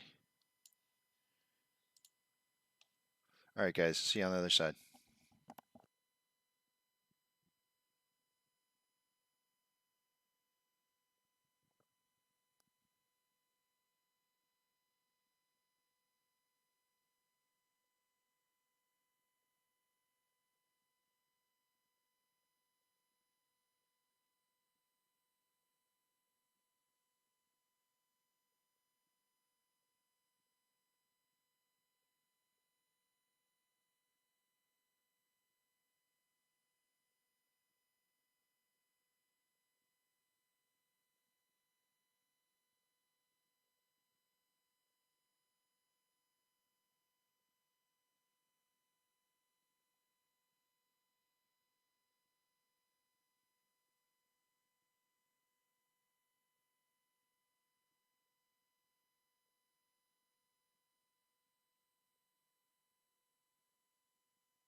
Well, I am back a little bit earlier than I had anticipated. I don't know where we're going, guys. I don't know what to make of this. We're down about 1.6% today. Let's look at the market in general and just see how the market's doing. It had a little bit of a swing towards the negative side, or swinging towards more negative. Let's see if the market's continuously getting worse as a whole. Nope. 3,593 advancers to 2,911 decliners. The Nasdaq's rough at negative 0.45% for the day. The Dow Jones and the S&P 500 are both up. I really don't know what to. I don't know what to make of today. I really don't. You know, I was bullish on Wednesday, super bullish on Thursday, and super bullish for today. I got Wednesday wrong. I got Thursday right, and I got it looks as it's looking right now. I'm getting this day wrong as well. I mean, the day's not over yet. I just don't. It's difficult for me to see what's happening here on a micro scale. I really feel like what I need to do is kind of pull back at a much larger scale and look at it. So I'm going to delete these Fibonacci retracements, try and get rid of some of my noise. And I'm going to look at the bigger perspective. When in doubt, pull out.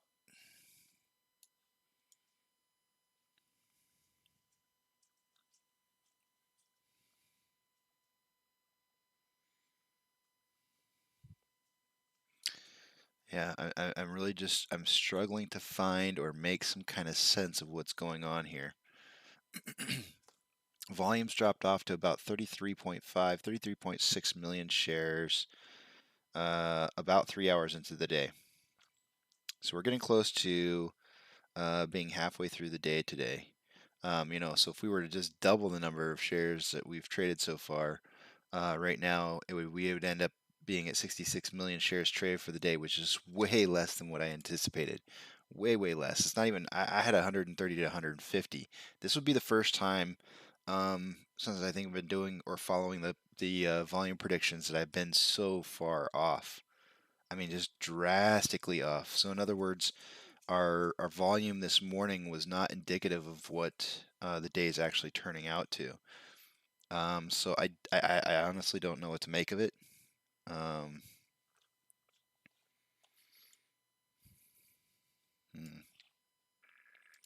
I'm trying to make some sense of it, so I've deleted my Fibonacci retracements to just kind of pull back out here a little bit and see what we're looking like over time. I got maybe I'll go out to an hour and see what I can see in an hour. Possibly a George W forming, right? Like this could look like the first part of the George W that we had back in early January, or sorry, early July.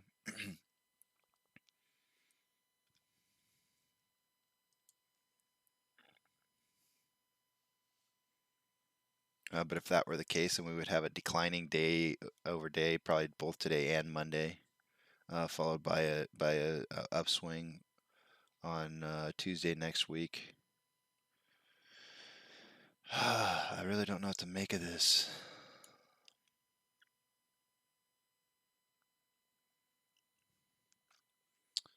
$28.57. I mean, I feel like this low at 28.57, it's like new territory. We don't really have anything to base off of this. I do know I watched some of Trey's video yesterday, and he was talking about this gap in here where we just don't have a whole lot of information. I believe it was this gap probably right here.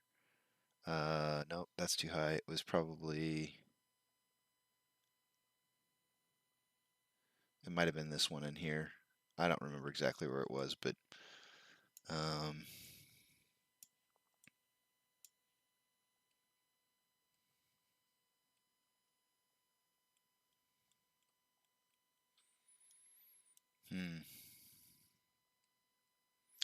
Well, what's our current volume like per minute?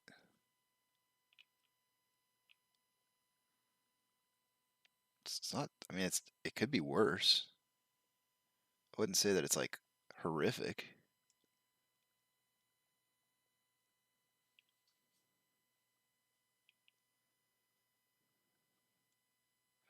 I mean, it's definitely trending down over time.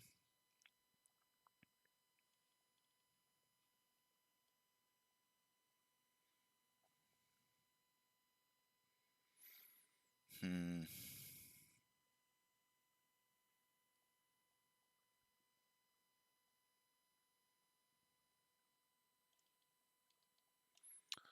On a 30-minute interval, our RSI is at 50.51, which is mediocre. It's like right down the middle. RSI for a 5-minute interval is at 57.12. Again, it's slightly high from middle, but not much. There really isn't anything indicating that the price couldn't continue to move in this trajectory that we're on right now.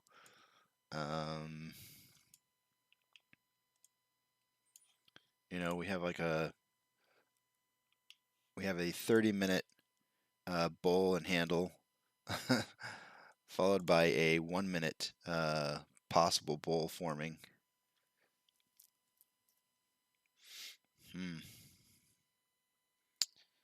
I don't know. I don't know.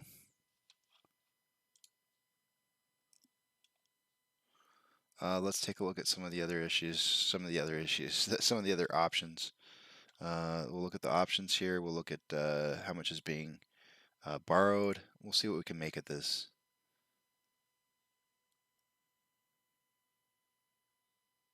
Yeah, of course.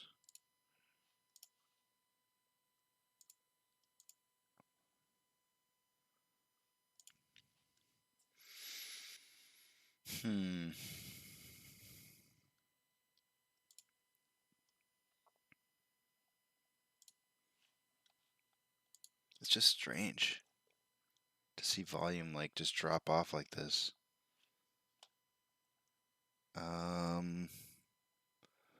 Options around $33 is strengthening for the calls. It is up from 14.5 to 21.1.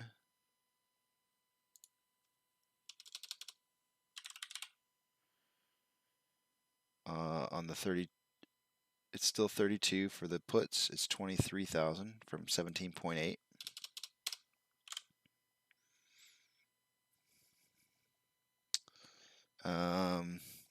So based on these numbers, I would say that really the market's kind of looking at what's happening and hedging around the idea that we just kind of have a sideways trading day to day.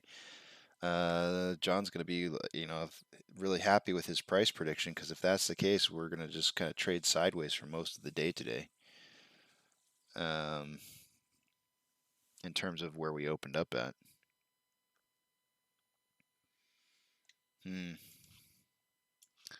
Okay, well, there's that.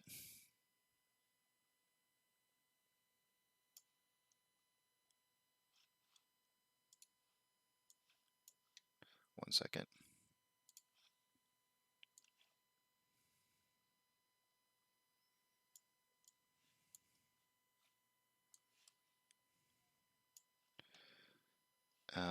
Then there's also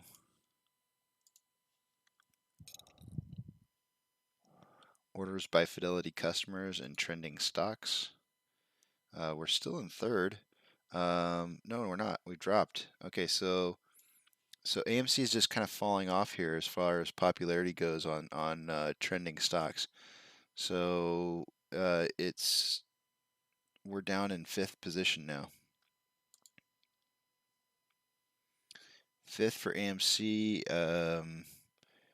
GME is 17th. They've really fallen. But our buys are still greater than our sells at 68 to 32. It's just that it seems like a lot of our volume is being stolen and moving to someplace else. And if I had to guess, it's probably Robinhood.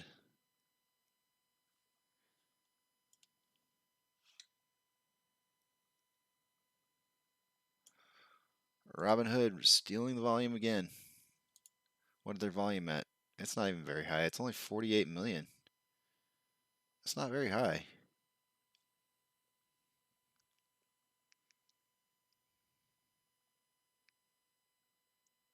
Hmm.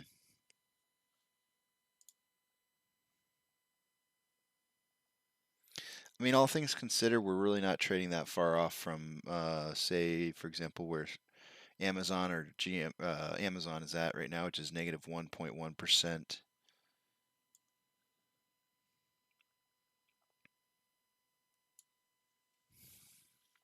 I'm not complaining. I just don't know what's going on. I'm having a difficult time trying to figure it out. And it happens. It happens from time to time. I can say some positive things in our favor. Looking over at Ortex, short share interest is in the 16 percentile range now, 16.15, and the amount of shares that are borrowed are up to 3.63 million. Maybe just everything's being suppressed into the dark pools right now.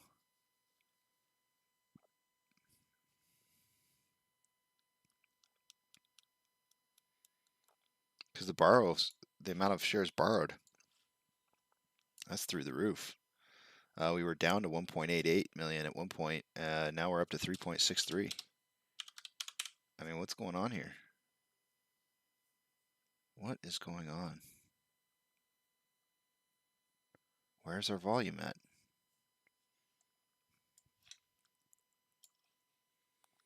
Time to look to Reddit and see what Reddit says. If one accepts that mind games are just as effective as stock manipulation, the manipulating volume, not difficult task, is equally effective. Yeah, I get that, right? And if they're using the dark pools to hide the volume, I should be able to see what those dark pools are at by pulling up. What is that? Here it is. I don't know if this shows me current data.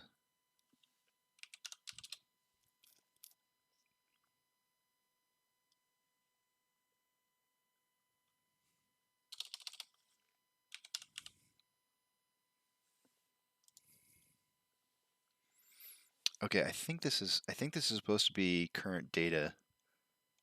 Volume 72.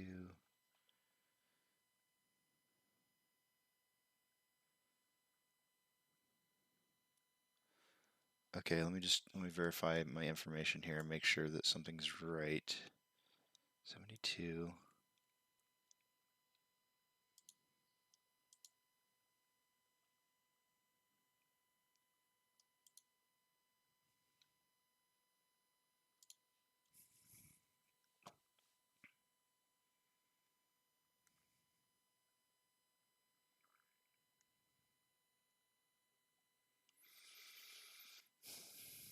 Hmm.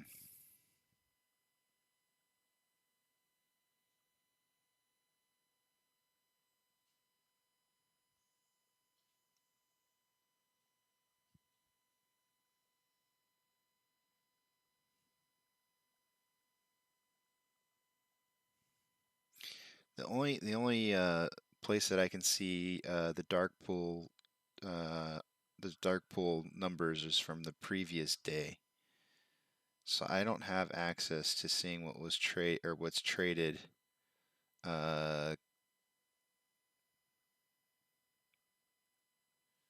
today. So let me go to Reddit and see if I can find out the information. There might be something that somebody's posted today that shows what the dark pool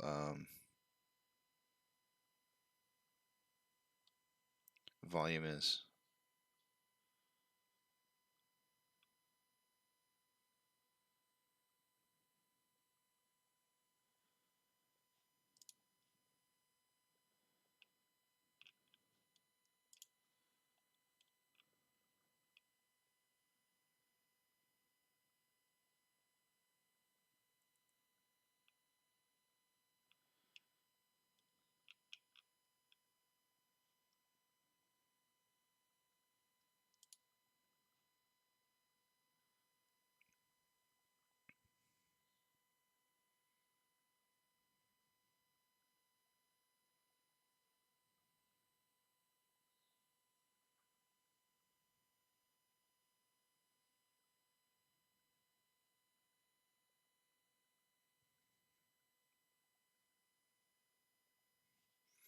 So this is written by So Untouchable on Reddit, and they said that this kind of volume is just so crazy. I don't see how the MSM completely ignores everything we see from one day to the next. I feel like my curiosity would have kicked in at this point, and I wouldn't be able to stop myself from investigating. Surely these journalists got into journalism for a reason. But the title of their post says 10 million shares traded in the first 20 minutes today on the dark pools. So I mean, maybe that's why it's feeling the way that it is. Um,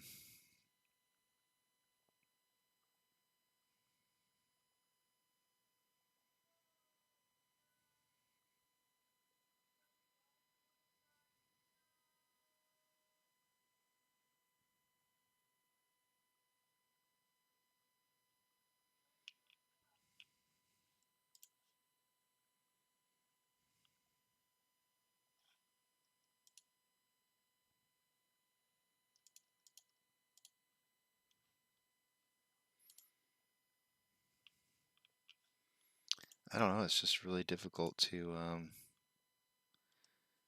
make any heads or tails of what's going on with volume today because it's absolutely so low.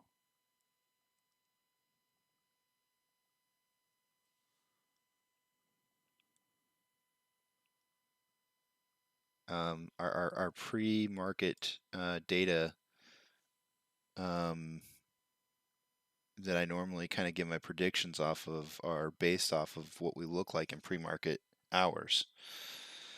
And it's been really consistent. I've been really able to kind of nail down values. Sometimes, I give myself a 20 million spread, which is, you might say that's kind of large. But in the grand scheme of things, considering how much we fluctuate from a day-to-day basis, I think it's pretty reasonable to give myself a 20 million spread. Um, but I'm usually getting it within the 20 million or just off by a couple million of hitting my spread. And it's pretty consistent. Today was I missed yesterday's prediction. I believe yesterday's I had, I'm kind of going off of memory and that's dangerous to do for me, but I want to say I was like 150 to 170 million, and we hit, oh no, maybe I was 120 to 150, 120 to 140. Maybe that's what I was. I don't know. I can't remember what it was yesterday. I did miss by more than I would have normally missed by yesterday, but today's even worse. Like it's so much worse. Really, really, really bad. Today I've got a prediction of 130 to 150, and we're just not even on pace for much more than. I mean, we're almost halfway through the day today right now, so you could just double the number that we have right now, 34, uh, 68.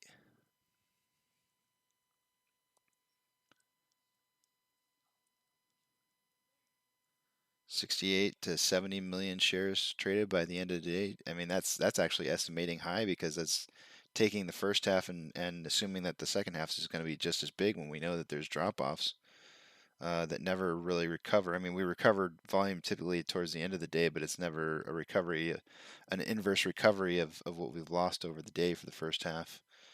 So we're really looking more like a 50 to 60 million um, day in trading based off of a half day kind of perspective, which would put my estimates almost off by 3 times. So we were trading almost 3 times higher the amount of volume in the pre-market, and we were doing well in the pre-market. We were up like nearly 2% or a little more than 2% in the pre-market, and then volume just tanked, absolutely tanked. We started off great. Where did it tank off at? It really tanked off like the starting the candlestick right off the very get-go was like 2.9 million shares traded. We were doing 400 candlesticks of or 400 columns of volume for the first couple minutes, right? And then it decreased to 300,000, then 200,000, which was fine. And then we started hitting 100s, maybe about I don't know, an hour and 15 minutes into trading. But then it really started getting low.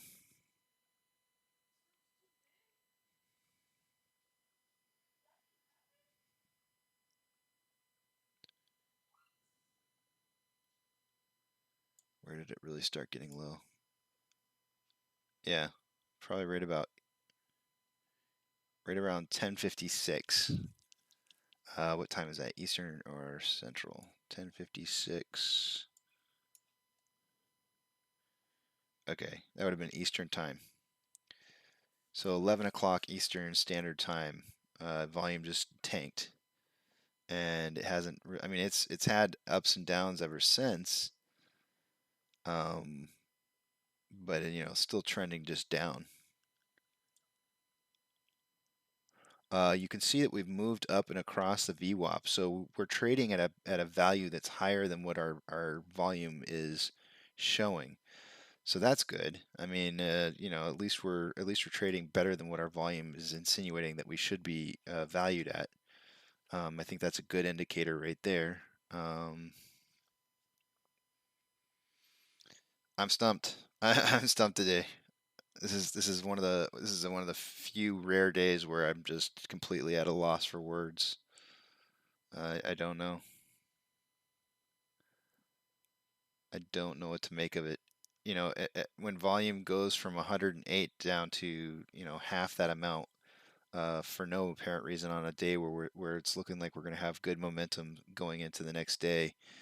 It's just unusual. This is, if there was a time in the future where I go back and I say something weird happened right here, and I were to place a bookmark on it and say I want to go back to this point in the book and read this because I think something happened right there. This would be that bookmark. I'd be putting the bookmark down right here in the page in the book. And I'd be saying I want to go back and look at 8.6. What happened on 8.6? Can we investigate that and look into it some more because something weird's happening today. It's just unprecedented, and it's not good and it's not bad. It's just it's nothing.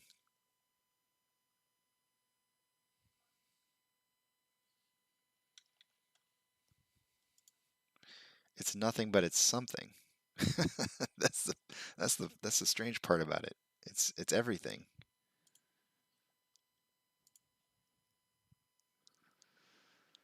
Yeah. So my title for today was Release the FOMO. Going into today, I felt really comfortable in stating that I thought that we would be having a bullish run.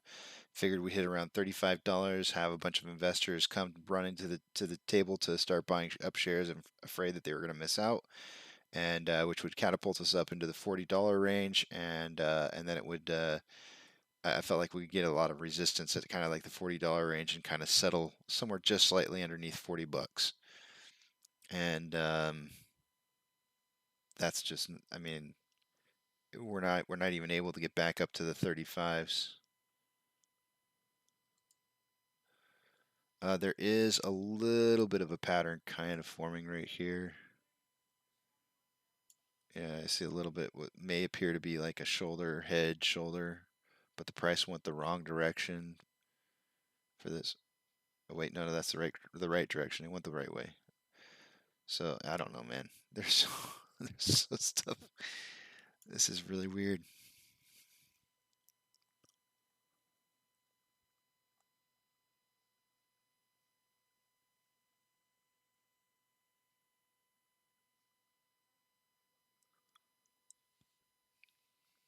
Mm. This might be one of those days to walk away from. You know what I mean? Like it's just gonna play out the way it's gonna play out, and there's really no making any sense of it whatsoever. Currently we have some buy walls in here at 32.55, 32.51, 32.41. They're pretty significant buy walls of 3,000 shares, except for the last one's 2,500. We're hitting those walls. We just hit one of them that disappeared.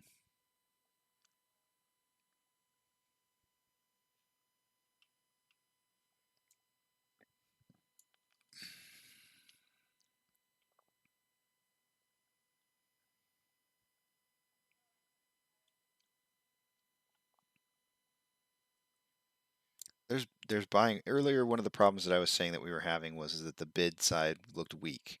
I didn't see a whole lot of buy orders. Bid buy, interchangeable for me. The buy orders were just not strong. They were really weak. Now they look strong, but they're not executing.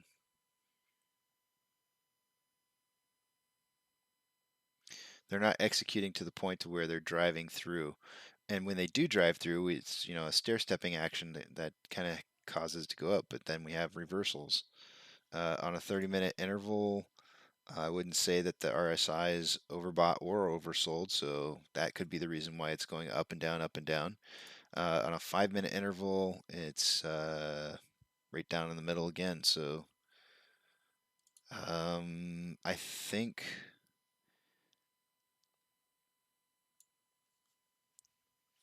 that something's going to happen one way or the other here, where it's just going to completely either shoot up just out of the blue, at random, or it's going to shoot down out of the blue. Normally, you would draw a wedge for something like that, and I don't know where to draw that at. I don't have any kind of indicators that show me like a good place where I could draw a wedge in here. If I back out a little bit, I guess I could kind of draw a little bit of a wedge here, but I don't have a bottom point to graph off of unless I went further back in time.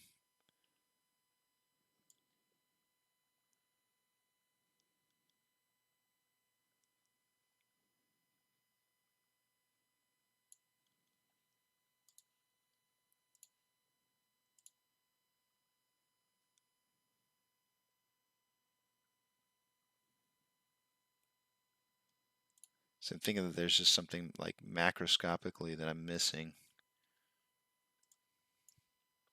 And so I keep zooming out just a little bit further to see if there's some kind of pattern or trend that I'm just not seeing.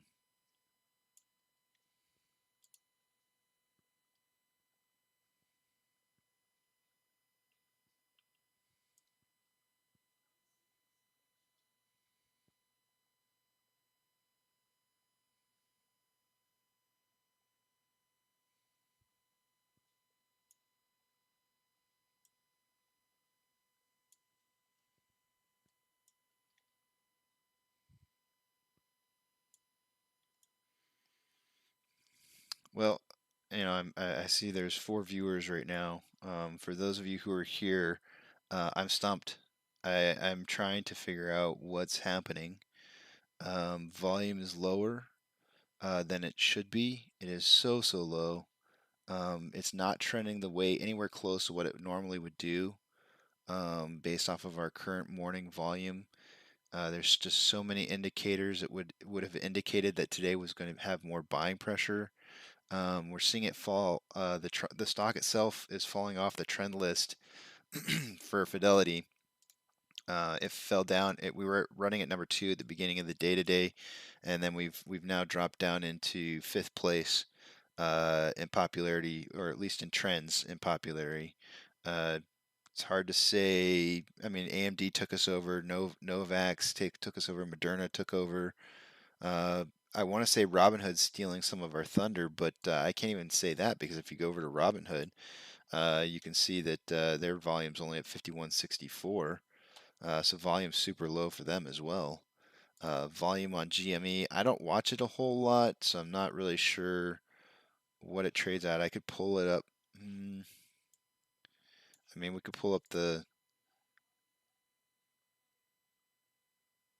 average volume for the last 3 months, 5.97, so like 6 million usually in a day on average, and they're halfway through the day today with not even a million. It's like volume low round all over. What does Robinhood get for volume? I know they've only been open a couple days. What are they averaging? 84 million halfway through the day. So they're on average. They're moving to a higher side. So they're averaging more than they normally would. Amazon, let's see how they're doing. Typically 3.46 million halfway through the day. You'd expect 1.7.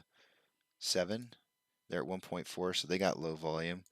Cinemark, Volume for them would be 3.48 million. They're at 1.6, a little low, but not too bad.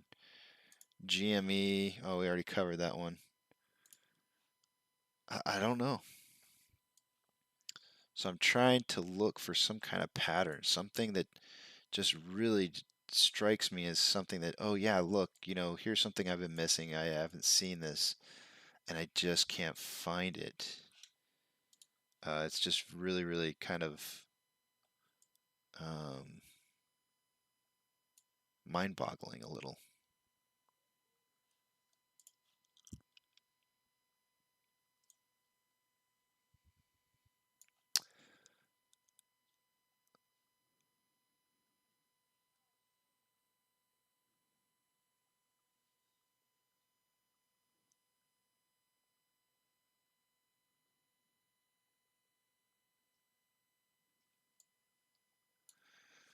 I need to talk to somebody. I feel like I need to talk to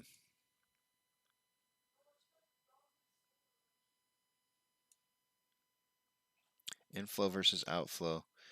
232 versus 243. So, we're 11. That's pretty much where we've been all day today. 11 less inflow, 11 million less in inflow than outflow. So that means that those have been just kind of tracking up together since earlier this morning. No big change there. Okay, well, let's do something a little different. Let's look at the current votes, and we'll see where that's at. See what that's taking our floor to for estimated outstanding shares based on SATEC votes.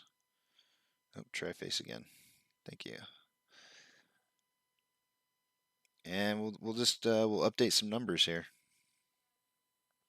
I did notice that there's 3.63 million shares borrowed now, which is for any normal day that's a huge amount of shares borrowed, which makes no sense as to what's normally if we saw that many shares being borrowed in a day, you'd see a big increase in price historically.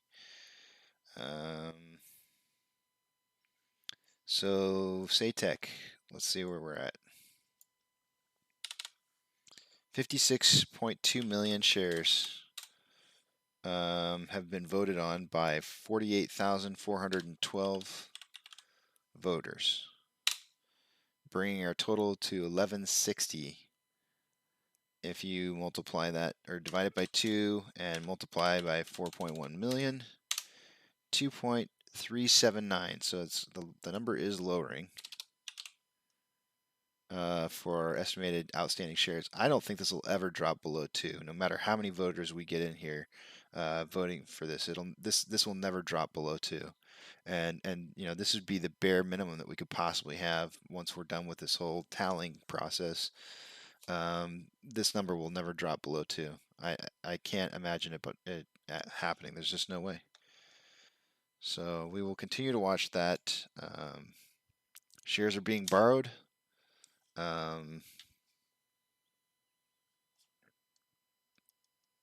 Maybe I walk away from this today.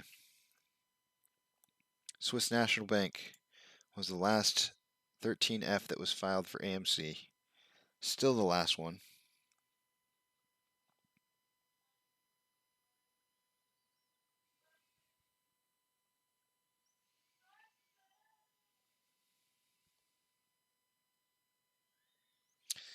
This wasn't in here before.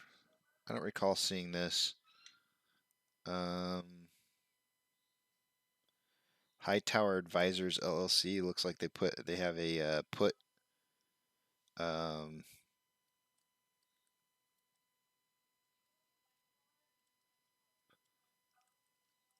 Looks like they've bought options, some put options, totaling 95,000 shares,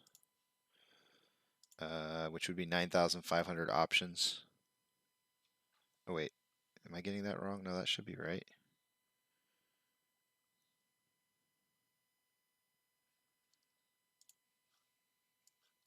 I gotta do the math. I'm so tired right now.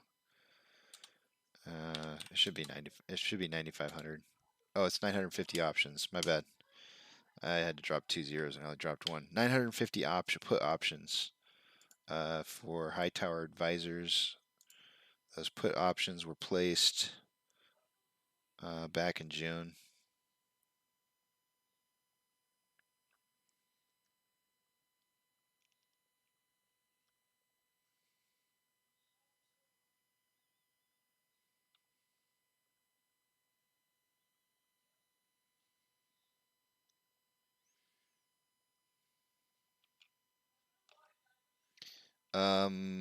Wait a minute. So, is this covering?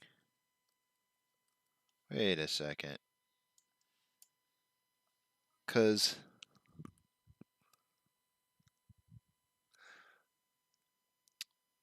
they had put options for at an average share price of 3.1, and it was for 950 shares.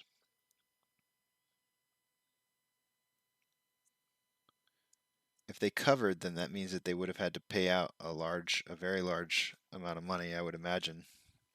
Whatever the price was at the time.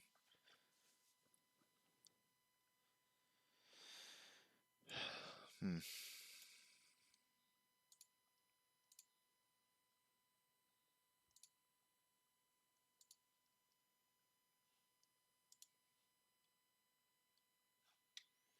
Yeah, guys, I don't know.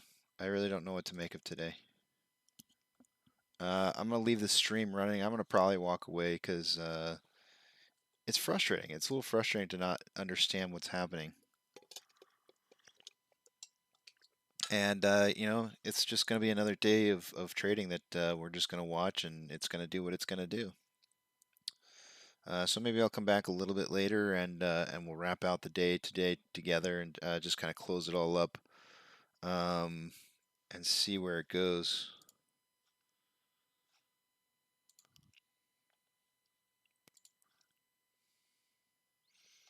The amount of traded shares today is up to 3.4 million, which is down slightly from the 3.63 from earlier. Short share interest, 16.11.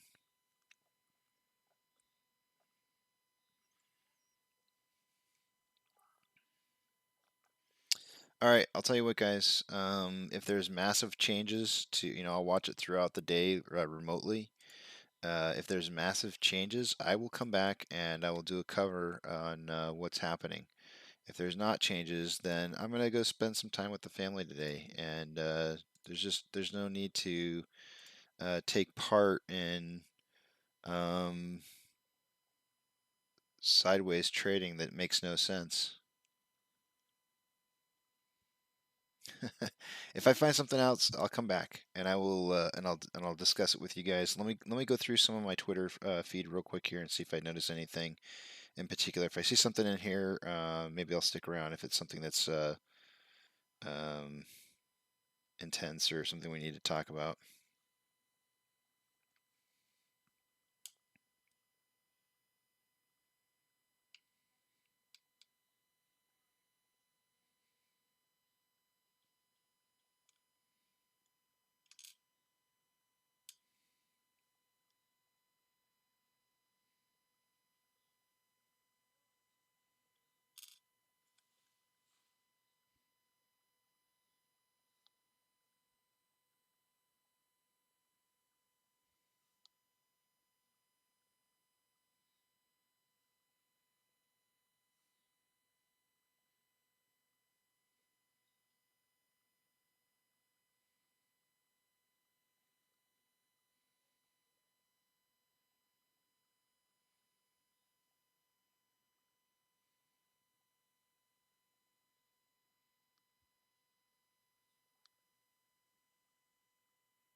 Okay, I don't see anything on Twitter.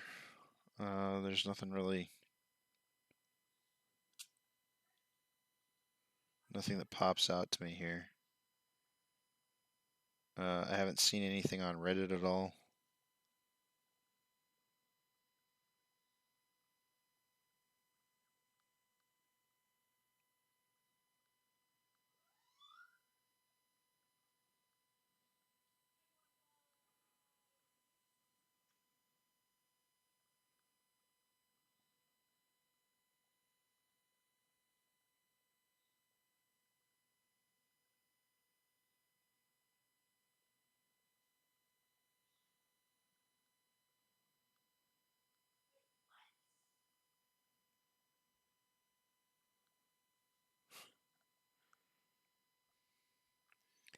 So we do have one thing I do want to remind you guys of on Monday. We do have our quarterly earnings report that comes out, and that's supposed to be pretty big information. I believe that it's not going to be streamed until the later portion of the day.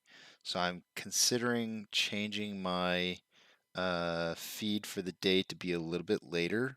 I might not do the 6 o'clock in the morning. I might start a little bit later in the day and cover into that portion of the interview so that I can have it live streamed on my channel. I would like to do kind of like a live. I kind of want to like talk over what's being said. And just kind of give like my thoughts or my opinions. So what I'll probably do is I'll cover a portion of the day in like a regular feed, and then I'll cover um, the shareholder meeting. Sorry, the quarterly meeting as a separate video. I picked up a lot of YouTube viewers when they thought that we were going to be able to see the shareholder meeting. So I think that's something that people want to see. So I want to be a part of that, and I do want to see it myself. So there's no reason why we can't all get together and listen to it together. And I can do some commentary. We can kind of talk in the chat room and whatever. Um,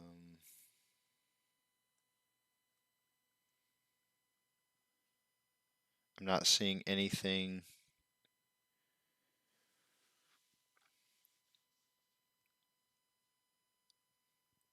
I'm not really seeing anything on Reddit that is okay. So somebody put cookie7722 put volume is sus. So I just looked at today's volume because I don't stare at this shit every second. Volume is super low. So my question is, are there really that much getting pumped through dark pools that it looks like this stock is stagnant, or has everyone just decided to take the day off from buying on Friday, which is many folks' payday? What you think? The number one answer on here says power hour. They're saying that the power hour is going to be where it's at, which would be the last hour of the trading day. The next person says, yes, we're seeing anywhere from 65 to 68% on dark pools with a spike of 70 something last week, I believe. So that would be interesting to see. I'm definitely curious to know what dark pools are going to be trading at percentage wise tomorrow or whenever it's reported, which we'll talk about on Monday, I guess. So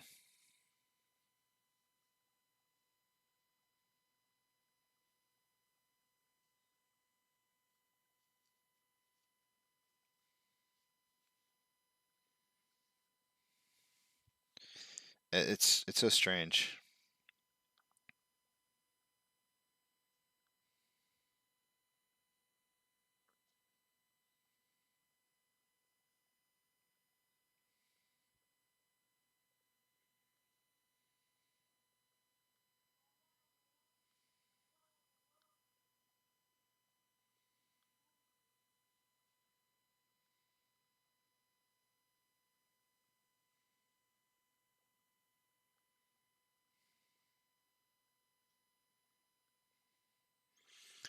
Based on the distribution that I had done, uh, just kind of solely based off of 4.1 million shareholders, I do feel like that if we got at least slightly over 100,000 people to vote on their shares in that Say Technology voting app, that that would be a fair share.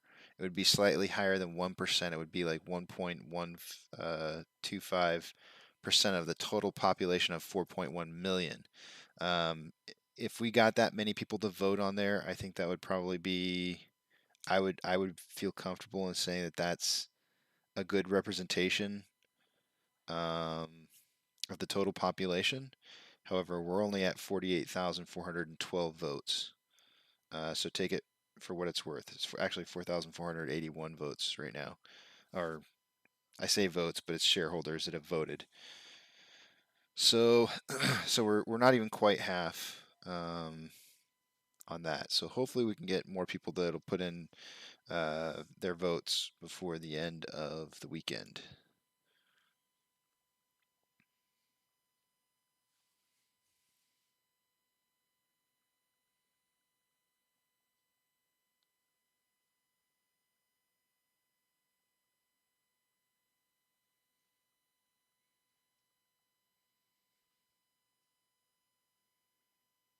Yeah, I'm not seeing anything on Reddit either. Okay. All right, guys. I'm gonna walk away. I'm gonna walk away today. Today's a walk away day. I can't really do anything about. I've made a couple predictions about what was going to happen based on technicals that I was seeing. None of them panned out. The trading is just so awkward today. The volume is super low, based on where it should be. I have these one digit. Look at these one digit orders that are popping up over here. Uh, an obvious attack on the share price. They just all disappeared all of a sudden. I mean, those are just obvious attacks on the share price. They're definitely short ladder attacking it right now.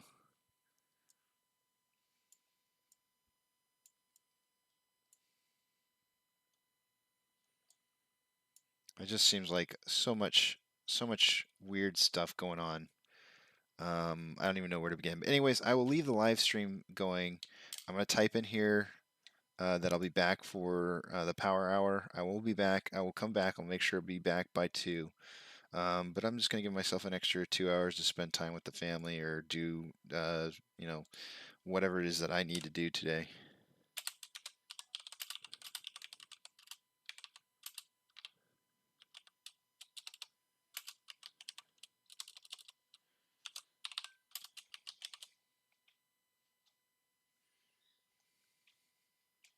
And I will post it up in here so that everybody can see who shows up. Let's see.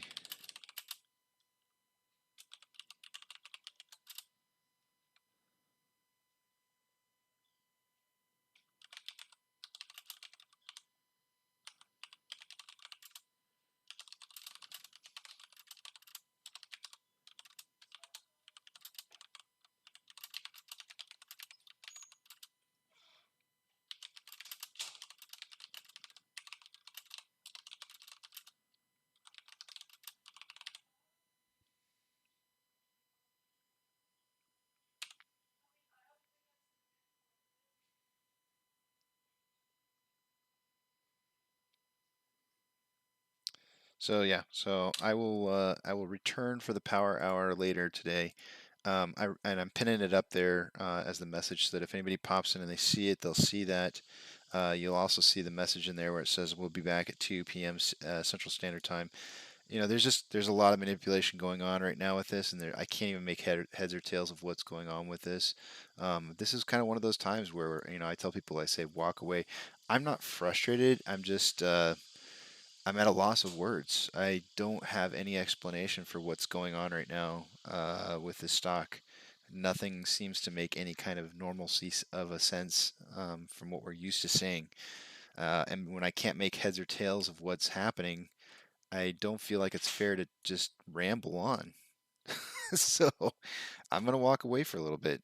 Just walk away and come back. I'll close out the day with you guys. And You know, I'm looking at it right now and I'm seeing like maybe there's something I could draw out here.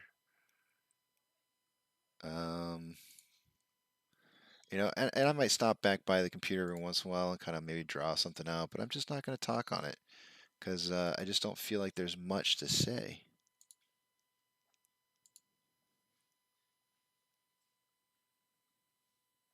An e-sticky note.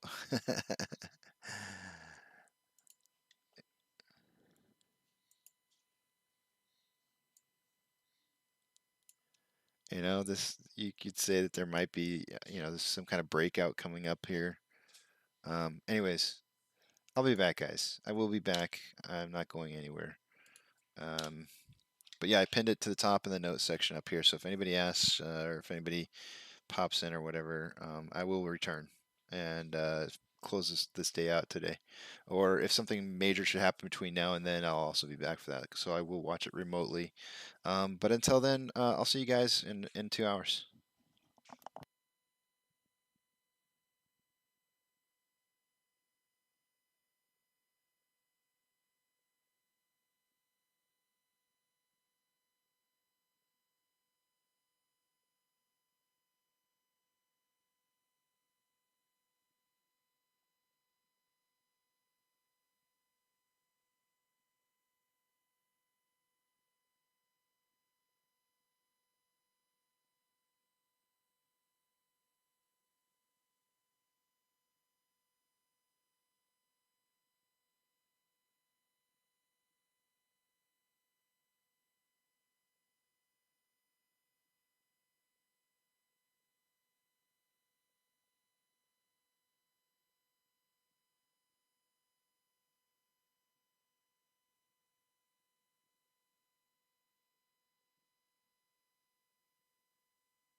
Oh boy, I had a good nap.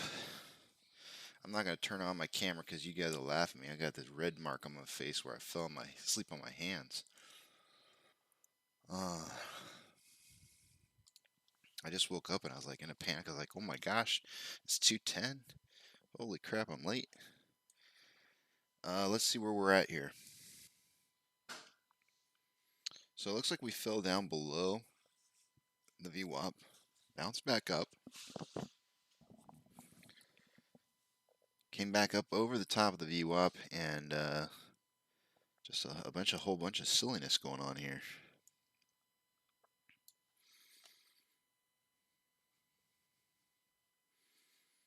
You know, maybe shoulder head shoulder pattern forming right there.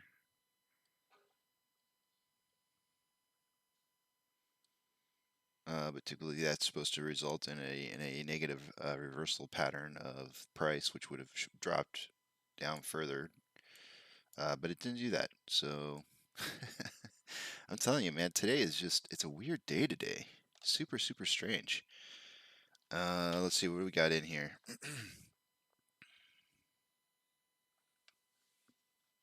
Let's take a look at our technicals.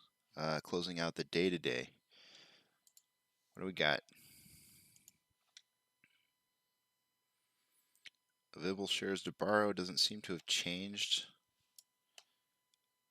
Still the same.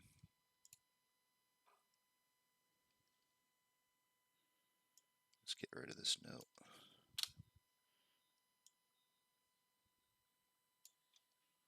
That was a nice nap I had. My goodness.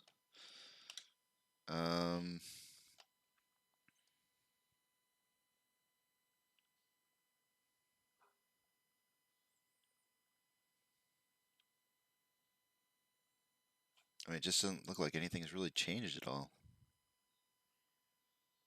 Everything's just the same.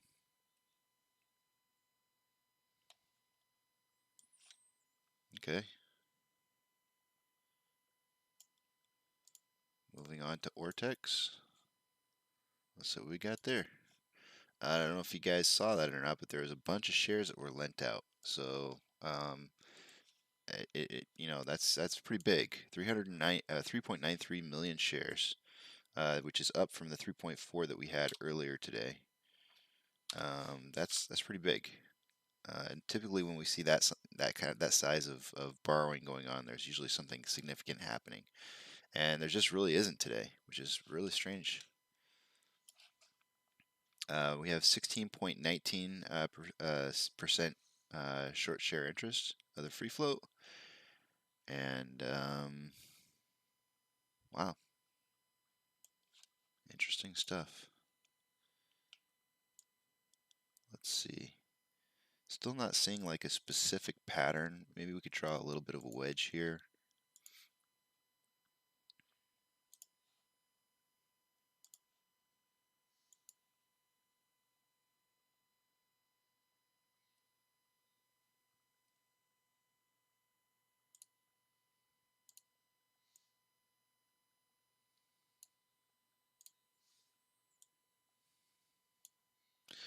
If this were going to break out, I would suggest that it would be probably right around closing time because that's when it gets the most volatile. But I mean, typically speaking, a breakout in a wedge like this is closer towards the end. So I'd draw like a block. I'm hesitant. I'm so hesitant today to make any kind of like predictions whatsoever just because so many things have just not panned out the way that I would expect them to pan out. But I'll draw it up there. We'll see what happens. Last time I did this, it broke out way before it went up. I don't know. We'll see. Let's see what else we got here. How did the market do so far today since I decided to walk away for a bit here? We'll let that update while I log back into Fidelity.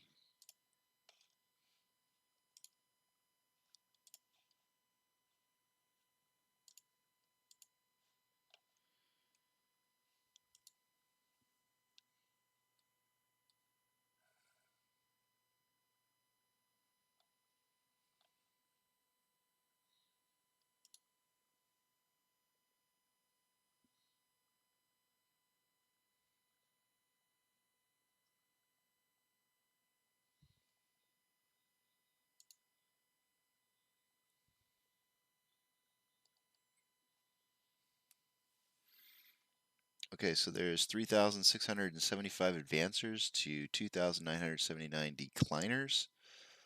So the market is advancing. It looks like the NASDAQ is down 0.46%. The Dow Jones ETF and the S&P 500 ETF are both up ever so much, ever so slightly. Looking at Robinhood is up 11.3%. Amazon is down 1.18. Cinemark is down 1.63. Doge is up 3.93%. It is back in the 20s. I'm really surprised by this one too as well. This is unexpected. This Robinhood is unexpected.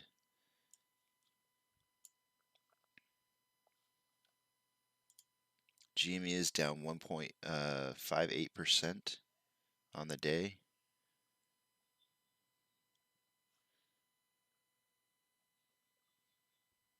See, now here's a shoulder, head, shoulder, and the price declines like it's supposed to. So this is almost an expected pattern right here. But on the other hand, when it comes to hours, you know, a shoulder, a massive head, and a shoulder, and it ends up rising in price. So I don't know.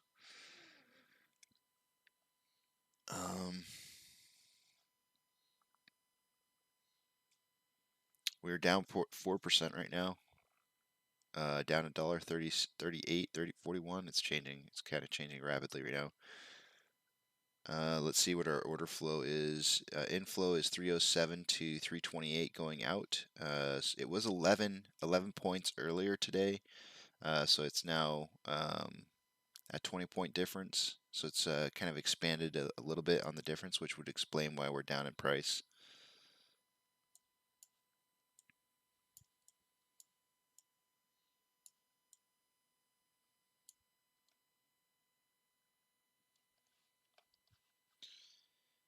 Checking out Fidelity, we started out the day today on trending stocks as second, and then we slid down to fifth, and then now we're in fourth.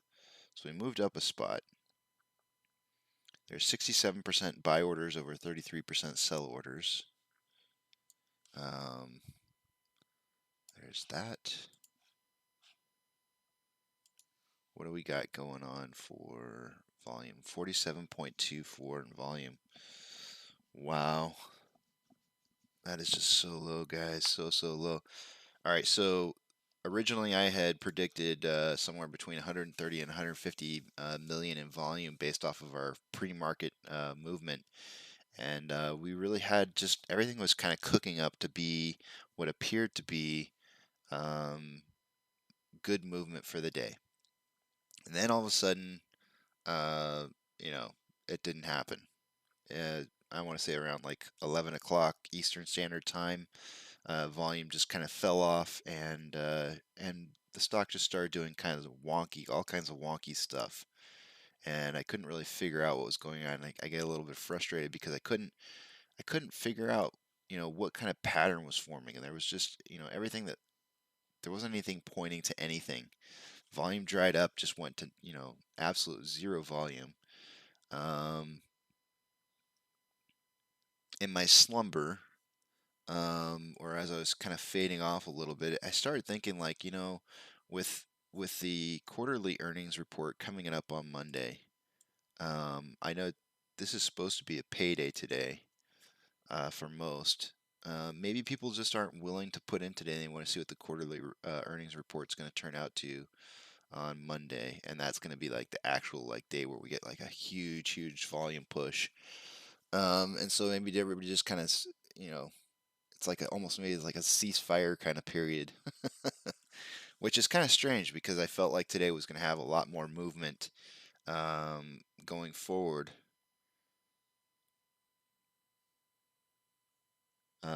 Off of, you know, kind of coming off of what we had happen yesterday. Yesterday was a lot of movement, and it was really good stuff. And I felt like today it was going to kind of push into that. It was even looking like it in the pre-market. It really was. So I just don't know. Let's refresh the options here. Check out how everybody's going to kind of turn out here in the options.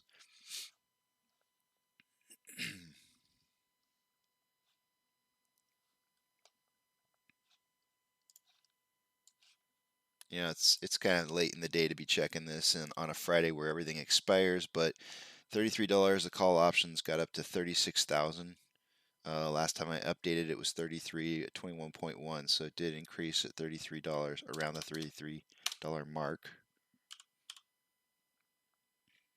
And on the put side, it looks like 32 ended up being the big winner, and at 36.3, which is up from 23.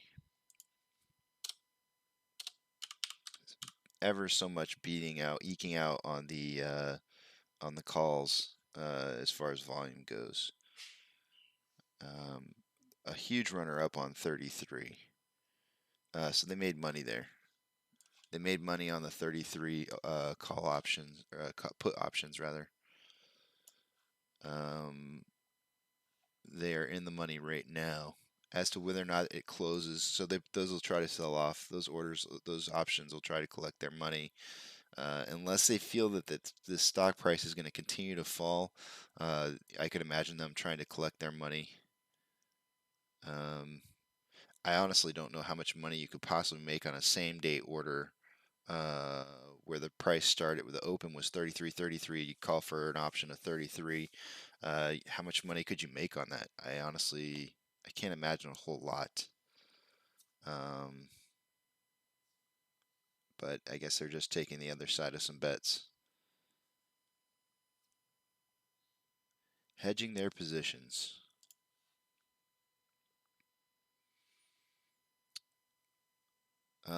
Let's take one last look. Oh, I don't have my phone. Where did my phone go? I'm going to run and grab my phone real quick. We'll take one last look at the voting count and see where that's at on Fidelity. I will be right back.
Okay, alright, I'm back. So let's check this out. Where is Fidelity? What are the questions showing up as for the votes?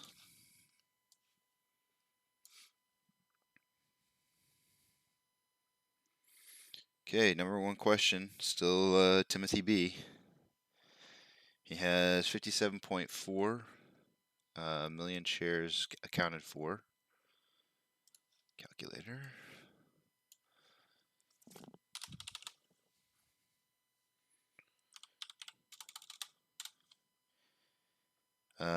Divided by 50,764 voters. Comes out to 1130. So that's dropping a lot. You know, it is dropping.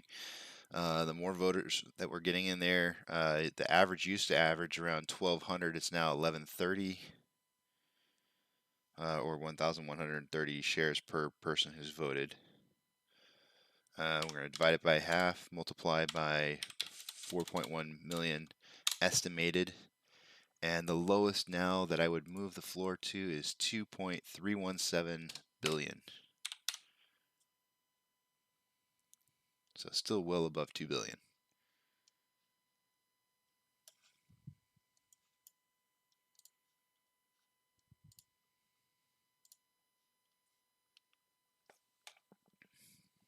Let's see if I ever got a response from True Demon.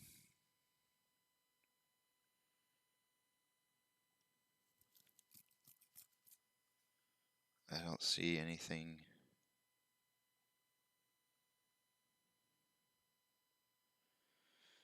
I'm going to check out Twitter here and see if I see anything on Twitter that would explain what's going on for the day today.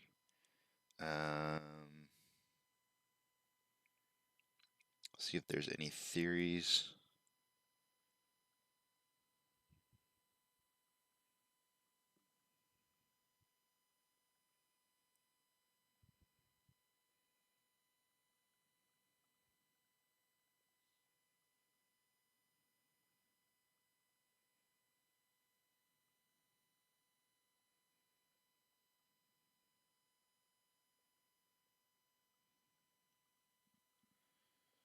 Somebody drew out. Let me see if this is correct here. Somebody's saying mini dips just before the price jump. They drew these two and circled them. They're saying, let's see if I'm right. I think that's what they're drawing here.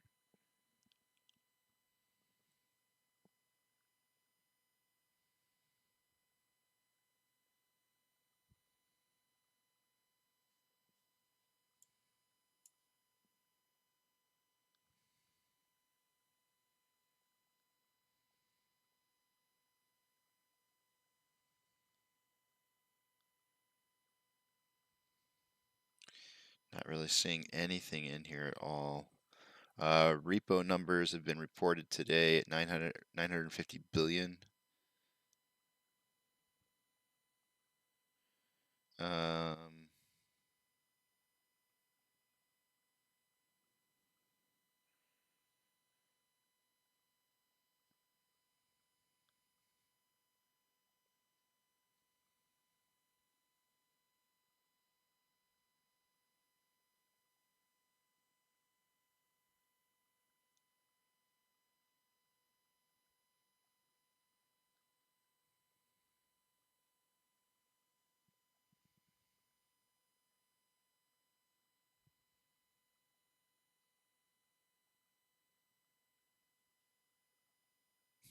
some people.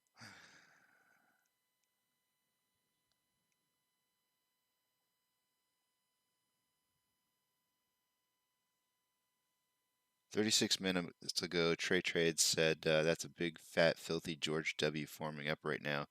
If this thing breaks $33 in the next hour, I could see this finishing green."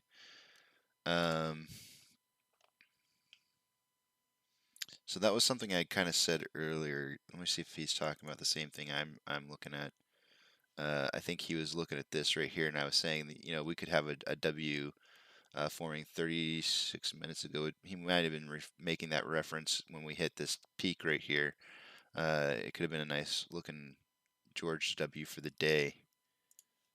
But it didn't. It doesn't look like it's turning out to be that.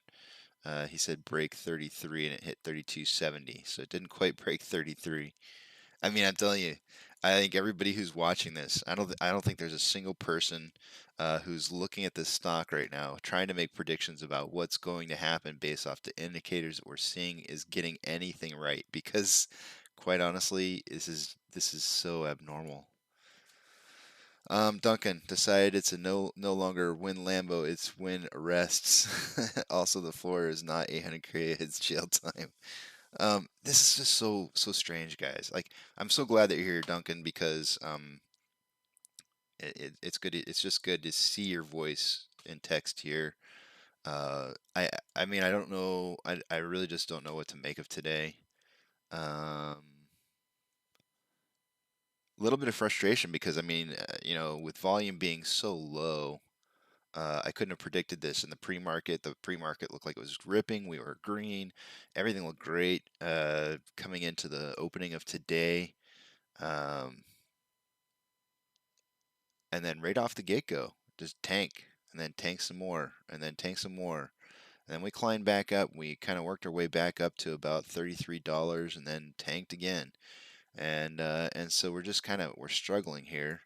And we're going to do that we'll always struggle whenever our volume's especially low like this. 48 million with 30 minutes left to go. Holy crap, guys! That's insanity as far as volume goes. We haven't seen anything like this before. Um, the volume just it's like it just turned off. Today would be one of the days that I would have been super wrong on, especially the titling. I put release the FOMO in there. That never picked up. We never got high enough to get there. We needed to hit like 37, 36, 37, maybe $38 for the FOMO to start kicking in and pushing us up into the 40 ranges, and that just never the volume didn't keep up like it was supposed to. The volume got turned off. It's like somebody found the volume switch and just kept on turning. My video is not showing. Hold on a second. I'm sure my mark on my face is gone now. Somebody got to the volume switch and just started going like this until it kind of clicked almost. And I got to the end right there, real close to the end where it almost clicks. And somebody found that volume switch, and they turned it off. So here we are moving into the last 30 minutes to see what will end up happening here for the day. I do have this wedge drawn out. A wedge like this doesn't really indicate which direction that it will break, just that it will indeed break once it makes it down into the end of the wedge. And this is in the after hours, so that's what we're going to be looking for, obviously, once it closes. Earlier I drew a similar wedge to something like this, and it broke out well before it reached the end of the wedge, which I don't know. It did what it did. And we'll see. We'll see if what happens now. I would kind of expect it to maybe do the same thing again. This would be about the same point that it broke out last time. If it did break out at the end here, due to our normal push towards the end of a day.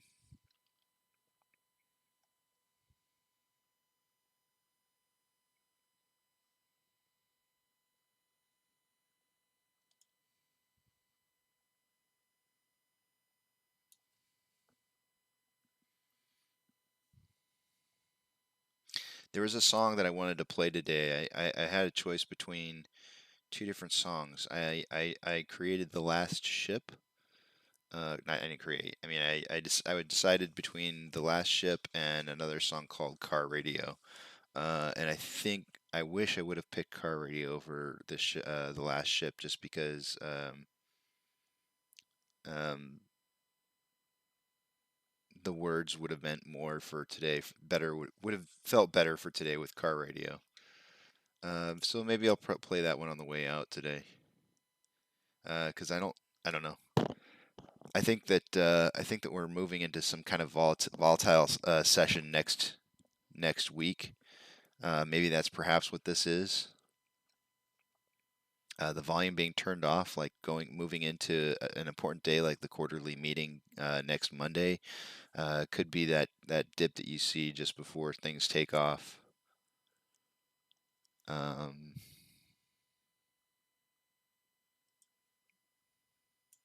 Yeah, on a 30-minute interval, RSI at 44.3. On a 5-minute interval, RSI is at 45.77. So both of them are kind of mid-range.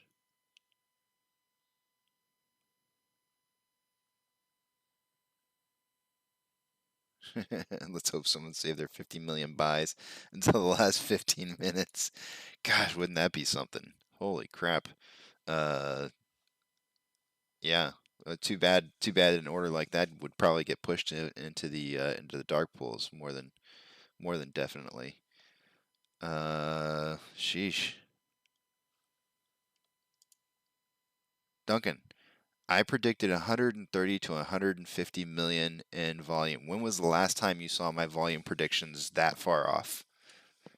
Can you remember? Because I can't remember ever having been anywhere that far off in volume. Please.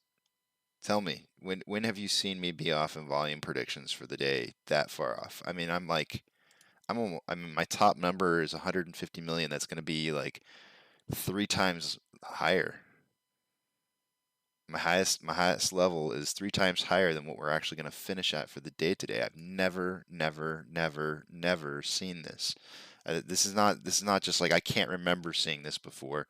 This is so unprecedented that I can't even begin to describe to you guys how our volume was in the morning, shaping up to be a 130 to 150 million volume day. I could have seen it coming in at maybe 110 and being off by 20 or something like that, but 50 million for the day today. This is unusual.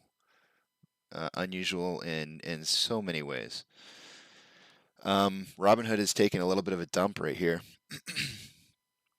Closing to the end of the day, it looks like they're taking a dump, and like one of my moderators had mentioned, he said when Robinhood does poorly, AMC does well. So maybe if they take a dump at the end of the day today, maybe we'll start taking a rise. Who knows? We might just break out amazingly into the after hours here. That's okay. I'm okay with being wrong, but gosh darn it, it was just so weird seeing today. So weird. John's looking really good for a point today. He just dominated this week as far as predictions. This will be his third point for the week. Even at my phone, looking at the pre-market movement and volume, this makes no sense to me. There might be an explanation. I sure as hell can't come up with it. I can't either. I can't. I can't. I can't understand this.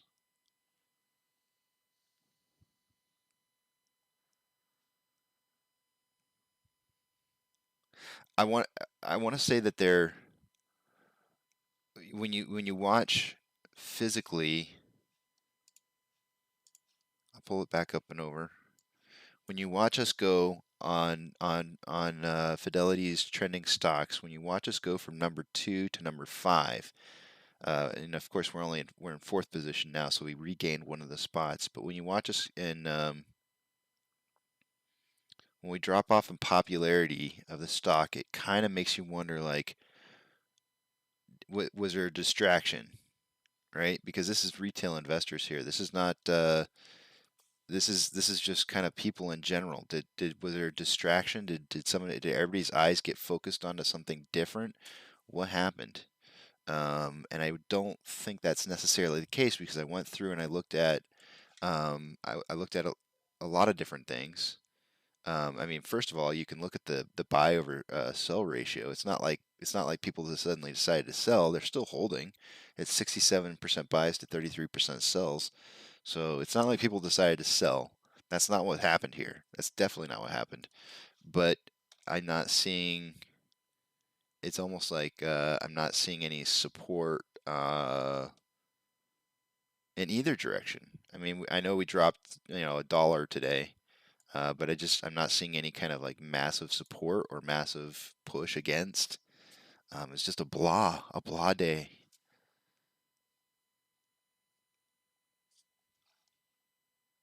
Strange. On our 13Fs, the Swiss National Bank was the last thing to show up. There is a new one now, and it's Emerald Investment Partners. They bought 5,150 shares. That's new. And the other part that's troubling to me as well, Duncan, is that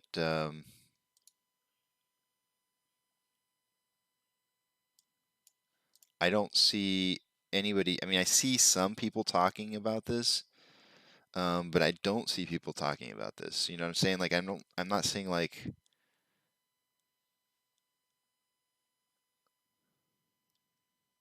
I'm not seeing like crazy tons of people talking about what happened today and how.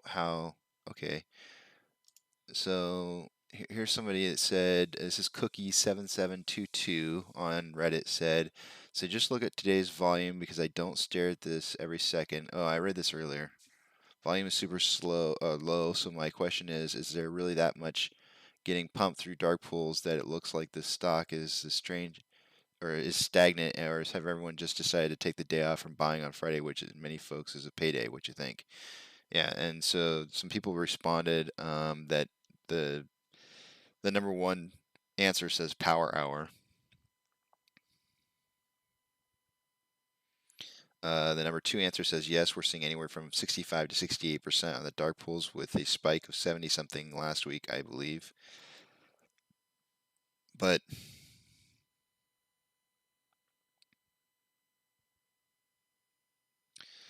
the third answer says everything is getting stalled out in dark pools, and sell-offs are happening in lit exchanges, thus the price tanking. Retail buy orders are still happening, and no ape is selling. The number we are seeing is far from the actual share price that will occur after manipulation is halted. Patience in this game, shorts haven't covered yet. Um,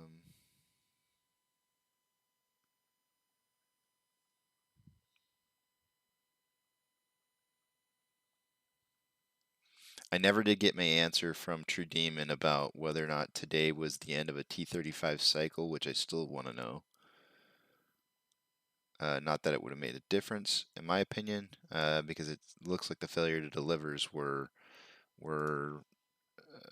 moved to a different position.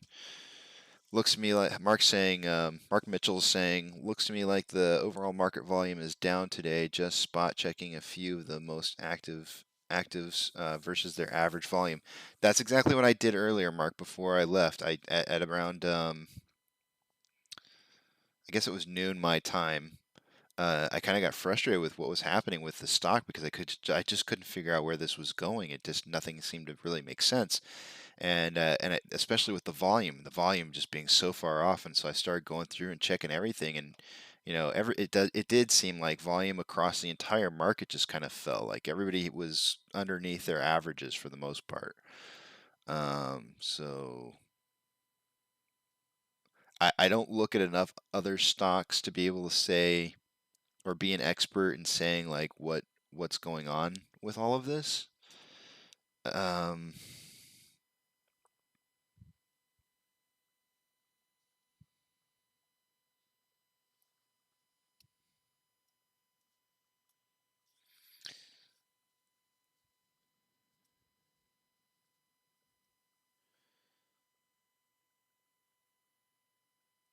I have I'm a curious person at heart, and when I see something mysterious happening, I want to investigate. And I'll tell you one thing though. I see, if you ever watch like some of those like crazy disaster things, like just before the tsunamis that happened in like Phuket or whatever, people were standing on the beaches when the water receded and they went way out into the coastline where the water had receded to and walked out there. When I see something like that happening, I've always told my kids, I said, when you see something in nature that happens, it's so massively strange and weird. Those are not investigation times; those are run times. That's not what I'm saying this is right now, but I do feel like this seems like it's building to something. It's building to some kind of like you know, what is this? What is running here? What's happening? Um, this is the kind of thing I want to investigate. I don't. Other times when I see those massively strange things happen, I would say run. But this is like one of those ones where you're looking at it and you're like, wow, this is really interesting. Wow, this is interesting. You investigate. Um, could have started yesterday, T plus 34, but should have continued today and next week as well, if that was the case. See, I think I had done some quick math earlier in the day trying to figure out when T30, because I wanted to answer the question for somebody on Reddit and I couldn't find the answer to it. But what I wanted to uh, do is answer their question about whether this was or when the T35 cycle ended. Um, a lot of people were saying that it ended today. Somebody else had said they had heard the 8th of August. And when I tried to look at True Demon's past workup on his little charts that he had, the nifty little charts. The thing that stood out to me, or what it looked like to me, was is that it was possible that the next date would be the 11th. So next week on Wednesday, so it would be the end of a T35 cycle. But it seems to me like you're saying that today was the day. So I couldn't. I was having a difficult time this morning trying to figure that out.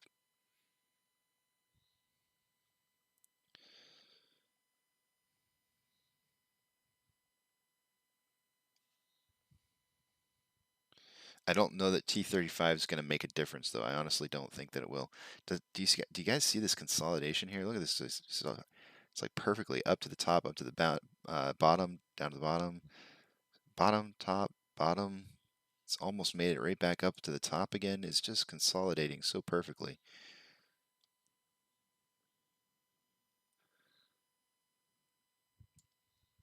I mean, the one thing that I did see, and I'm still seeing, that is probably some of the most amazing things that have happened today, that I have not seen in a while, is we had 4.14 million shares borrowed today. Typically speaking, anytime I see 3, we have a huge up day, and they were up 4.14 million. That's up even more from where it was earlier, which was 3.93. So like just shit tons of shares being borrowed. Current short share interest is at 16.23. I want to say that jumped up from 15.7 at the beginning of this morning, which is pretty huge, right? And that's probably because of so many shares being borrowed. Now, if the amount of shares left to borrow, it was at the beginning of this morning 8.379, and they borrowed nearly half of those shares today alone. That's going to shoot up utilization quite a bit. Now, that doesn't always transfer over. You can't just always look at this number and say, oh, well, if they borrowed 4.14 today, then that number is going to go down, because I think, some shares are made available for, new shares are made available for loan. But basically, to get the shares left to borrow, I just take the shares on loan, divide it by the utilization, and that gives you your shares left to borrow, and then subtract how many are on loan from that number, and that gives you your shares left to borrow, which was this morning at 8.379. So the fact that they borrowed 4.14 today I would think that this would give us our utilization number over 95%. Once we get numbers for Monday. So that'll be interesting to see. And with the short share interest increasing the way that it increased today, I would say that that supports the idea that it's getting harder for them to borrow. The more hard it becomes to borrow shares, the higher this number goes. We used to see 18, 19s; those were good numbers. So the fact that we're moving up on those is a good thing. I like what I'm seeing when that comes to that. I just can't make any sense of what's going on with the charting on the page here. It's just heads and tails unknown. They're covering their failure to deliver with borrowed shares, perhaps. Yeah, that's what I think too, right? That makes sense. That seems to be what makes sense in my head.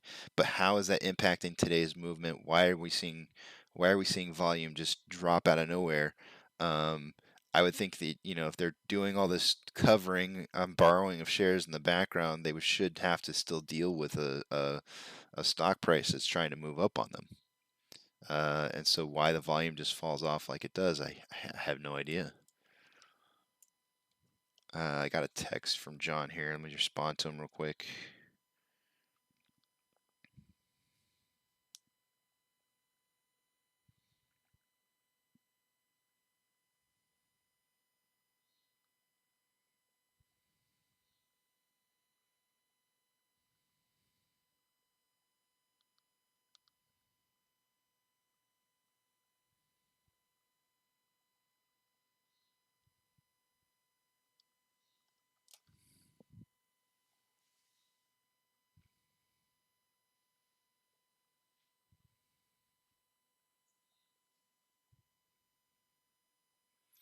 Okay, I guess that makes sense because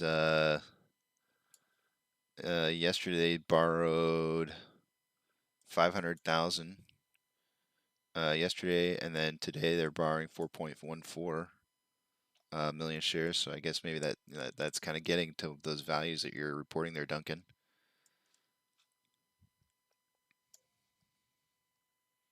I mean, those are exciting things. It's exciting to see that we're moving up.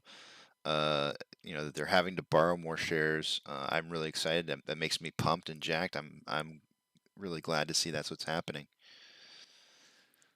So I'm gonna pull up a different song for the closeout today, guys, just because I feel like it's maybe the song I should have gone with.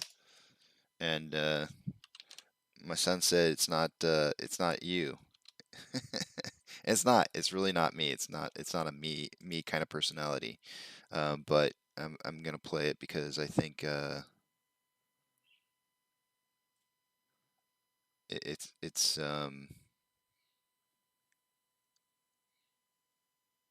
there's a little bit of frustration in some of the words and not understanding. Um, One of the things that it talks about is that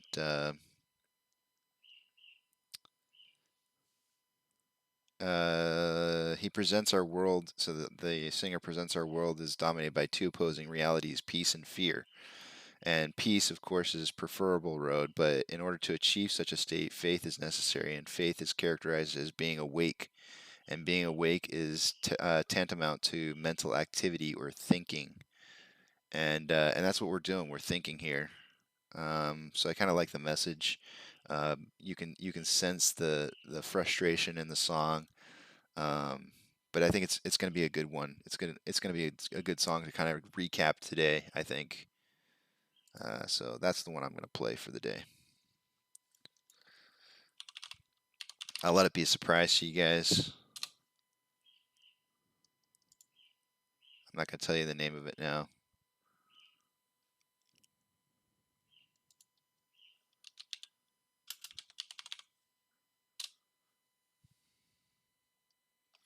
Let me make sure I don't have the music on right now, so I don't blast you all out. But we are getting close to the end of the day, guys. Moving into a weekend. I'm really looking forward to this weekend. Let's see.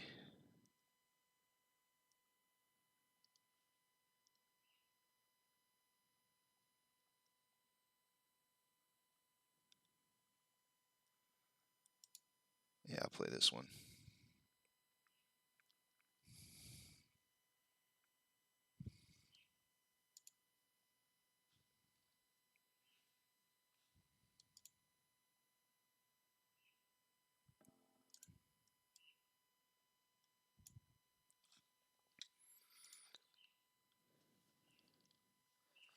Yes, you have a good weekend too. Everybody have a great weekend. Eat, drink, and be merry. Enjoy your time with your families, your friends, and just wear AMC on your cuff going into the weekend, and we're gonna start out fresh on Monday, and we're gonna have a quarterly earnings report. Just to let you guys know, I will not start my show at the normal 6 a.m. time starting Monday. And the reason for that is that I'm going to start a little bit later in the day. I'm going to end the show at the close like normal, but then I'm going to come back and I'm going to specifically cover the quarterly meeting stream, and I'm going to talk over the top of it. There may be times where I pause over it and kind of talk about some of my feelings about what's said, possibly, but I do want to cover that and I want to get it in there. I think that's something that we should all kind of cover and have like a one specific video plot. So I haven't really decided what time I'm going to start on Monday, but I would assume it'll probably be a little later in the morning, possibly. Um, hmm, I really don't know. I might come in at like 10 a.m. Central Standard Time. So I apologize for kind of leaving you guys hanging a little bit. I'm leaving you hanging by not coming in at 6 a.m. on Monday morning, but I do want to cover the show, the quarterly meeting, and then I'm going to do the show live for the quarterly meeting and stream it. So I hopefully we'll see you guys then, and let's have a good weekend, man. I'm really looking forward to this. Be good, friends, and I'll see you next Monday.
T-minus 90 seconds and counting.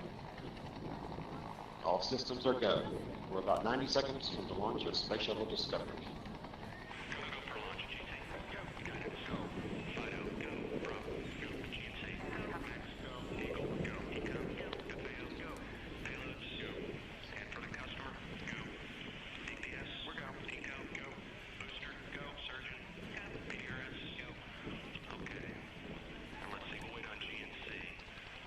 T-minus 60 seconds and counting.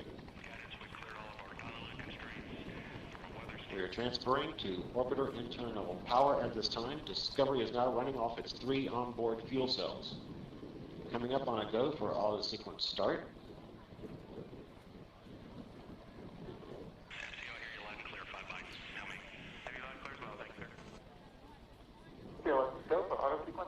And we have a go for auto sequence start. Discovery's onboard computers have primary control of all the vehicle's critical functions. T-minus 17 seconds and counting. 15, 12, 11, 10, 9, 8, 7, 6, start, 2, 1, booster ignition, and liftoff of the Space Shuttle Discovery, returning to the space station, paving the way for future missions beyond.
confirmed. Guidance now converging.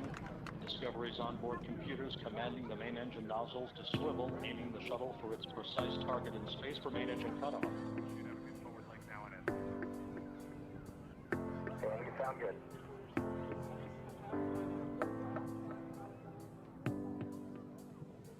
I ponder of something great. My lungs will fill and then deflate. They fill with fire, exhale desire. I know it's dire, my time today. I have these thoughts so often I ought to replace that slot with what I once bought. Cause somebody stole my car radio and now I just sit in silence. Sometimes quiet is violent. I find it hard to hide it. My pride is no longer inside. It's on my sleeve, my skin will scream, reminding me of who I killed inside my dream. I hate this car that I'm driving. There's no hiding for me. I'm forced to deal with what I feel. There is no distraction to mask what is real. I could pull the steering wheel. I have these thoughts so often I ought to replace that slot with what I once bought. Cause somebody stole my car radio and now I just sit in silence.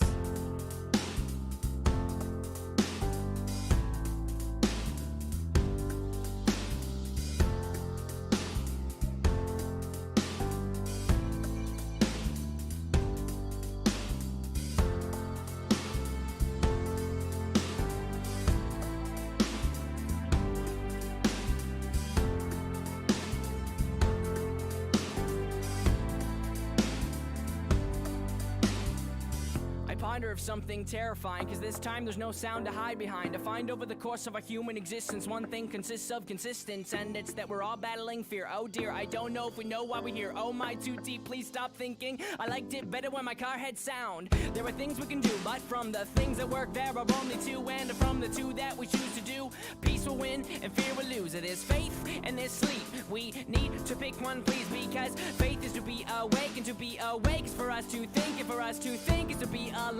And I will try with every rhyme to come across like I am dying to let you know you need to try to think. I have these thoughts so often I ought to replace that slot with what I once bought. Cause somebody stole my car radio and now I just sit in silence.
Reminder of something great. My lungs will fill and then deflate. They fill with fire, exhale desire. I know it's dire, my time today.